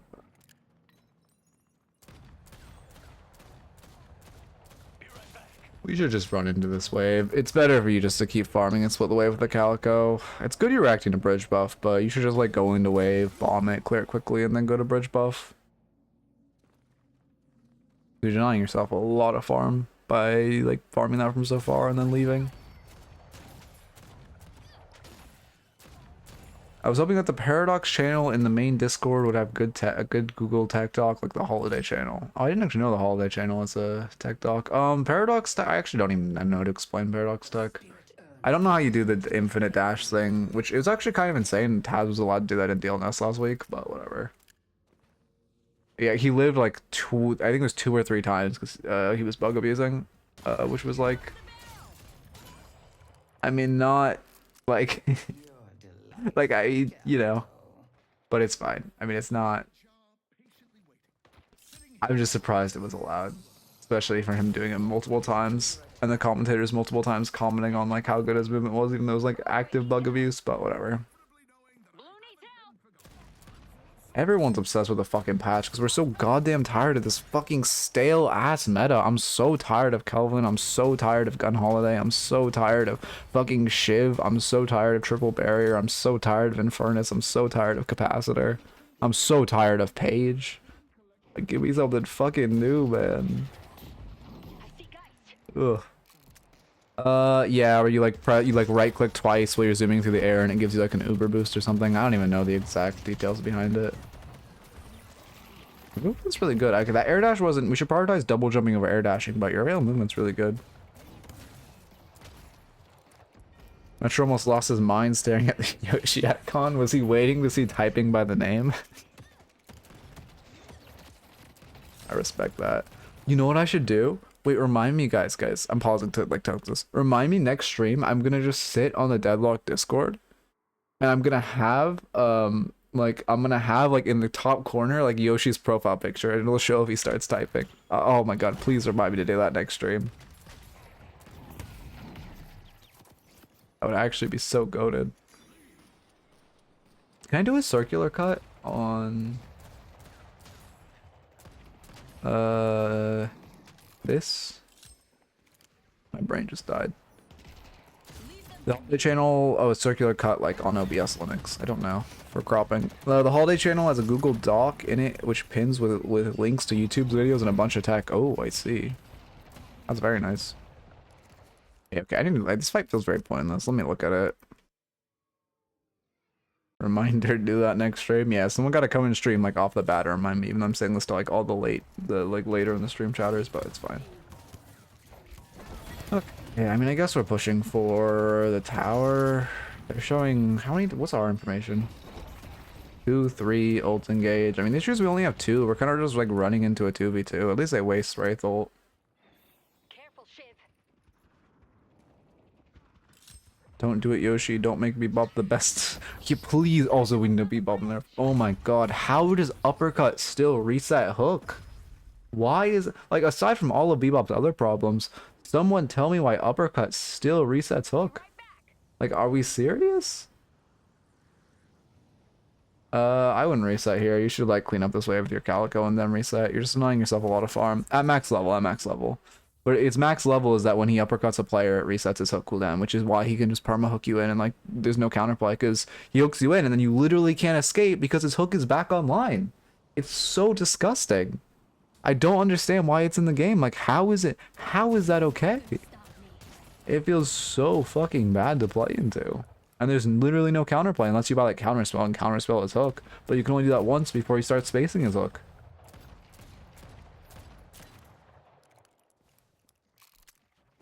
Been so many times I've been like, I could have sworn they used hook before. Yeah, oh, the echo shot. Yeah. Yeah, it's fun. Love Bebop. Bebop has like actually so many disgusting abilities. Okay. We're seeing this tower. Yeah, you just get it and leave. Yeah, fair enough. You look to eat your own farm now, try to get your doubles, yeah. Yeah, I really okay, listen, I love Valve, I love this game. I don't know how to say this without sounding like Flame. You can tell some of the developers, like Hippo or whatever his name is, that comes from Risk Rain, are not or were not MOBA players.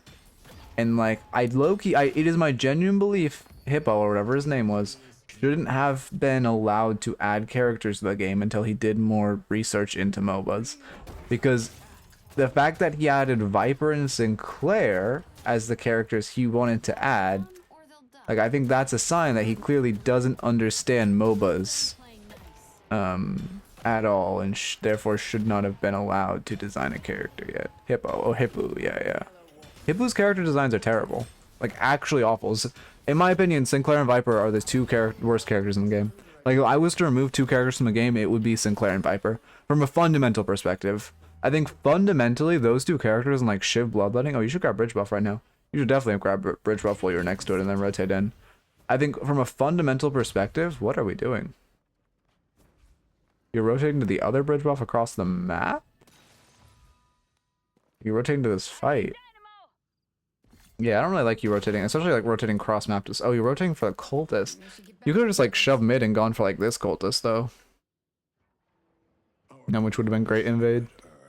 I think fundamentally those two characters and like Bloodletting are. How do we know those are his characters? I think someone's confirmed it, but it's confirmed those are his characters.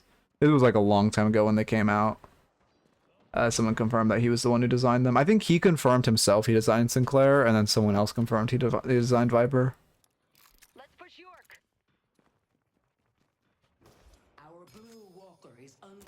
Yeah, that was just like a lot of wasted time on the cross map rotation. I get you want to get here to siege tower as a holiday with ult. You do want to be on your strong side, but you could also just like run Urn. Also, one thing I don't talk about is like Urn's a cheat code. Because like, well, they still have tower. If you just like run this Urn, it's like a complete cheat code. You get Urn, and they get like you're forcing that both teams' strong side has to be here. You're statistically going to win the fight because you're controlling the fight because you have Urn, Andra, Head, and Souls. And then you guarantee after this fight, you just go and take their Guardian.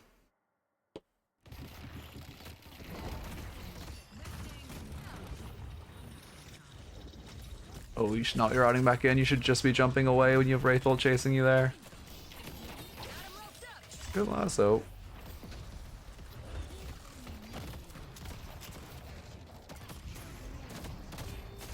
Ooh. Yeah.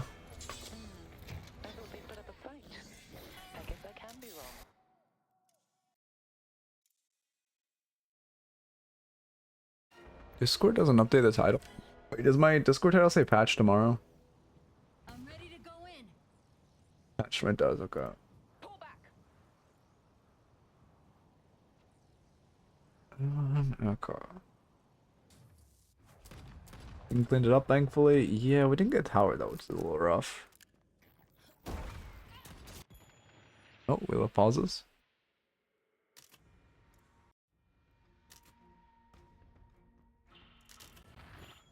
Okay. We're also relying on our abilities a lot for a gun holiday. Your abilities are strong, but we are gun at the end of the day. I would definitely look to invade this jungle right now. Just get your pressure and invade jungle. Press that. Yeah, you have Prio. You should just move to jungle. Wraith has to clean up this wave. It's bad for you to overstay. Oh, now we see Paige. We should just like bounce that away.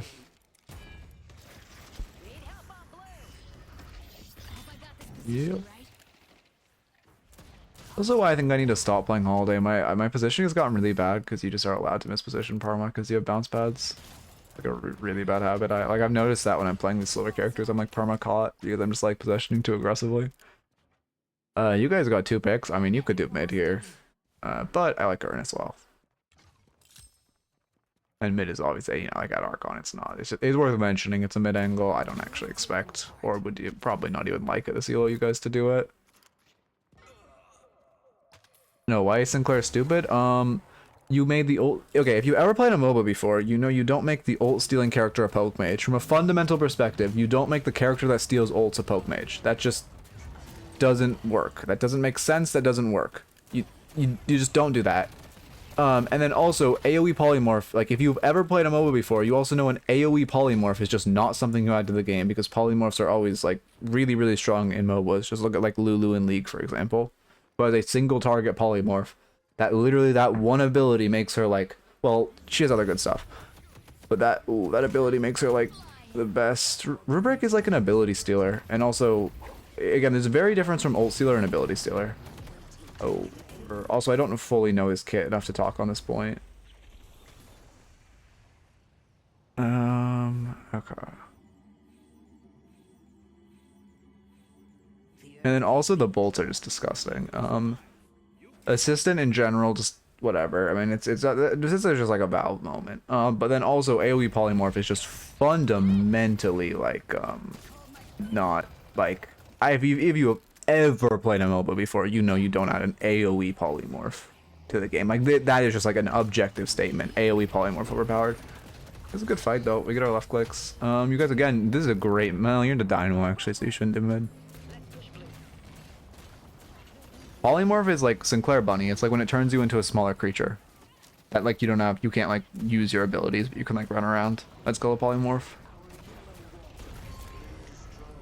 You get mid. I don't honestly think you should have allowed that walker, and they trade it back, but I guess it's worth. Now you guys are going mid, which I don't like at all.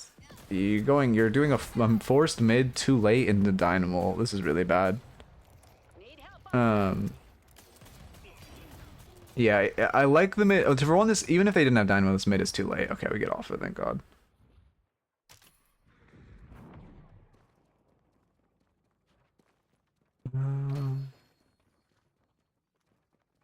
And then Viper just okay. Only to say, he gave a character that's a movement-based character bullet resistance. Like he gave a movement-based character bullet resistance while they're moving. That's all I need to say. I didn't even need to break down like anything else of Viper, of her having like Shiv execute on one button, her having like being Slither just being like sliding around just not being great, Dagger being a literally useless ability. Bola being also disgustingly overpowered. Like I don't even have to talk about any of that. It's just the fact that you gave her bullet resist on slide. Like that just says you don't understand like a hero shooter. And yeah, this isn't like I'm not trying to flame the guy. Like I think he's like gonna make good characters now. He's like understands how a MOBA works, but he should have had more time into like more time figuring the game out before he was allowed to like release characters. I can see haze. Yeah, I don't like the barrier rework, but it's whatever. At this point, I think they've realized they have to just like the thing is the character, they've already reworked 2 of the abilities. Like at a certain point, just recognize you have to rework the character as a whole. Like they're literally gonna rework the Venom next patch. Well, not next patch, but like I don't know when it's gonna be, but like they're gonna rework Venom like within the year. Or within the next year, and then there's gonna be like, oh well, Bola also is a little overtuned, so let's rework that. Like, Let's push York. sorry, I didn't pay attention. I was like, I'll pick 'em apart. yeah, the Venom is just like, again, to be fair, my issue with Venom is not from a fundamentals perspective. My issue with Viper Slide, Viper Bullet Resist, Sinclair existing, Sinclair AoE Polymorph is a fundamental issue. My issue with like Viper and Sinclair, or sorry, Viper Dagger being useless. My issue with Viper Venom is from a very fundamental standpoint. Our wraith is missing. No, we just lost the one into Walker. Ooh, unfortunate. Debuff Remover is very solid. This what the fuck is this? Debuff Remover or Counterspell are both very solid this game. I mean, they're brute forcing mid for fun. This is kind of what you guys did. And when you guys... Okay, you're 7 splitting Walker. That's good. For us, you're contesting. This is fine. I mean, it's a very bad fight for them. It sucks we missed last. So this is fine. I was going to say we should have 1 splitting. We do. What are 3 characters would be good to main where someone who wouldn't bitch at you because a character's overtuned? I mean, that no one. Because the thing is, some characters are always going to be overtuned. It used to be like... It's just a balancing thing. Like, they're just going to buff a character and they'll be overtuned next patch. Like, you used to be able to main Calico, and now Calico's overtuned. Fortunately. But, I mean, it's also fine. I just tend to not main meta characters. Like, notice how I mained Holiday for, like, Here, I want to look at what he died here. I mained Holiday for like a month, and then she became like super meta on her gun build, and I just don't play her anymore. Like, I just hate maining meta characters, so I just don't. We're just tanking Geist Bomb. We're just tanking everything. Like, okay, yeah, the issue is walking back in here. Like, it's fine for you to try to defend this walker, but you need to defend it from height, just tossing barrels at wave. And not like walking in like that with no lasso and nothing really up. Yeah, oh no, I also agree. Calico has way too much like escape in her kit and way too much like slipperiness in her kit.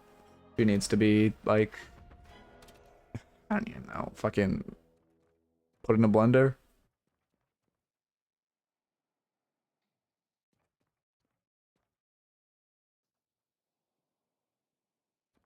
Yeah, it's disgusting, by the way. They took 15 seconds off her ult. Why? Sprint boots. If you go trophy collector, I swear to God. Okay, you sold them. We're going, Bailmaker. I mean, Mina's definitely overtuned and like needs a massive nerf. Yeah, both of those characters are very overtuned. I don't think fundamentally either of those characters are overtuned, but I do think numerically both of those characters are disgusting. Good option for a lasso there. I would definitely lasso that Yamato. Like, when you're page rooted, just staring at her, like, as that page root expires, you lasso her into Walker. So, yeah, she could react with ult, but at this elo, I wouldn't really expect it. And also, then she pops Rejuve onto Walker, and it's, like, way better for you. I mean, in general, in this game, like, literally, all ults need a longer CD, though. There's still such a cooldown issue where, like, you literally just have your ult every fight, no matter what character you are. Unless you're fucking Warden. Unless you're Warden, because goddamn, Warden can't be playable. You could sell Burst for Veilwalker, that's what I'd do. Or Resto Shot for Veilwalker would be fine. You have ample stuff you could sell for it. Very worth to sell Resto Shot right now, it's providing you next to no value. No, but the thing is, Dynamo does have his ult up every fight because Refresher is just a disgusting item, but I'm not even going to get into that. I also, my TLDR is I believe Refresher should be removed from the game, and I've been preaching this for over a year. That Refresher just should be removed from the game. I mean, it's not an item that should be allowed to exist. It is not fun, not counterplayable, overtuned, overbalanced, like, yeah. Warden just outed the meta for one, capacitor fucks him up with his barrier and his movement speed, but for two, he just isn't, he's just slow. Like, he's just so slow, and his spirit numbers are bad. His gun numbers are really good, but he's fucked in gun because, again, capacitor just removes his movement speed and his barrier, and he doesn't have, he's like slow as shit, but his spirit numbers are bad. Like, I tried play, like, it's fucking cosmetic, man. I do, by the way, I want to point out an ult build. His ult does like half of the DPS of his gun on a gun build. It's a good fight. I mean, good prioritization. Great job spacing Dynamo. They're down one Rejuve, which is really good. I wouldn't. You guys are chasing very deep. Like when they have Rejuve, you guys really shouldn't chase like this. You kind of get the pick past your Walker, which is a little lucky. But then you should walk back. You got your pick. Like this is your Shiv is still 1 HP. Like, they still have a Rejuve, so it's not a great fight.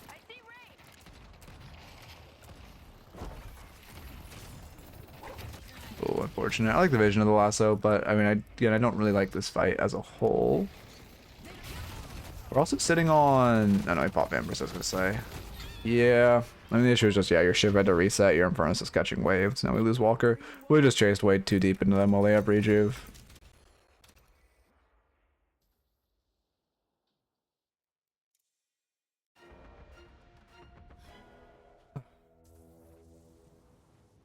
Yeah, I think a lot of stuff just needs to be removed. But I don't think Valve should be afraid to call shit dead.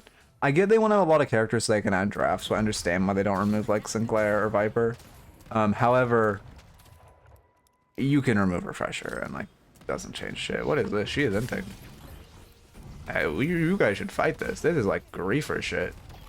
I guess she should die for this 1,000,000,000%. You should not be running here. He's like chasing behind your team, behind Urn. Your whole team is here.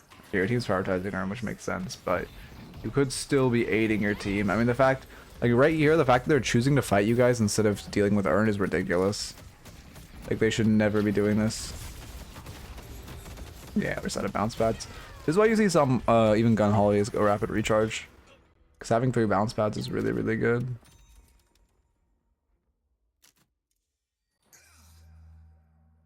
Yeah, I think we're getting glass cannon next, but we definitely need our glass cannon before lucky or not lucky for Van Burst. Headed to blue. Let's go to Broadway. Glass cannon on by like this, okay, the reason this character is so overtuned is because she's like numerically overtuned. So getting glass cannon, you just do like it's so disgusting how much damage you do, and with even with like 0 stacks, you don't even need the fire rate, just the fucking 80% gun damage. Like actually so gross. And then you get lucky shot and it's like plus 33% and you just like roll. It really sucks today. Yeah, it's been bad today and yesterday. I'll look if there's anything I can do on my end before tomorrow's stream, but I don't think there is, because like my Wi-Fi all says it's good, all my stuff says it's good. Now we pressed the wrong button, unlucky. Okay, I mean we get our I agree. I much prefer an overtuned rejuve to an undertuned rejuve. Having like a 30-minute game is so much better than a I mean, your airstrafing is good. It's so much better than a fucking 50-minute game on average. Now, if you played in the fucking trenches of like average 50-minute game, oh my god, it was miserable. Back when like rejuve was like cosmetic.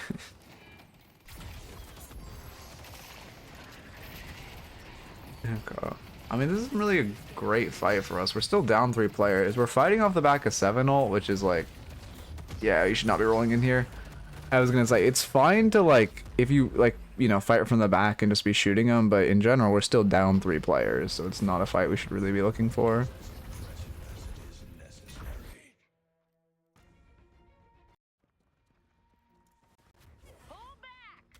Soul Rebirth? Oh god, Soul Rebirth. Oh god. Thank god they called that item dead. Holy shit. Why can't they call Refresher dead? Just remove Refresher. Life is a fucking utopia. Okay, they have Rejuve. We should just like play safe. We have really good...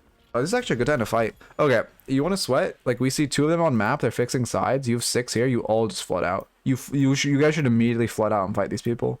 You know you have a player advantage. And if you just wait for these 2 to fix their waves, they're just going to come into your base with your knocked patron and fight and just win the game. So you should 1000% just flood out on them right now. You should also be like walking up aggressively to look for a lasso. It's like, this is a... Oh, okay, you don't even need a flood out. They're just inting for you. Cool.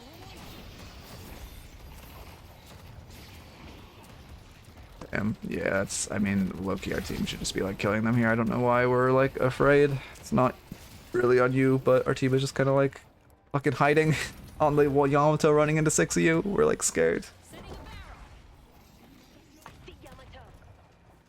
Yeah, that's the average bebop one trick. You guys need to be fighting. You're just kind of like waiting for them to come and do pit, but like they just, well, in theory they should just win when they're in pit. I see this game goes longer, which is insane. I guess they just Paige don't have knockdown? She does, right? Oh, she just didn't hold her knockdown. No, she did. How the fuck did we lose this? Refresher on 7 ult? Maybe? Or how do we not lose, I mean? Oh, they're just... The Wraith just doesn't want to shoot Patron. Oh, they're just greeting for kills. The Wraith just doesn't like winning the game, I guess. Good shots. No patch game is dead? Yeah. I think tomorrow... I don't even know if it's gonna come tomorrow. It might be next week, man. But we pray. Okay, he's an enter. Nice. That should never have gone like that. When you let them into your base and pit like that. Like, if Wraith just chooses to shoot the Patron instead of, like, doing that, you guys just win. Earn plus yellow? Yep, that's a good call. You should just grab... You should beeline this gun buff right now. I'd beeline this gun buff. Oh, okay, yeah, Paige wins the 1v5. God, Paige players are fucking intelligent. Yeah.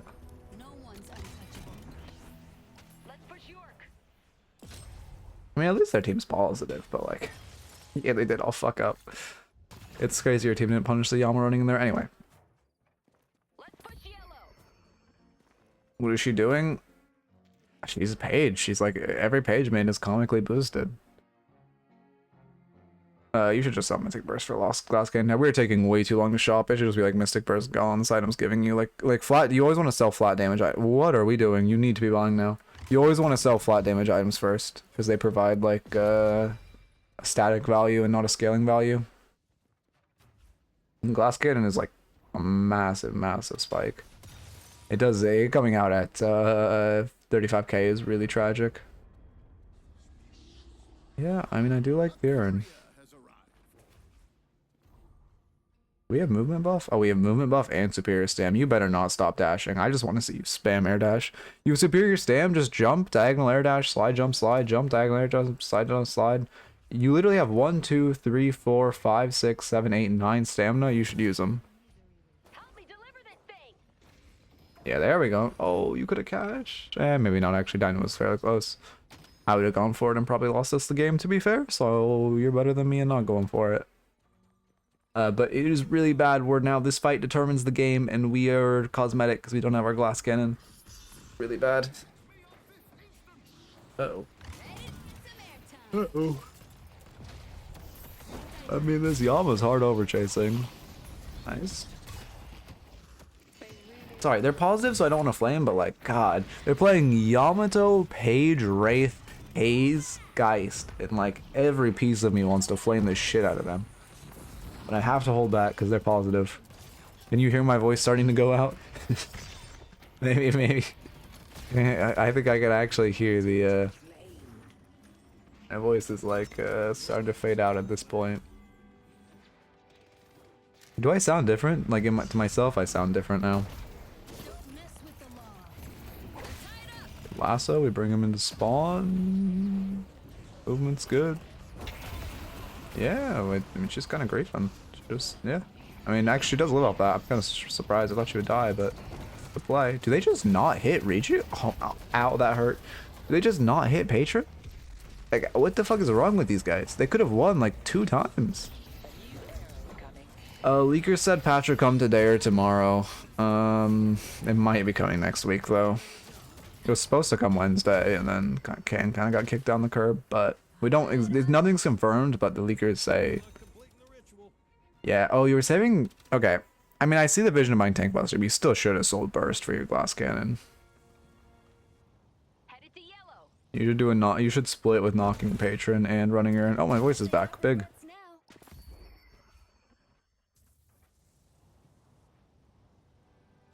Oh, ow, that burned. Okay, maybe my voice isn't back. Yeah, maybe they just didn't have a wave, but like... In... La Critura ass gameplay, that's all I'm saying. We just run down mid? I mean, I like just running down mid to knock. Oh, we're doing mid off spawn, big. Yeah, someone's using the mod, that's huge. I should start using the mod. I wasn't using the mod for so long because like, I feel like I like actually doing the math in my head, and then I realized I'm just kind of griefing myself. I like that you walk in Veil, but you should be checking it. It's great to check Veils when Riju's falling. You're standing outside for Lasso. You don't have to stand that far for Lasso. Like when Riju's falling, you can walk into pit, because like they're gonna melee it. You can walk like here. It's not like Para-ult where you like have to be outside of pit, because you can just drag them away. Or you can just lasso them and hold them on. Well, no, never mind. That's troll. I shouldn't say that. That's only if you're in like a very coordinated game where you know you're not contested by more. Yeah, see, I mean, you see that fucking damage spike when we buy glass cannon though. Holy, you go from like now, like imagine if instead of like Tank Buster, we had lucky shot, and like it's actually crazy. Oh, that makes sense. I forgot about Dynamo. Yeah, you're right. That was the correct play. Stand outside of pit then, 100%.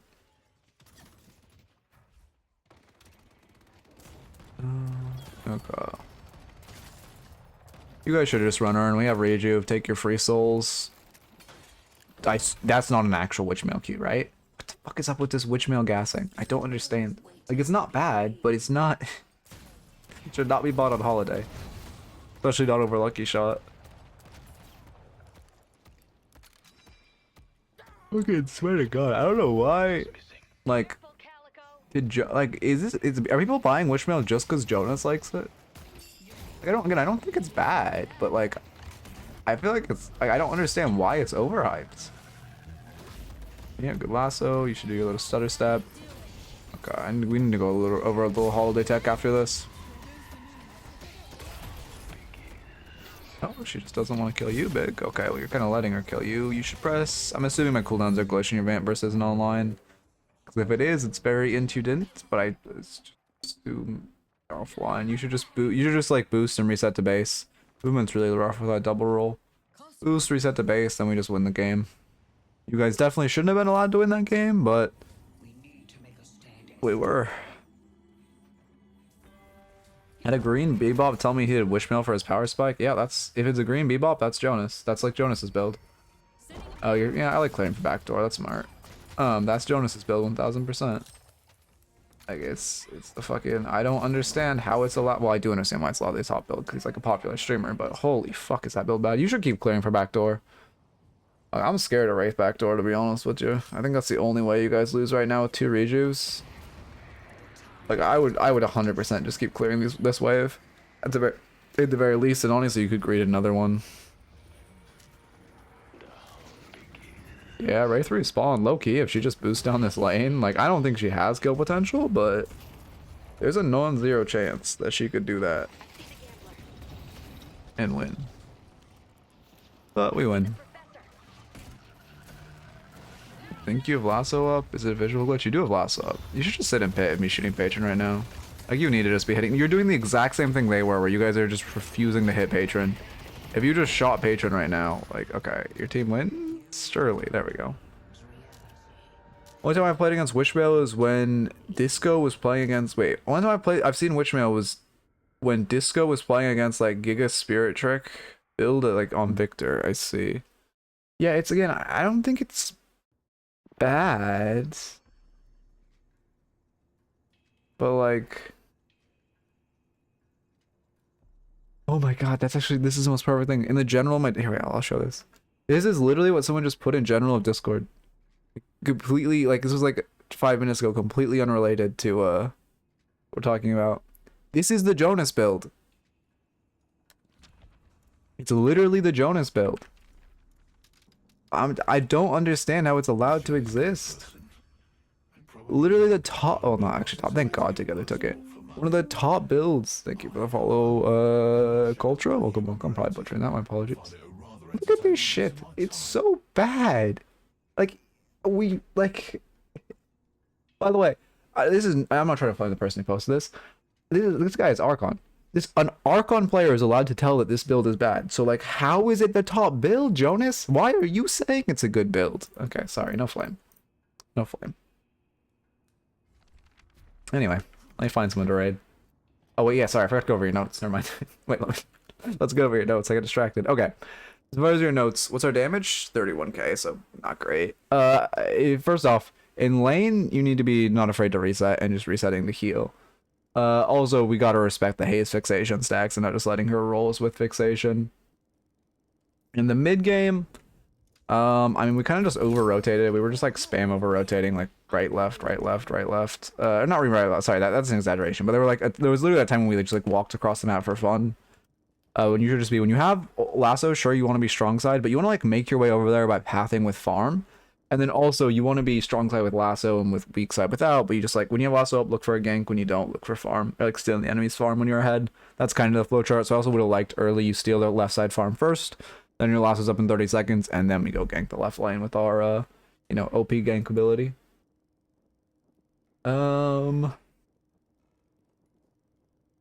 I just assume when he says it's a good build, he leaves out for him. It's not a good build for him, though. That's the thing. That build is ass for anyone. It's so bad. I'm not trying to flame, but it's so bad no matter... Like, okay, sorry. I'm not trying to flame. It's a terrible build. His Paradox... Oh my god, let's go over his Paradox build. I'm sorry, I have to, like... I'm not trying to flame, but, like, I have to, like... Bro, it buys expression on Paradox in 2025. What the fuck? This item doesn't work on Carbine anymore. It is literally useless. What are we doing? What are we... Why? Is this... He, by the way, this isn't like an old build. He updated this less than a week ago. And he buys expression on Paradox. Like, what the fuck are we doing? Look at this. Like, ugh. Like, this is fine, this is fine, this is fine, this is fine, this is fine. Sure. A little more supportive, but it is a good item. God-awful. I would buy long range in lane, but sure. Sure. And then, I mean, I guess, I honestly, the rest of the build isn't good, but it's not, I mean, why are we buying right? It's not bad. Greater expansion on Paradox? This is not bomb, by the way. We're buying greater expansion on Gun Paradox. What are we doing? What? This is not bomb Paradox. What the fuck? Okay. DB, sure, but like, why are we buying it so late if we're going supportive? I guess this isn't in order. Sure, anyway, it's mostly this fucking item, anyway.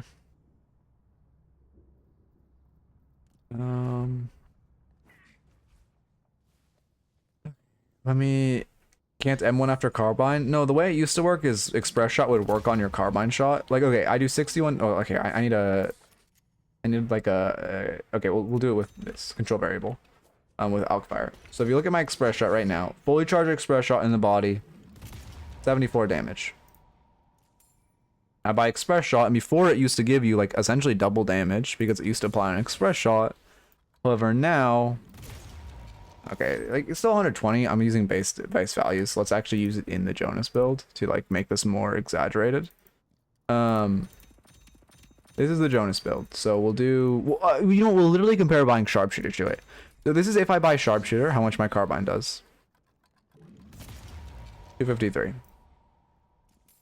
If I buy express shot, I didn't even look at how build this bad is. 256. Like, you can see the significant difference in like how much, like the fact that this item gives flat bullet velocity. It gives like bullet velocity, bro. Like that's the stat we're taking, and fire rate. Two useless stats on Paradox. Well, to be fair, bullet velocity isn't terrible. It's not like that useful. Versus you could get like less weapon fall off range, more weapon zoom, more fucking sprint speed. Like it's just like.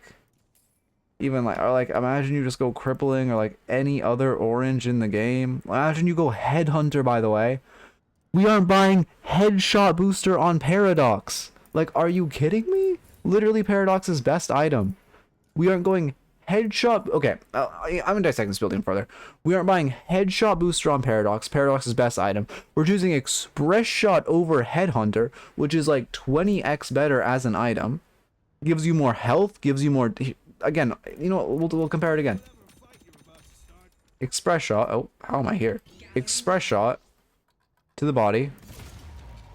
231. Versus...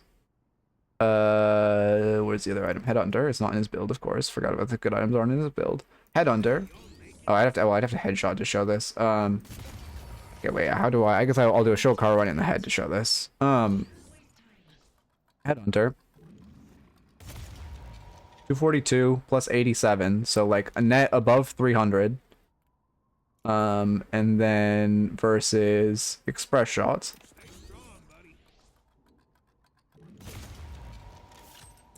300. So like again, fairly comparable damage, except that fucking like you are still getting more out of Headhunter, but also Headhunter gives more weapon damage, more bonus health, and max health heal on kill along with move speed.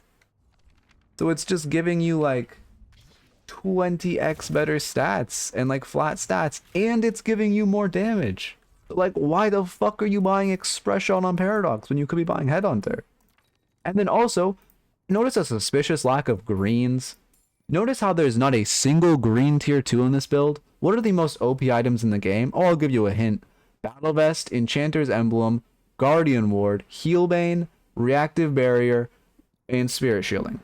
The most OP items in the game. There's not a single green tier 2, and you're not buying a single green item in lane, which means you're gonna fucking combust. Because you don't have a single green item to actually provide you any of the health investments you need to survive the laning stage. Oh my god. That's the dissection of this build. Like, well, you know what, fuck it. We're like, I'm swinging today, let's swing. Also, I want to, like, this is not a shot at, like, the personality, it's a shot at how, like, the fact that these builds are top and they're, like, actually god-awful. Dog shit item. Like, okay, this is fine. Why are we buying... Okay, well, we're buying it for a trophy collector, but, like, why are you... Tell me in what world, like, why the fuck would you buy sprint boots before Spirit Strike? You're... On Bebop, you're not really gonna box max because you're Bebop. And then also, like, I know his ass isn't box maxing. I know people who, like, play him aren't actually... Oh, the wall tech, thank you. I know people who, like, fucking play him Like playing these builds are not box maxing, so why are you building this like ever? But whatever. We also aren't really. Well, I'm not even gonna go that. Spirit Strike, yeah, it's good. Whatever.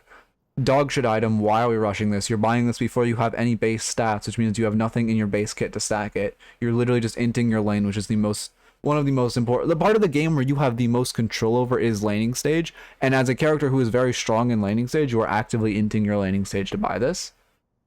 Sure. Honestly, the rest of the build is like fine. I mean, these two items are situational. Sure. I mean, Healbang comes out way too late to be relevant. Sure, this is like an extremely situational item. It's only good in like 20 to 30% of games. Sure. Like, why at this point in the game are you buying this? Reverb, sure. Like, the rest is like okay, I guess. But like, you get the idea. And you're literally inting Bebop's best part of the game, which is his laning stage. Like, you are actively throwing every game that you play this build by like sacking the part of the game where you have the most control of and Bebop's best part of the game, which is laning. Thank God Together stole his top. Even okay, Together, I still think this is trolled by trophy, but even like Together, notice how he buys like 8 other items to like actually, I mean, he's also buying Strictness Fresh, just like I don't think he's getting the value of box maxing, but like anyway, notice how he's buying like actual items in lane to perform in lane and actually have some value in lane. Then he's going trophy. Then he's going Spirit Strike. He's going an item for self-bombing, like so you can go in and actually self-bomb yourself. Also Veilwalker for actually like, oh, another thing about Jonas's build, where's my fucking movement speed? Your only movement speed is boots. Like anyway, like how are you gonna roam around the map as Bebop with only boots? No, I'm just flaming Jonas's builds for being terrible. And like saying that I listen, I'm not flaming him as a content creator, but I am flaming that his builds are like really dog shit, and there's multiple times. The way I discovered his Paradox and Bebop builds, both builds, individual instances, I said, oh, I'm gonna report this guy for inting with this build, and then at the end of the game I like flamed him to some capacity. He's like, that build is terrible. And then he said it's the first guy said it's the top Bebop build, and the second guy said it's the Jonas Paradox build. Check his Infernus build. Oh god. Here, let me show Holiday Tech first before we're in for a penny. Let me show the tech I was going to talk about first. First off, Holiday Tech, -2 jump. You go fucking Super Saiyan. You should be using that if the person who played... Oh, you are still here. You should be using that. Yeah, any other things to note for Holiday? Yeah, this is the tech we should be using for moving around. -2. And then slide. Thank you for the follow. I was going to call you Paradox. Welcome. But that's the tech I wanted to show. That's the main tech. Sorry I kept you here for like a year. Have a good night, George. That's the main piece of tech. As for Para, I don't actually know the tech myself. Like I just know of it. I don't actually I'm not a Paradox main, so I couldn't tell you how to consistently do it. But essentially, you're just placing your wall at like a 45. You're like when you how do I like again? It's easier said than done. You just want to place your wall at like a 45-degree angle when you ult him into it, and it applies the damage twice. I didn't do it right there. But like, okay, we can test. Like base wall does, we'll say 226 on that swap, and then if I'll try to angle it correctly, although I probably won't. Yeah, only 225. Like it's more difficult than it seems. But it's like if you can get it right, you can just consistently do extra damage. Give me the tome, detective. Okay. Now let's look at his Infernus build. Oh god, if it's a top build, I'm gonna fucking scream. Oh. I mean, it's Dash Furnace, I guess.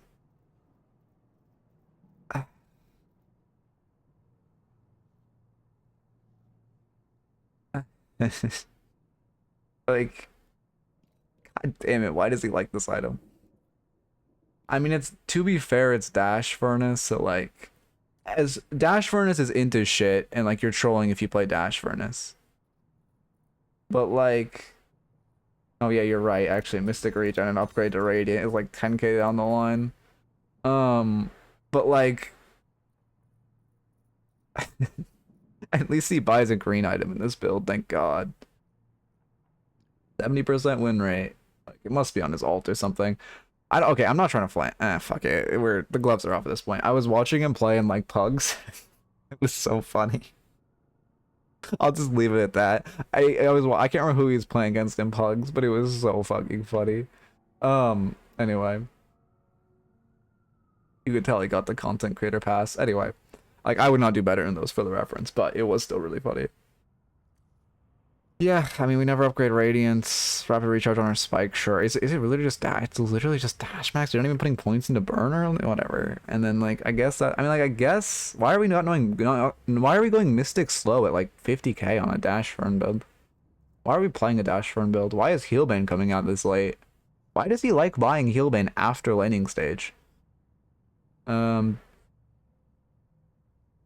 SLS, but then we never upgrade it to Infuser till I mean, I know, I guess this is fine, to be fair. Why not buy Warpstone first? I feel like this is just providing no value. Okay, anyway, I don't really have a good frame of reference, because, like, again, Dash Furnace, oh my god. Okay, anyway, I don't really have frame of... Why are you buying fucking Witchmail on Infernus, anyway? It's only half decent on Bebop, which, again, I don't even think it's good most games on Bebop, because Bebop's tanky. Infernus isn't tanky. So he can't provide the Witchmail procs like you need. And also, again, most games, Witchmail isn't good. Oh, God. Okay. Let me get on like a normal build. I swear to God, if this gets higher than fucking Lightbringer's build, oh my God. You do Metro's next? Again, I actually don't think Metro's builds are that bad. Like, okay, to be fair, I will say I don't like his Infernus build that much just because you're rushing Toxic. Like, if you're above us, if you're like above Phantom, Toxic Rush isn't good because they'll buy Remover. Also Sprint Boots again, kind of same thing where like he is probably actually like I think Metro's a good enough player that he's probably getting value out of Sprint Boots by box maxing in lanes, but the people who play this build are not. So like the reason I don't put Sprint Boots in lane on like any character besides Calico is the general population who plays builds is not getting value out of Sprint Boots. Res is like fine. I mean, again, this is only good if you're like below Phantom where people don't counter itemize. I will say I'm not a fan of Burst Fire. I much prefer an item like Cultist for both fire rate and soul inflation. I think it's significantly better to have Cultist over this.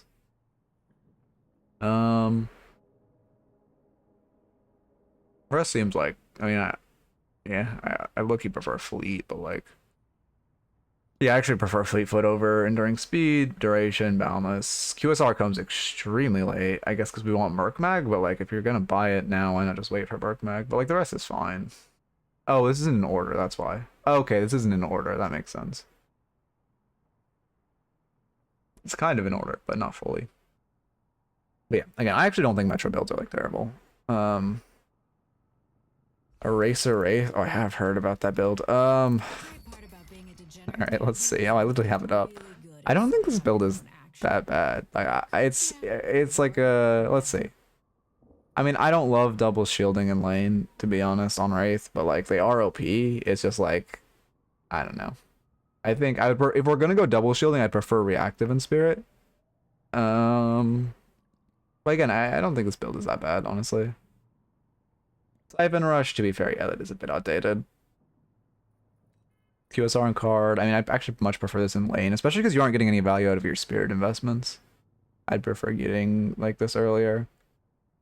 But I think the goal of this early is not to win lane, it's just to survive, which makes sense. That's why you're going double shields, because you're like a weak ass laner, so you just want to like box maxes and like farm and like live as long as humanly possible without winning lane. Yeah, you give lane. Yeah, that sounds right.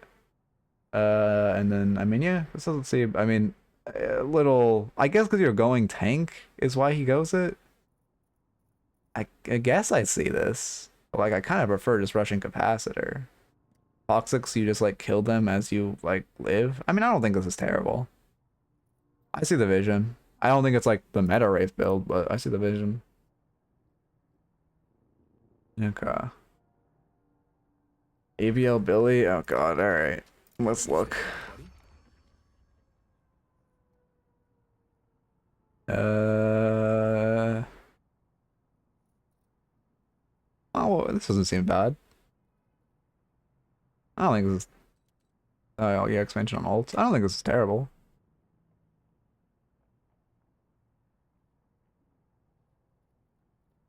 Right, this is bad, so this build is like, play... Yeah, I mean, it's just like, you're useless in lane anyway, so you're just playing for survivability.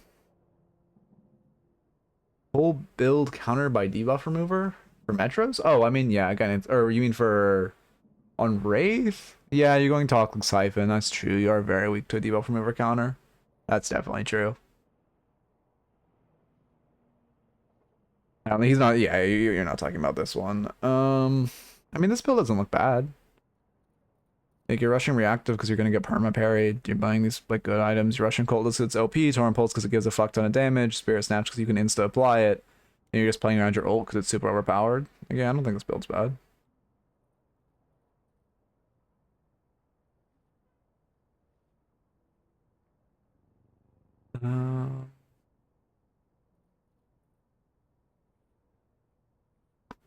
Yeah. Let's see. That might be the end of the making enemies of other content creators. Well, I guess, yeah, that was literally just the making enemies of other content creator segments, but again, I don't think Metro builds are bad. The only person I really think I don't want to, I just spent like 2 hours shit talking about. The only person who I really think makes good builds that are popular is Jonas. I think Jonas builds are only like popular because he's a content creator, and they have no right to be that popular because they are all fucking awful. But like, I think Metro builds are fine. Like, generally, every other content creator, like mass builds aren't great, but he's like pretty like, from what I've heard, he like is clear like this is just kind of like a for fun type build, which is fine. The issue is like Jonas packages his builds as like good or meta when they're fucking awful. No flame. Oh yeah, Mobilytics also dog shit. Don't get me wrong, those are terrible. Uploading this on the Midnight Clips channel, yeah. I mean, I can look, but like, I know fuck all about McGinnis. You know it's important to give back. That's why Let's see. I'm on Lash. What the fuck? How did I misclick? Let's get to work. Doesn't Ray have like literally all the why do I have this? Oh, because I was counter items. Which one did you say? Which one in particular? Because I can't really look at all of them. I'll look at the gun one, I guess. This looks fine. I mean, again, I'm not really a fan of burst fire, but I guess I'm a Guinness. You actually do want to slide max because you want to conserve your mag. That seems fine. Yeah, it seems fine. I don't see anything like standing out as wrong with this. Your Tesla Rush is like not meta, but I mean it's not bad. It's Highdocker, Ivy, but McGinnis. Holy shit, you're right. Wait, you're actually right. Aside from burst fire, it's just Highdocker, Ivy, but McGinnis. Alright, we'll look at this page build. I did not expect to get CC'd in this, but honestly, I'm enjoying it. I just like, again, I'm not trying to make enemies, but like, I need like people in my community to understand, don't use Jonas builds. Okay. No, don't. Well, here, I should start doing this when I'm talking about builds. Don't go this before Guardian Ward. Guardian Ward fucking disgustingly overpowered. Go at first every game. High velocity is a crutch. It's fine, but it's a crutch. I mean, I would prefer, if you want to go a gun item for like gun defense, again, I think gun page is useless, but if you want to go a gun item in lane, I just go split shot. It provides pretty similar damage value to this, except it gives like, you know, much more wave clear.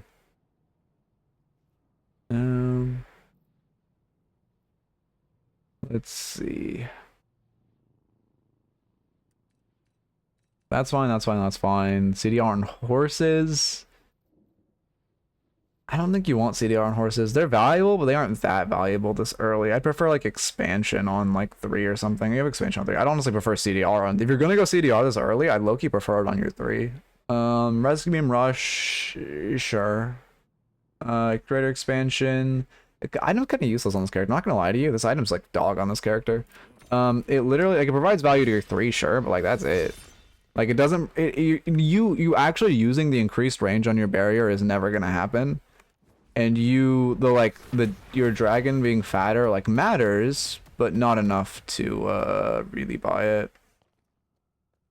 And then it literally doesn't affect the ult because the ult is already cross map, so like it's just kind of there. So you're really only buying it for the fatter dragon, which isn't really worth the buy unless you're dragon maxing, but I doubt it. You are dragon maxing at some point, but not early enough. Generally, you're not going to get the range out of the on the barrier. I would just not upgrade range. No, no, it's because horses are like a line-based ability, but they're if they weren't cross-map, they would get increased like distance on how far they travel, but they're already cross-map, so it just doesn't affect them.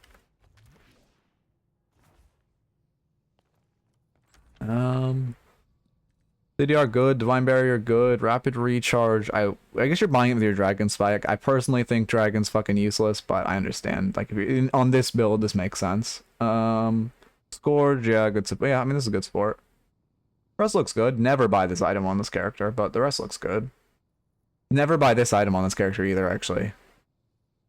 But the rest looks good. Knockdown's kind of core, I would say, not really optional. Like it's so OP to just setting up your threes.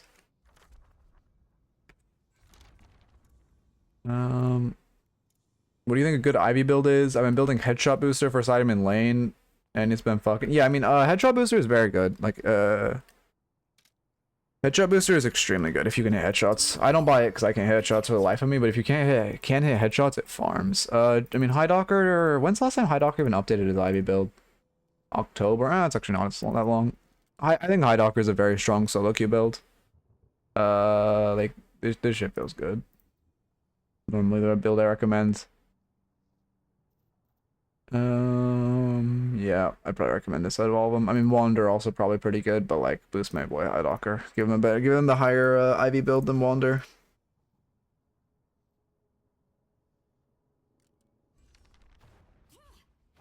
Okay. I mean, but what items are you getting value out of in this build? Let's see. I'm excited. Okay, that's a lie. I'm really nervous. You're getting value on your barrier, which again, barriers doesn't really matter. I guess Scourge has greater range, true. But like that's really it. How big of a difference is it?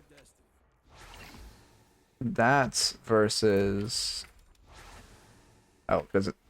Oh, I don't think it affects it. I think it's glitched and doesn't affect it. Radius 13.5. Oh no, it's just okay, so that's a pretty significant difference.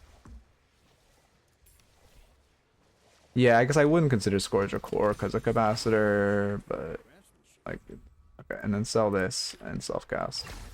That's a pretty that's a significant difference.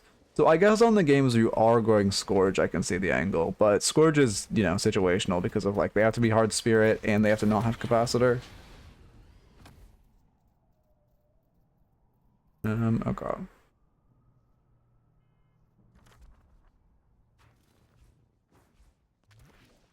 Spam press buy. Wait, what do you mean press buy and then look at the item? Wait, you can just wait, what do you mean by that? Press buy and then look at the items.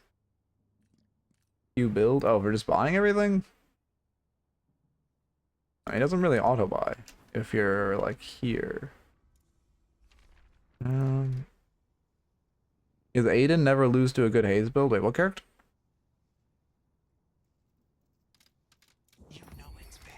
Aiden have a Haze build? Is that what you mean?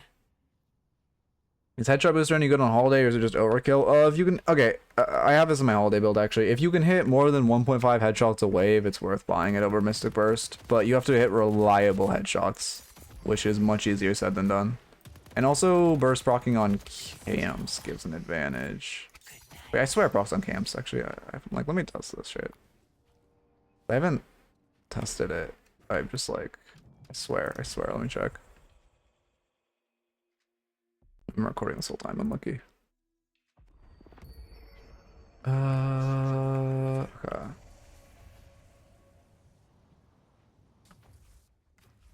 Then do that. Holiday. Okay.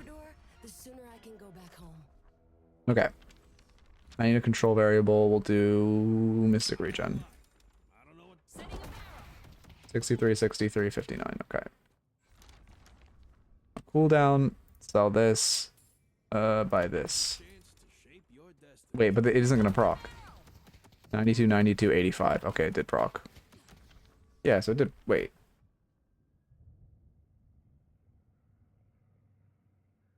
Wait. Wait, it did proc, but I'm going insane. Okay, let's max it and try this again. Control variable. 110, 102. 137, 127. Wait, it's not proccing. Does it have an invisible cooldown on camps? Or can it only proc once on camps? 101. Oh, it can only proc once on camps. Oh, interesting. Okay. It does proc, so it does matter for farming.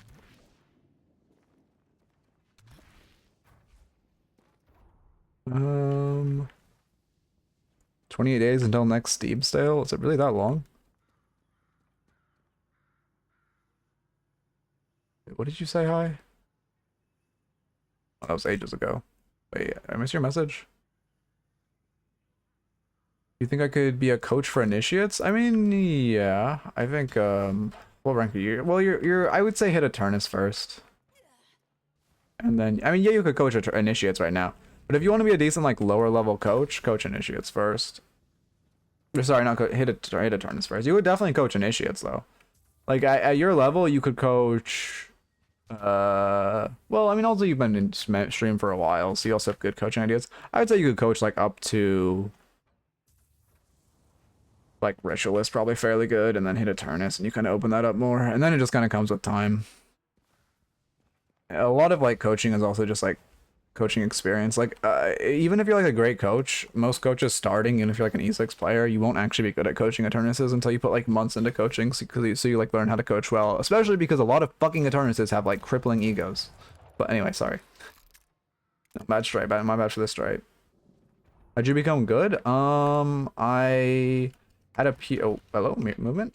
Well, as you can tell by me fucking up that jump, I am not good. But I had a period of like a few months where I work in consulting, so there's like it was slow for a bit, and I just like played like, I don't know, 8 hours a day of just Mirage for a few months straight. And next thing I knew, I checked leaderboards, or they actually no, I checked, they added leaderboards, and I was like top 200, and I was like, oh, okay, I guess I am good at this game. Used to coach in other games, and you got good flow. I appreciate it. Yeah, I like coaching a lot. It's like very, I learned a lot from watching Woohoojin back in the day. I think also a good way to coach was like watching other coaches, right? Because like Wolf was coaching a little today, and like he said like having watched me helped, and like the reason I started being a good coach was because I watched a fuck ton of Woohoojin. So also if you just like watch other coaches a lot, you tend to like emulate their like I don't even know what you emulate, but just like you just learn what a coaching flow is. For example, I remember when I started doing this, I got so many people who commented that like when I coached saying we like sounded unnatural. But I knew because I watched a fuck ton of Woohoojin, like that's just how coaching is, so I just ignored them. And now everyone who like actually understands what coaching is like understands saying we is like, I mean maybe a little like preference-y of me saying it, but it's also not like it's fine, like it's normal. You're just saying it so it sounds less like abrasive when you give critiques. Okay. Well, that was like, we just stalled for like, that was like 30 minutes of completely unplanned stalling. I do kind of like that random shit though. And you guys stayed for that. I guess to be fair, it was still educational. If you guys can think of like other educational shit like that for me to do on stream, I'm happy to. Again, one reason I'm like, I'm not gonna lie, one reason I feel comfortable, like, versus someone dissecting someone, like, dissecting builds, like, I've dissected Jonas's, like, those two Jonas builds for, like, months now, so I am very comfortable telling you exactly what all the issues are. So like that's why I'm like, you know, happy just saying that on stream without like I know what I'm talking about with those, because I've been dissecting those builds for a long time, because I've, you know, I just tell a lot of people why they aren't good. I feel like I shouldn't coach because I make decisions out of intuition and not knowledge. I mean, if yeah, to be fair, that can definitely be like an issue, but it's also like just, you know, you just focus on why you make decisions or like look into them. Like it's just something you gotta learn. To be fair, that is a thing. Like of that does make it less like coach prone, but it's also just like, you know, if you focus on it, you'll figure out why. Also, you can sometimes just coach off intuition. Like if I sometimes I will just like say like, oh, this is bad, and I won't really know why, because it's just intuition. And then I'll pause and I'll look at the like game state and be like, okay, why do I think this is bad? And I'm like, oh, you know, they like we're pressuring too aggressively this like early in the game, we're pressuring too whatever. But sometimes I'll just say this is bad, and then like look at the game state after and realize, why do I actually think this is bad? Like why is my intuition telling me this is bad? Okay. 75 in lane for, wait, what's up? Or like headshot accuracy or something? Oh yeah, headshot accuracy. 75 to 33? I don't exactly know how that statistic works, to be honest. I think it's the percentage of the shots you hit. I don't think it's percentage of shots. The way that the percentages work, I don't think it's percentage of shots in general. I think it's percentage of shots you hit are like 75% are headshots. Okay. I mean, that's good if you have like good Deadlock intuition. Okay, I should probably find someone to raid now. I'm getting really hungry. Oh, I don't have easy food to make though. Fuck. Previewing tonight's. Hey, fuck, what I played? Twitch Sports. What a fucking oxymoron. Ugh, so I was gonna raid Swento because he was actually live and I see he's playing fucking Overwatch. Ugh, I would not subject you guys to that. Game raid Division. Division raid time? Division or AVG? Probably Division. Okay. 30 minutes until patch trust? I believe. Ignore the raid popping up on screen. Okay.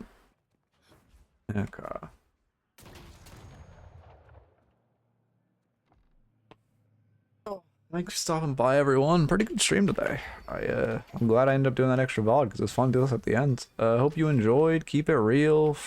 Four free sessions tomorrow again, and I'm teaching a Gosu class tomorrow night, and then coaching Gosu scrims tomorrow night. So if you're in Gosu, you'll get a lot of me tomorrow. Yeah, 4 free coaching sessions tomorrow. Hope you enjoyed. Keep it real, and I will talk to you all then. Peace. Okay. As always, VOD watchers, you guys are the best.